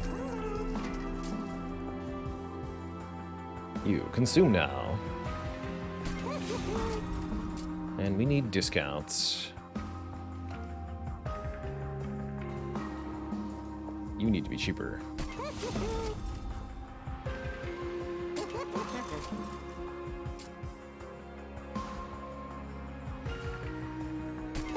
Let's make those both 1 cost for the moment.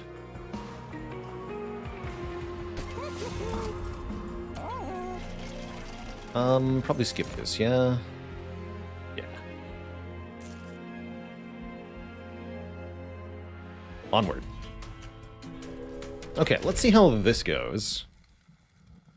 Full heal when moving up a floor, huh?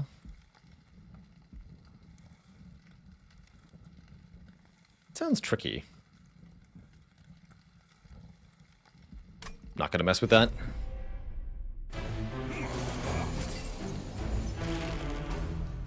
Do I have to defeat Divinity to complete the challenge? Yes. Yes, we do. Super Steward. My boy.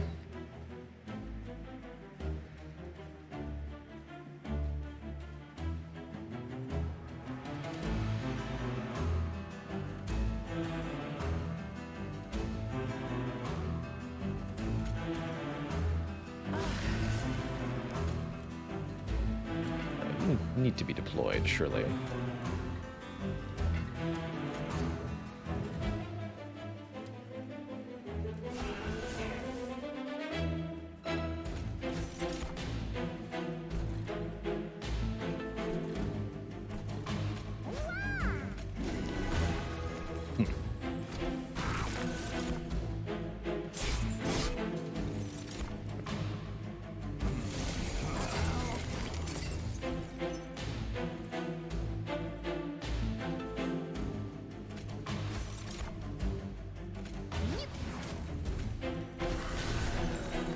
Be glad.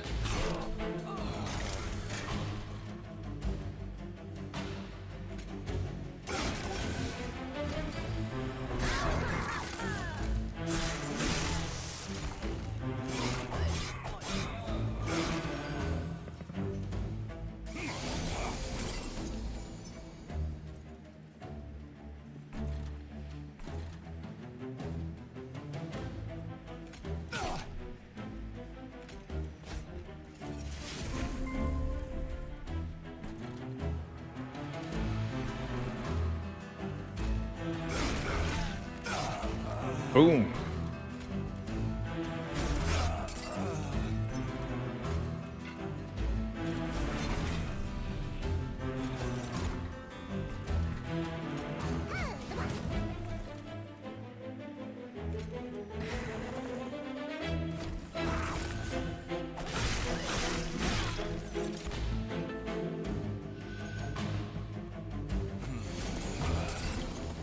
This appears to be going quite well.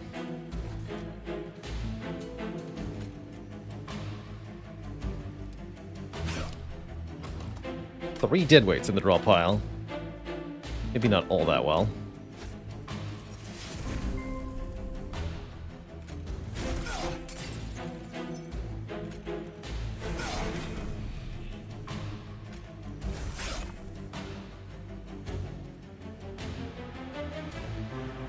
Why are you not dying? Weird.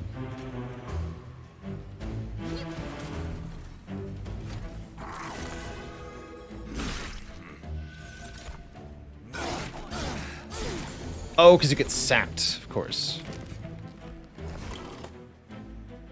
Well, that just makes sense.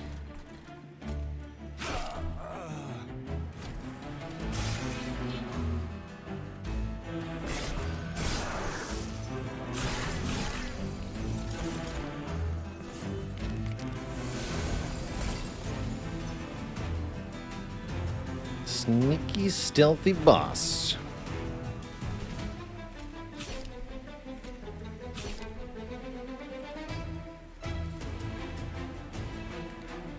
Restore does quite a bit of damage. We should probably play Weight of Contrition also, though.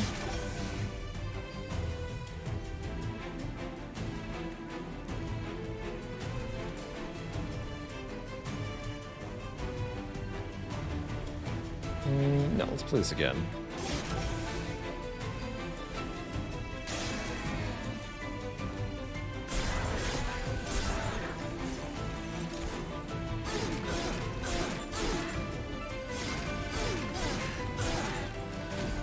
Good.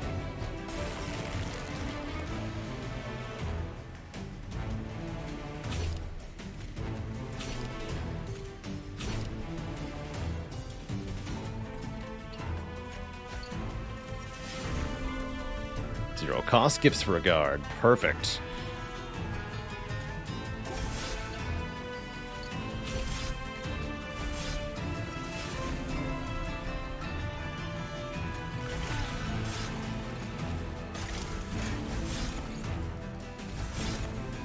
So much damage from the Trader's Quill. Beautiful. Waste one of your attacks on me.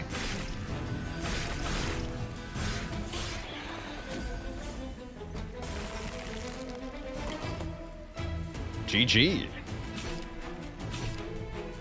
Can't beat the big hollow.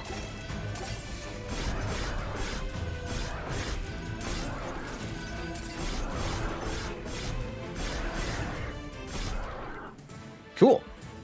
That wasn't too bad. We seem to be doing all right at the moment. Might want to consider it engraft. That could be a way to gain energy if we can make it discounted. Also a good way to proc rejuvenate effects. Let's grab that. Beast. Eat some stuff.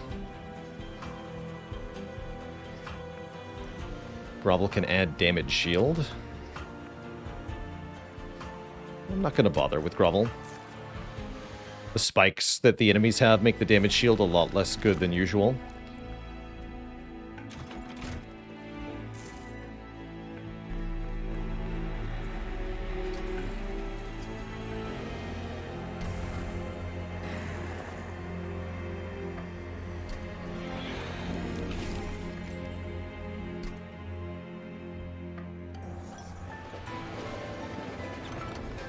Cave of 1,000 Eyes. I'll lose some pyre health here. When you play your first morsel unit each turn, draw 1. Very good. More card draw. The more cards we can draw, the more cards we can play. Plain and simple. Do we want to add holdover to any of our cards? Yes, we want to make holdover 0 cost and graft. For sure. That'll generate energy each turn and improve our draw each turn and proc rejuvenate each turn. That's great. And then add consume, I guess, to Antumbra Assault. And then reroll and buy another discount.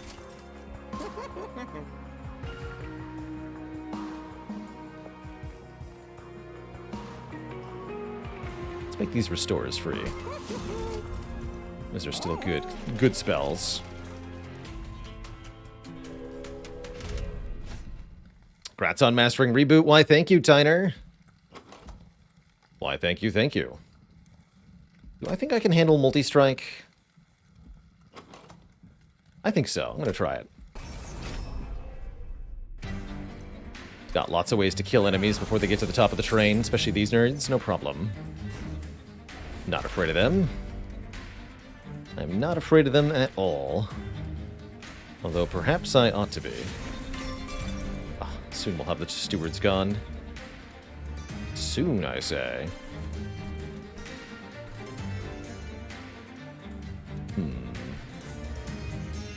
They're nasty.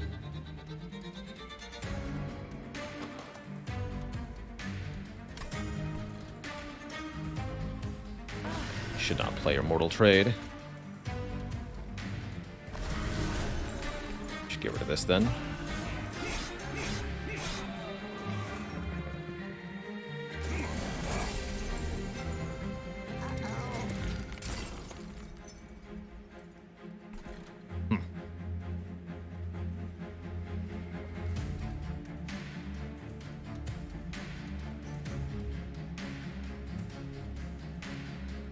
Lady's too good to ignore.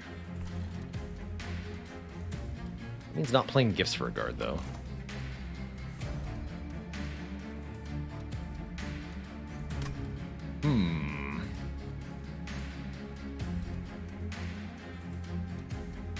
Alright.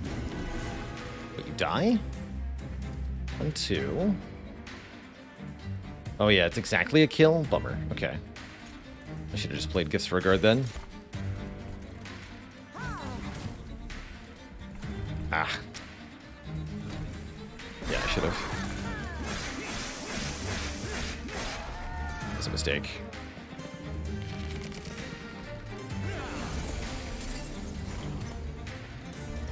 Not the world's biggest mistake, thankfully.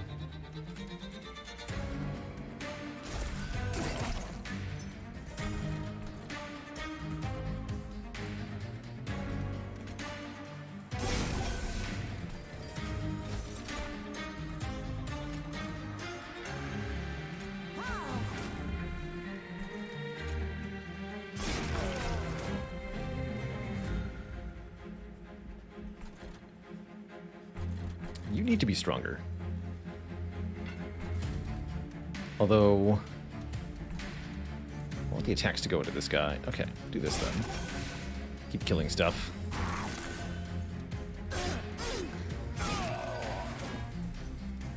What's infused into the Thorn Hollow? A Steel Singer. one of the special rare units from the Awoken clan. Yeah, I was worried we might do that to Engraft. That's okay. That's fine.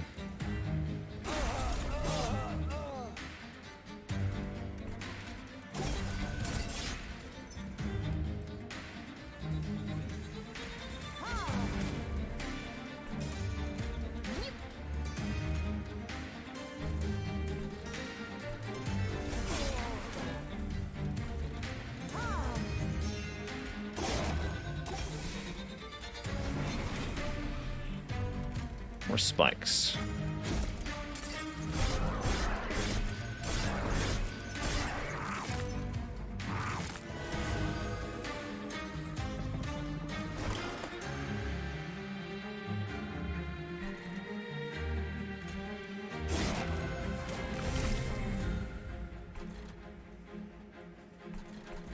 And then more lifesteal really is a huge boon here. So I think I'll play this.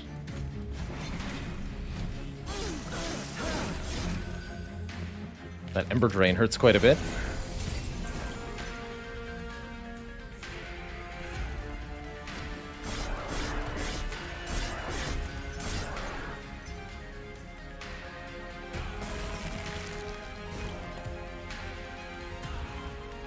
This will do 80 damage.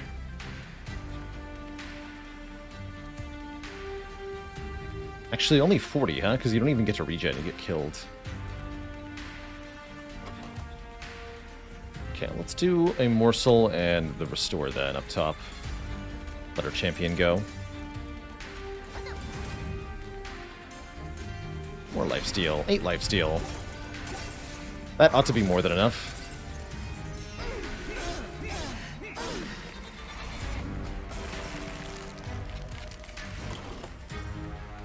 And indeed, it's plenty.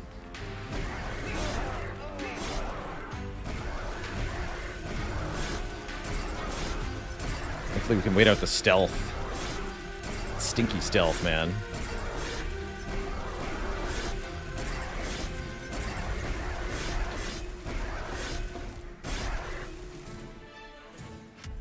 Alright, the big lad wins. We get fossilized fangs, meaning gorge abilities trigger twice.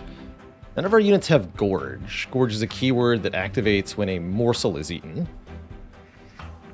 So I guess we take $25, since we're not going to get any Gorge.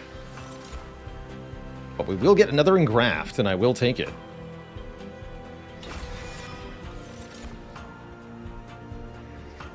Worth considering Excavation Eruption, perhaps, or even Engine Upgrade. We do like more energy, and it's a consume card. Great, get in here.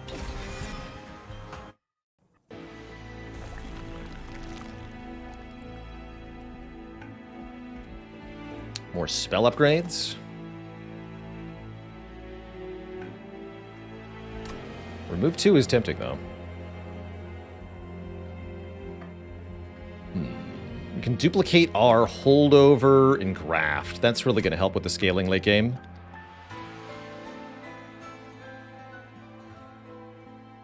Okay, so I'll just purge these stewards manually. We are now removing train stewards manually. There's also 10 magic power piercing we could put onto something, like Glimmer. If I was drawing Glimmer more reliably, I'd consider that a bit more heavily.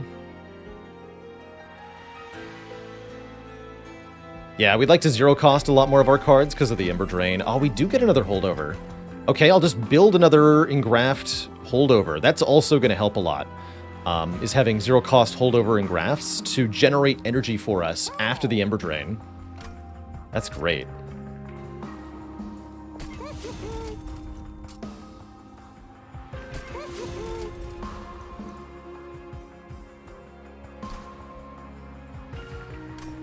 Already took the money, didn't I? I did. Let's see what's here. Oh, we can take the Rail Forger's Hammer for more capacity every floor, the Manual for more capacity on a random floor, Or we can take Frozen Nostalgia, reducing our capacity on every floor in order to get 15 additional magic power, which is really strong on a lot of our cards here. Would make our heals incredibly powerful. But I think the capacity would be a serious issue. Let's just take +1 on every floor. More room for morsels.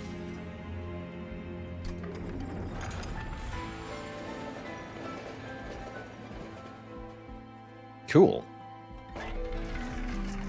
And then what? Do we add consume to something or reroll get a cost decrease? It's so expensive for that reroll, but probably worth it. Let's reroll.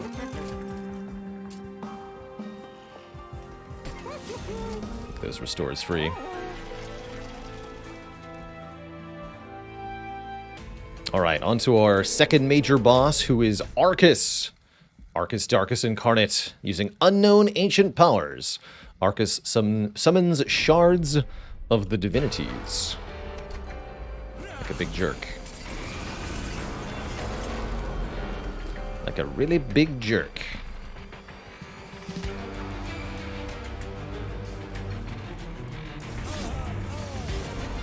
That's right, I didn't remove those. Well, that makes sense.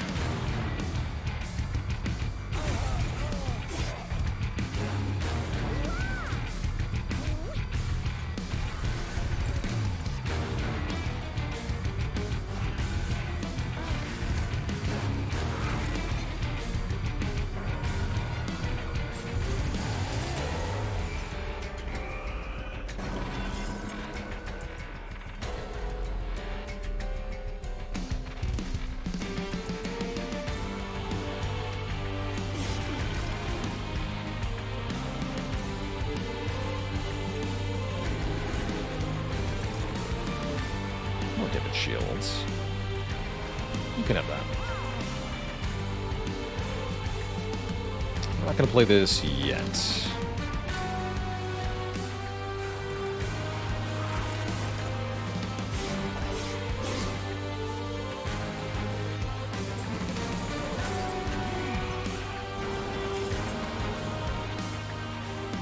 We'd like to play, if we're going to play Gifts for a Guard on a turn, we want to do so before playing Engraft. Because once Engraft is played, it's a valid target for the Gifts for a Guard.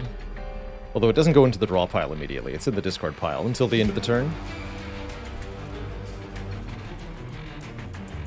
We can't armor 10, sure. Doesn't matter then.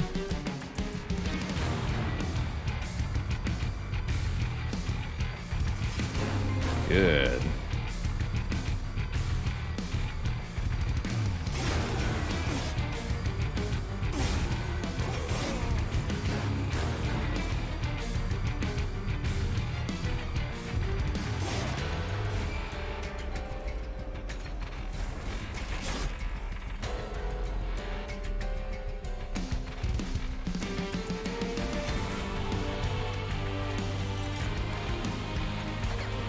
Counter the Ember Drain a bit.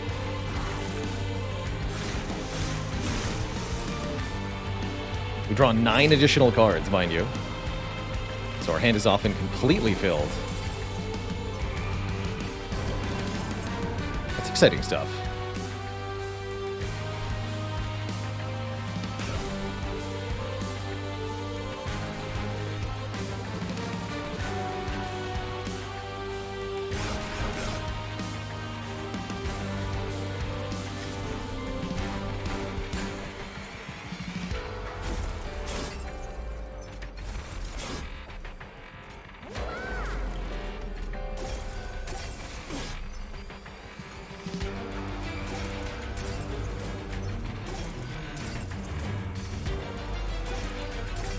The more heals we stack, the higher the stats and the higher the spikes.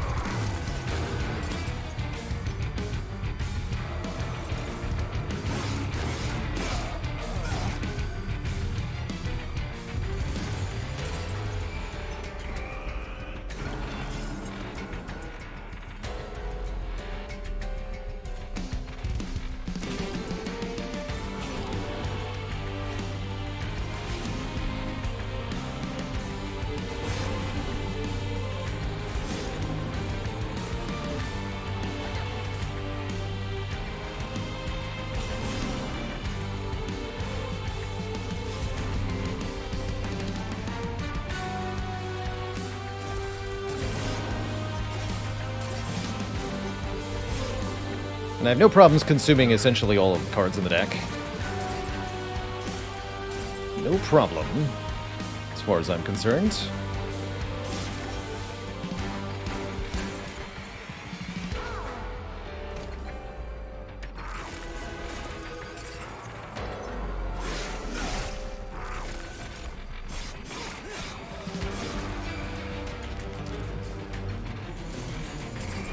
The Wildwood lives.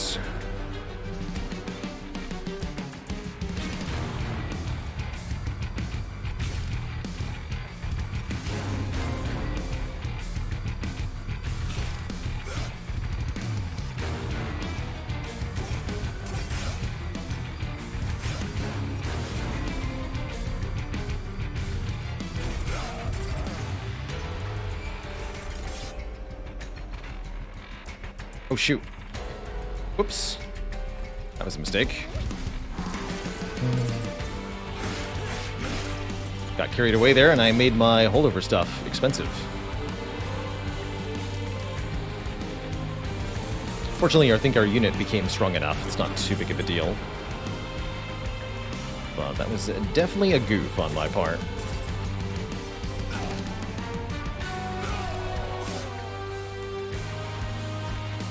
Whoopsie daisy.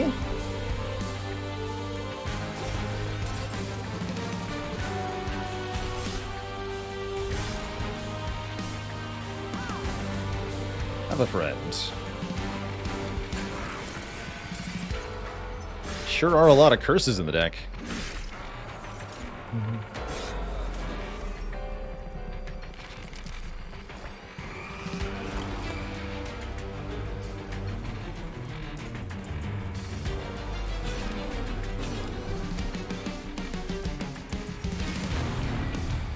Fortunately, there's always stings to burn through.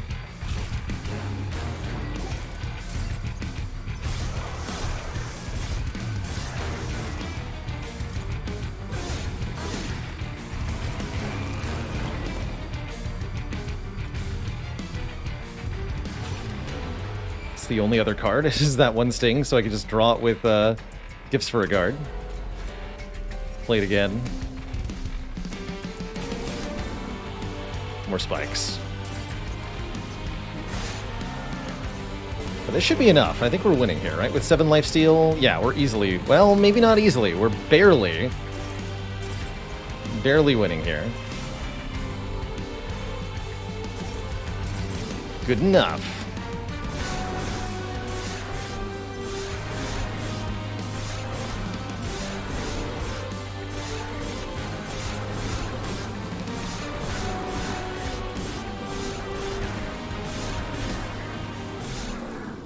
GG.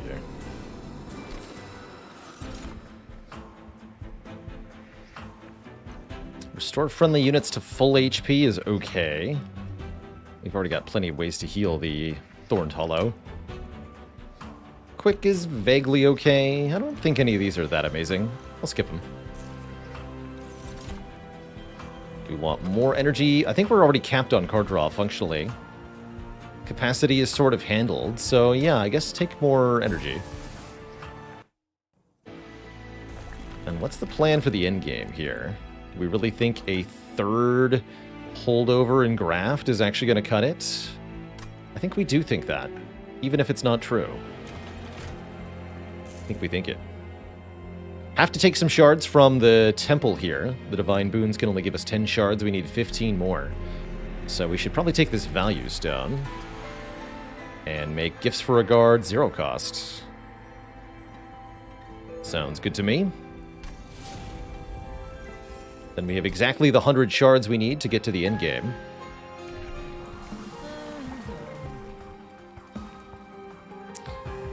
And I'm rather tempted by Cultivate here.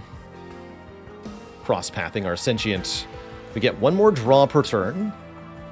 And she increases the stats of the unit with the lowest health each time she takes damage. That seems like a useful cross path here. It's only 20 more damage on the 3rd tier Rejuvenate. Let's go Cultivating. With the additional draw. Although I think we'll be capped on draw a lot of the time.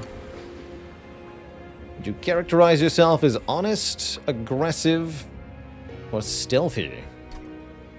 This is not too late to be honest. Sure. Give me a one-time thing of money.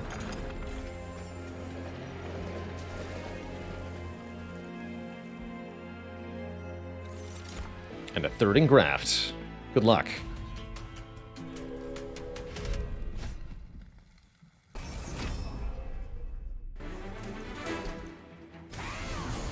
Not completely convinced we're going to be able to get enough spikes, but we'll see what we can do. Still have those stinky train stewards, huh? Damn it. Gotta remove those.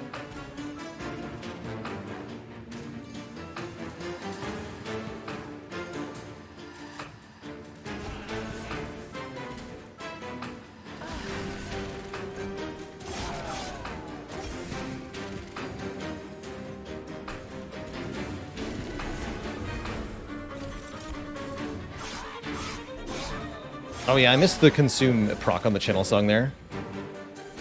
That's true. It's not smart of me. Steel Singer. Alright, this looks good. Steel Singer goes on top. Let's play Shade Splitter first. Good.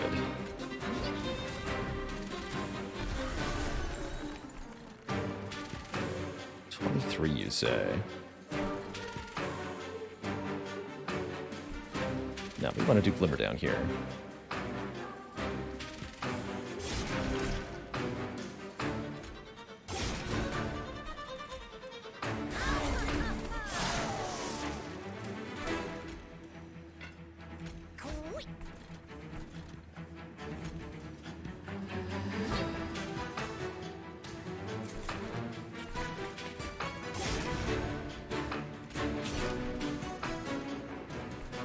Want some spikes? Yeah, you can have them. This guy getting to the top is actually quite dangerous. He's got rooted though. So we have 2 turns to kill him. Seems important.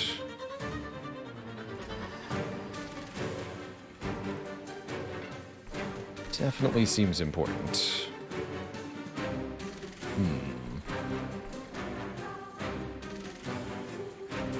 Kill that guy.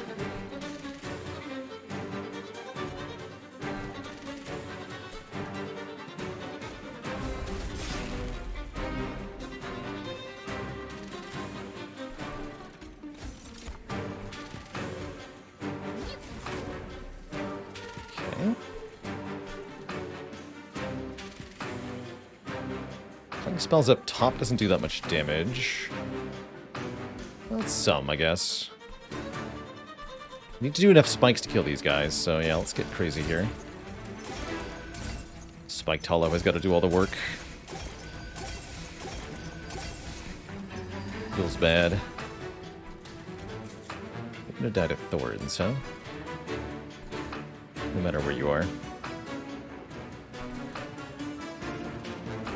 Whatever.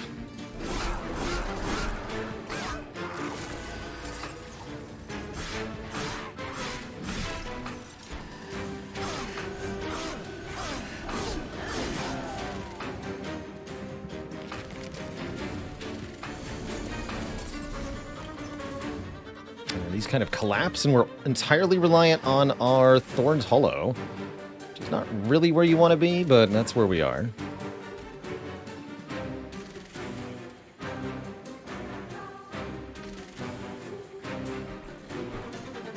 Oh, we're so hosed. The way I see it. I guess maybe not that hosed.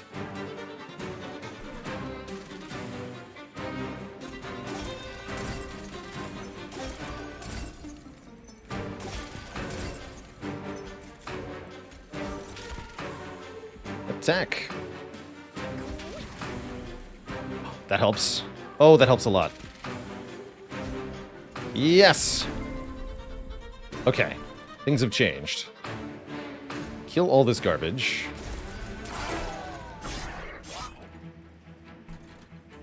Now we can kill some of this garbage, too.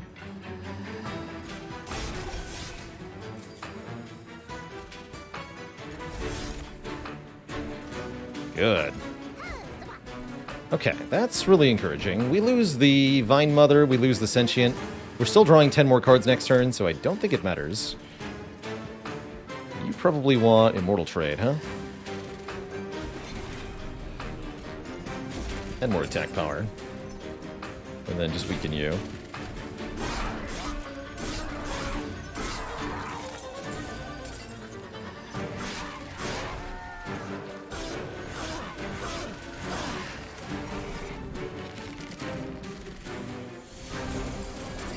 Pain Train is real, though. That's for sure.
Big guy. 5 stealth, no less.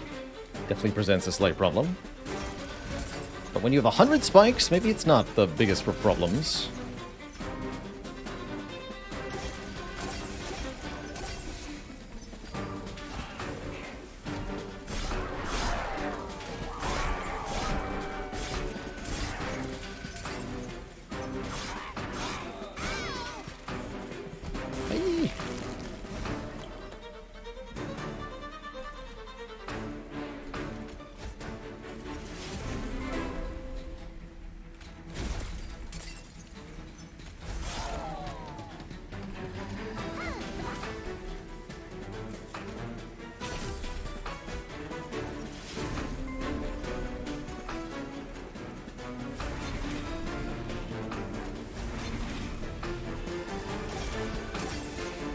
More spikes. 138 spikes.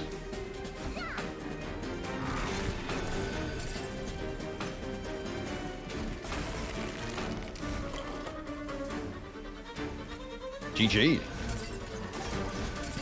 We actually stacked quite a bit of regen, too. Or no, just 3 regen. Excuse me, that's a lifesteal. Never mind.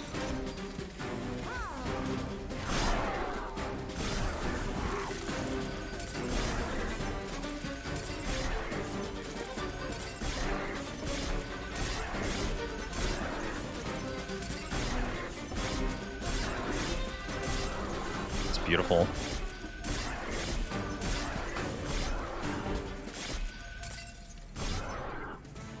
Just 2 more fights to go through. This run has been more successful than I initially expected from this clan combination. Super gonna grab another engraft. Super gonna do that. Don't think I want mitosis. What does Ember Drain do? It gives us an energy penalty, or an Ember penalty, the turn after we play it. We want more spell upgrades, surely. Get rid of the last 2 stewards, so that my channel song finally works. That'd be great. Take a look at the artifacts first. 3rd upgrade slot on spells. Ooh. More magic power could be a thing. Makes the holdover and grafts heal for an actual amount. Although the amount doesn't matter that much. If I could do third upgraded slot on spells, what would I want to do? Armor Frost Immortal trade looks good.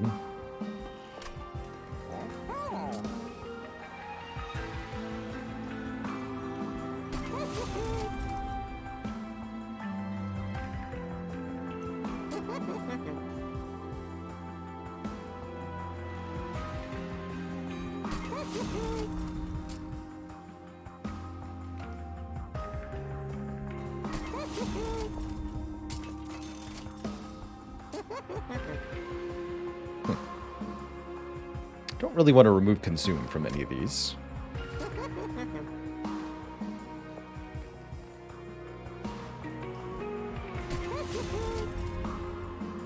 Purging some cards might be wise. Let's look at the rerolled trinkets. I don't think I'm going to purchase Lightstone Casing.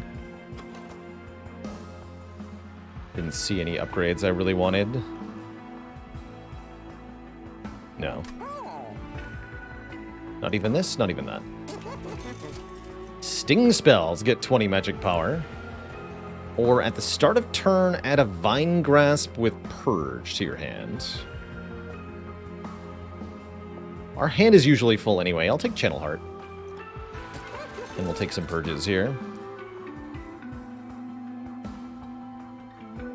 Shade Splitters are worse than the Restores for the most part. Let's get rid of these. Morsels are hard to keep alive, too.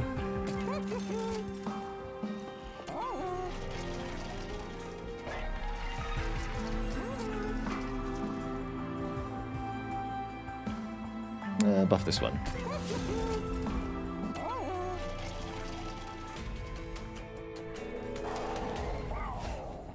Sharpens I could see purging, except I kind of like the Gifts for a Guard fetching them and making them free. Alright, Seraph the Patient is quite an obstacle. Great, good job, Channel Song. Do I dare Gifts for a Guard right now?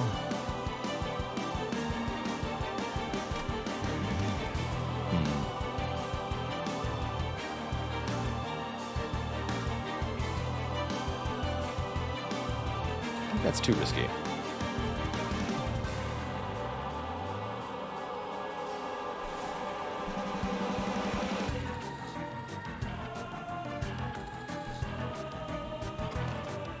Definitely need to be able to keep the engrafts. This version of Seraph is pretty spooky too, gaining attack power as we play stuff. I'm a little concerned here. 15 by 3. I'm a lot concerned here. So we'll do this. Get some rallies, which I don't love. Kill that thing.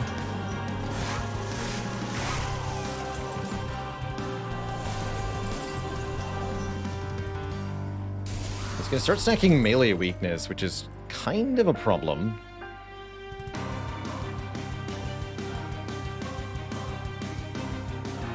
Although there are ways around it.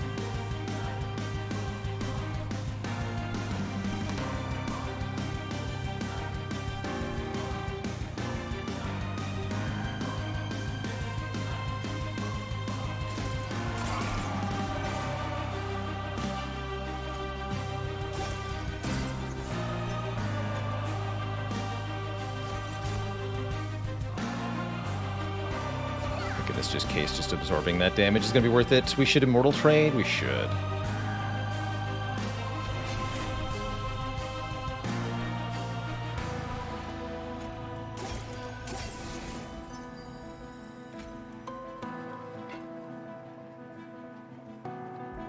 This is better. You're alive. Kind of cool that that worked out to exactly the same health.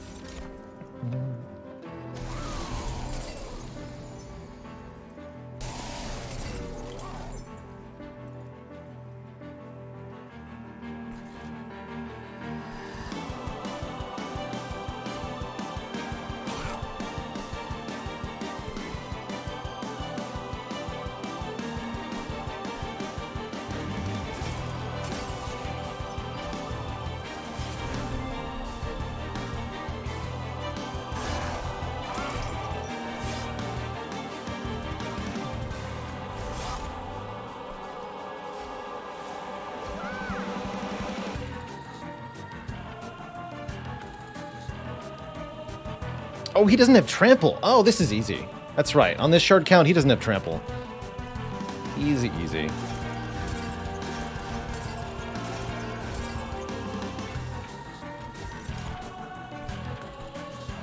Then there is no need to be afraid.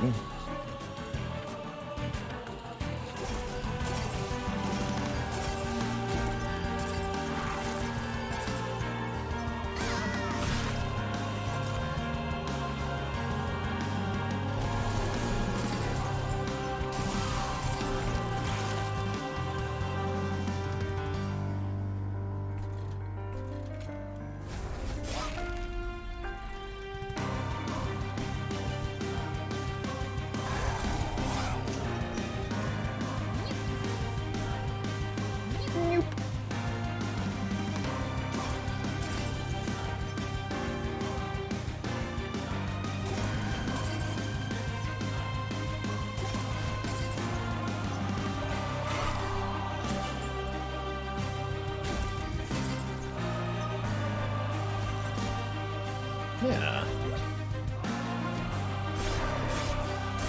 I'll just take all that health back, thank you.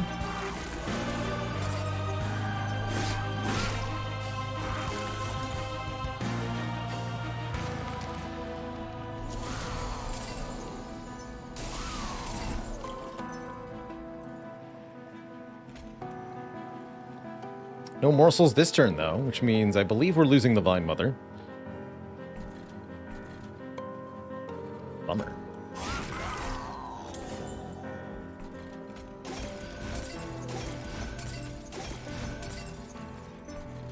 Guy's dead.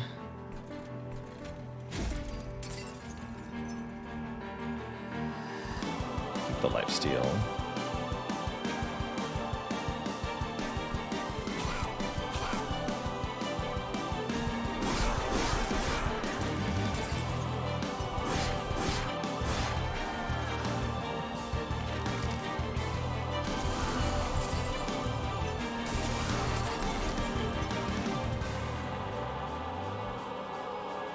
Easy.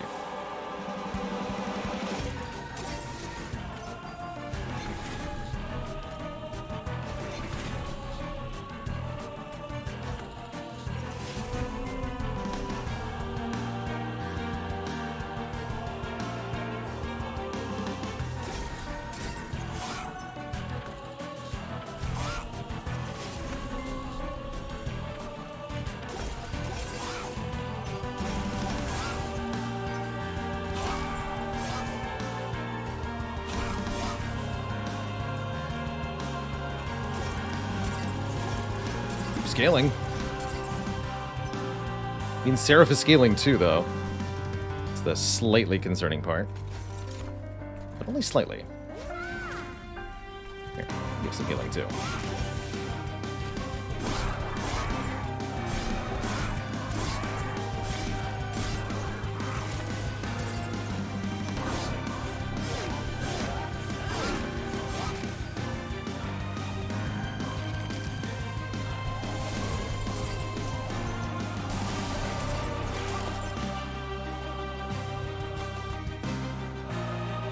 Getting low-ish on cards.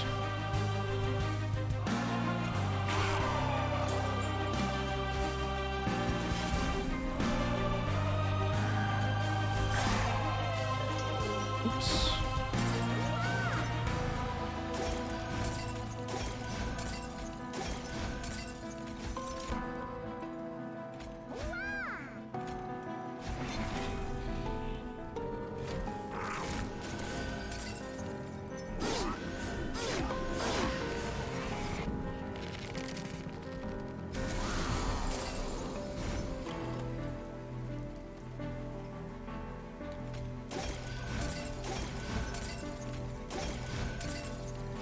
Six Ember Drain.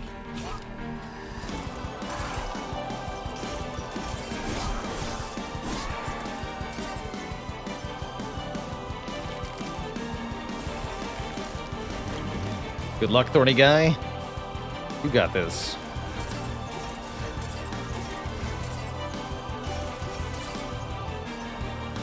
Spikes for days.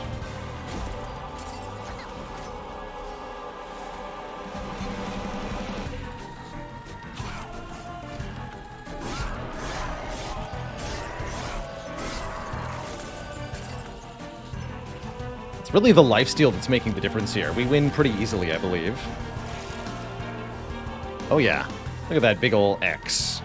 GG. Let's not change anything. Seraph does give more attack power per spell we play. So if we're winning, I'm gonna leave it at that.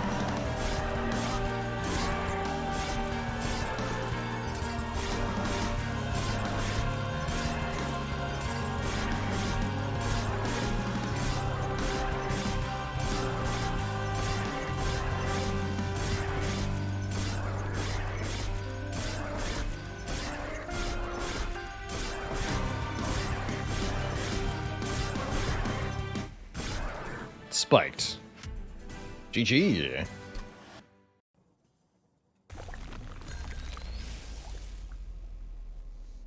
And now for the last divinity. Either in victory or in defeat, the divinity's endless destruction. Rage is on. Each floor of this fight has different status effects, with the middle floor having multi-strike and therefore taking the most damage to spikes. And finally, in the one fight where it really matters, we draw Channel Song with only one valid target, the big boy. 55 by 2 / 100. Let's go. Definitely inclined to put our Thorned Hollow in the middle here, to take advantage of that multi-strike. The Thorned Hollow can take the damage. Got lots of healing going. Although it might behoove us to put Sentient on a lower floor. Tough call here. Definitely not sure where to set up.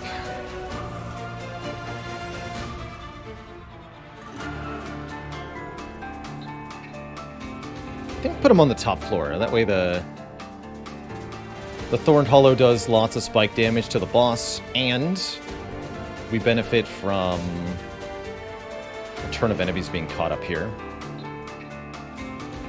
So we'll do Sentient Vine Mother, I guess. Up top. Play Shade Splitter first. Yeah, you go up top. Draw me a card.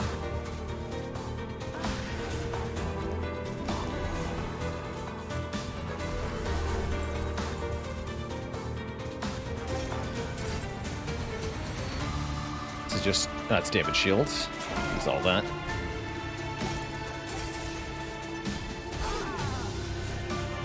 Oh, my morsel. How dare you? It's okay, he absorbed the Ember Drain. That was his job.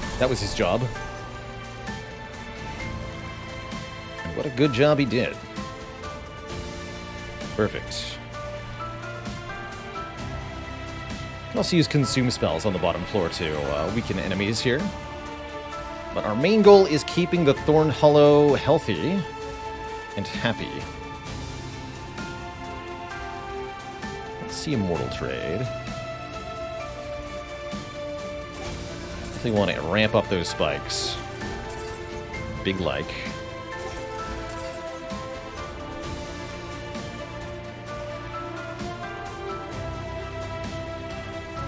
Take all the spell shield off. Kill this Light Wings.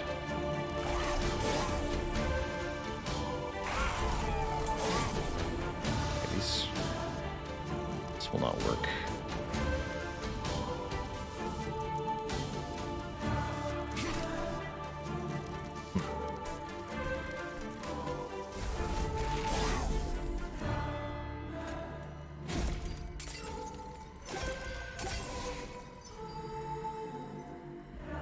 Bummer. Well, I still draw a card. Good for me.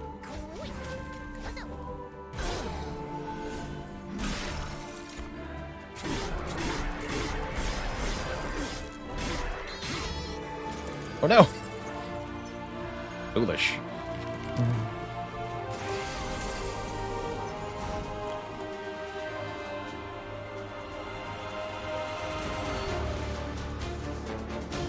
Very foolish.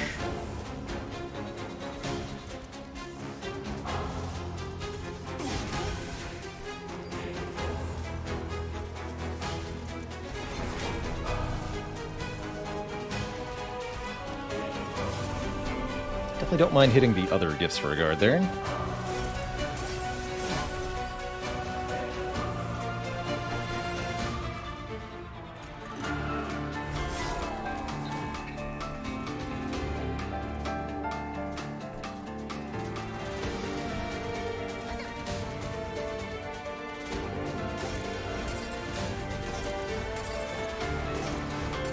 Need to scale up the spikes. This guy could be a slight issue.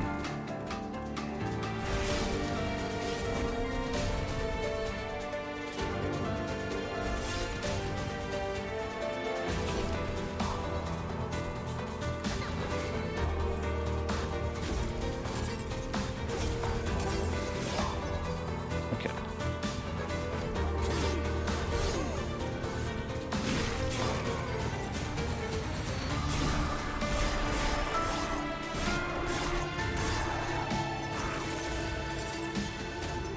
To do some damage on the top floor this turn. And the middle floor. This is looking a little sketchy here. Oh dear.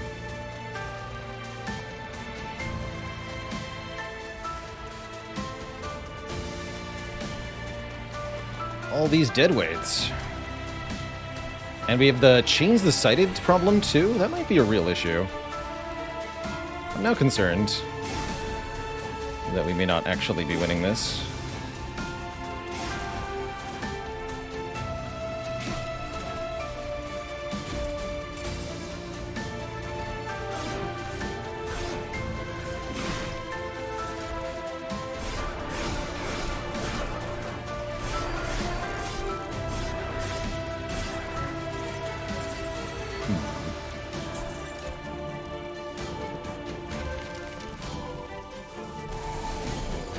Explosive Sentient has to put in work now.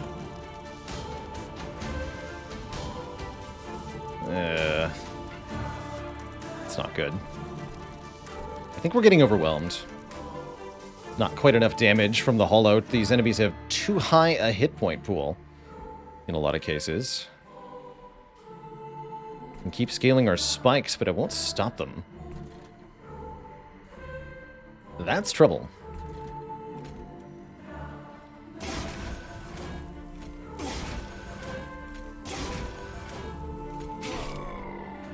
That's a lot of trouble.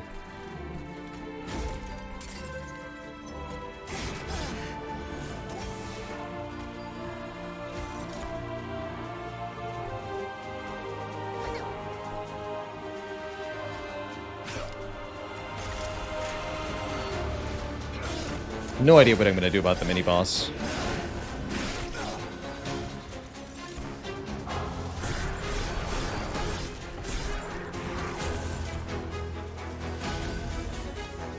Weep. Yes, cry. Simply perish, of course. Why didn't I think of that? Just die, forehead.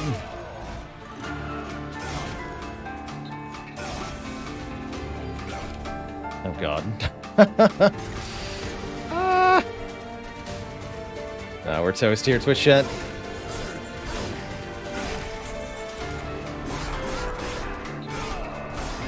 Wasn't enough. Yeah, we might have been able to do it with Thorned Hollow on the top, but I'm not sure. I feel like this still ends up with us getting completely overwhelmed by everything and just being unable to deal with it. But yes, putting Thorned Hollow on top would have given us the most clearing power, for sure.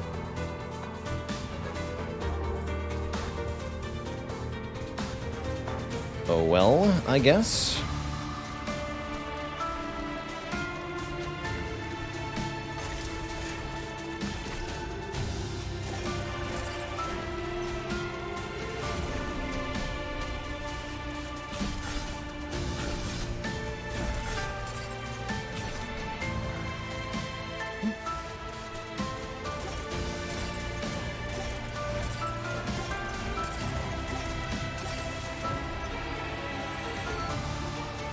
We lose, right?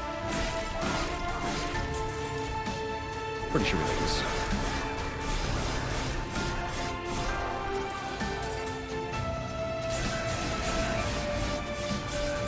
Oh, actually, not to that we didn't. This, though, there's no way I'm stopping that. Yeah, we're pretty toast here. Alright, just kill me. I surrendered.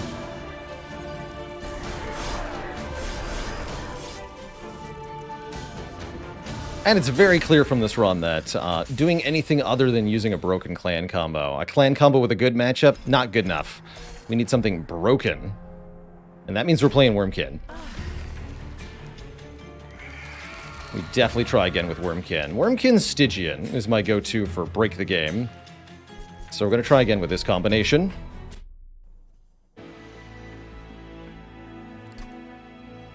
And just try to kill things with spells. Little Fade, I think, will be exceptionally terrible for this particular challenge.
Go.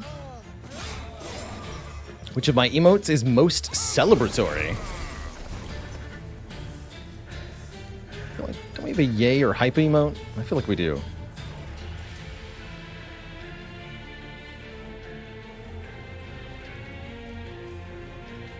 Maybe not. Which of my emotes is most celebratory?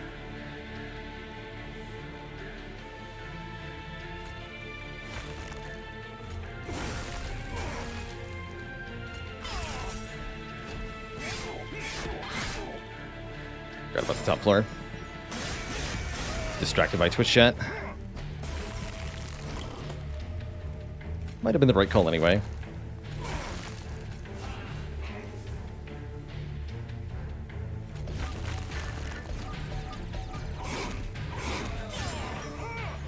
No stealth for you.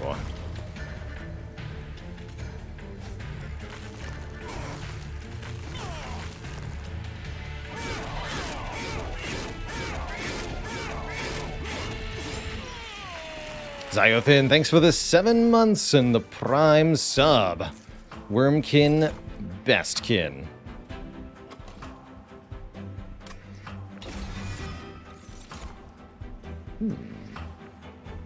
When in doubt, take the Infuse card. It's good. Real good.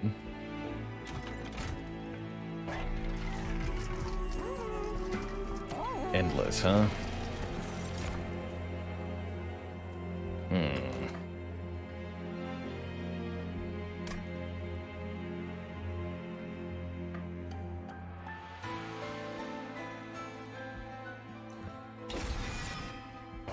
This might not work.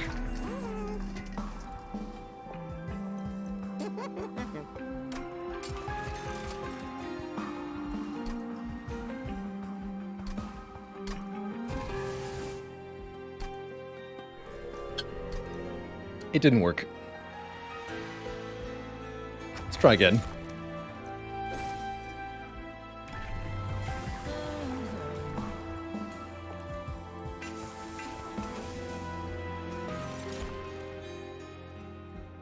Founding Seal. Okay, that is something we can use to win the whole dang run under the right conditions. Although Stygian banners and Merchants of Steel are not on the same floors, unfortunately. Maybe we'll get a unit banner. There it is. All we have to do is give 10 armor to every single enemy, forever. Seems easy to do. Surely this is fine.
Oh, the stealth. We just lose? What do you mean we just lose? Bullshit.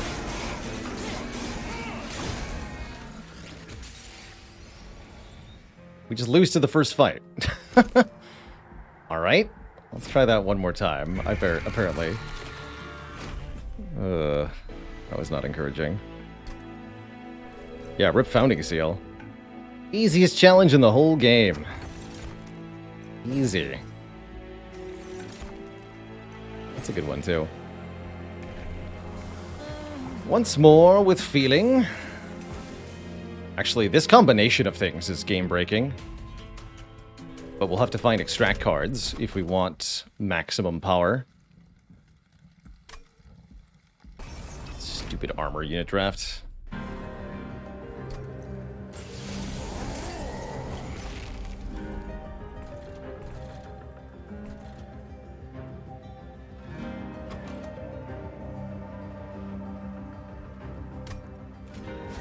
How's it going, Phaley?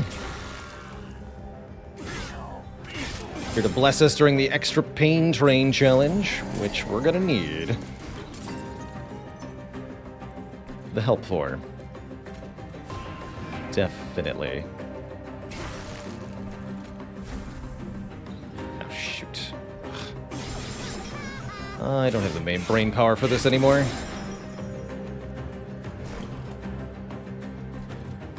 Rip brain. Whatever, just hit my pyre, it's fine.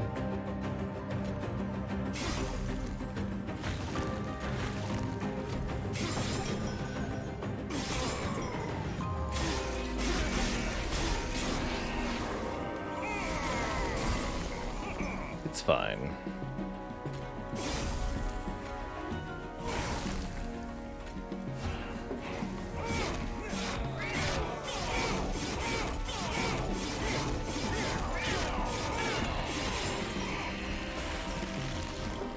Freaking stealth, man.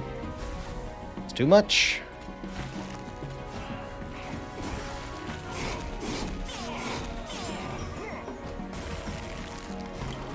It's too much.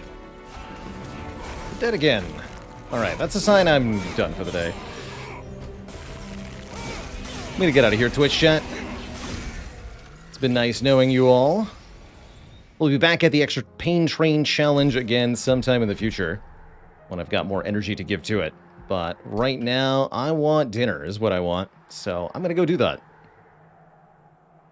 See you later, BB Tech, Thega Barito, Robson, Annabelle, Bailey, Tassri, Pepperoni, and everybody else Tomorrow is a Saturday stream, so we'll be doing variety content, probably some Against the Storm tomorrow. None of our Spire challenge. Last reminder to get your votes in on the game vote, which closes here after stream. Top voted game will get played on stream later this month. See you later, Silas, Vasinor, Arcane Order, and everybody else. Till next time, my friends. Toodaloo, stay cozy, and have a good one. Bye-bye.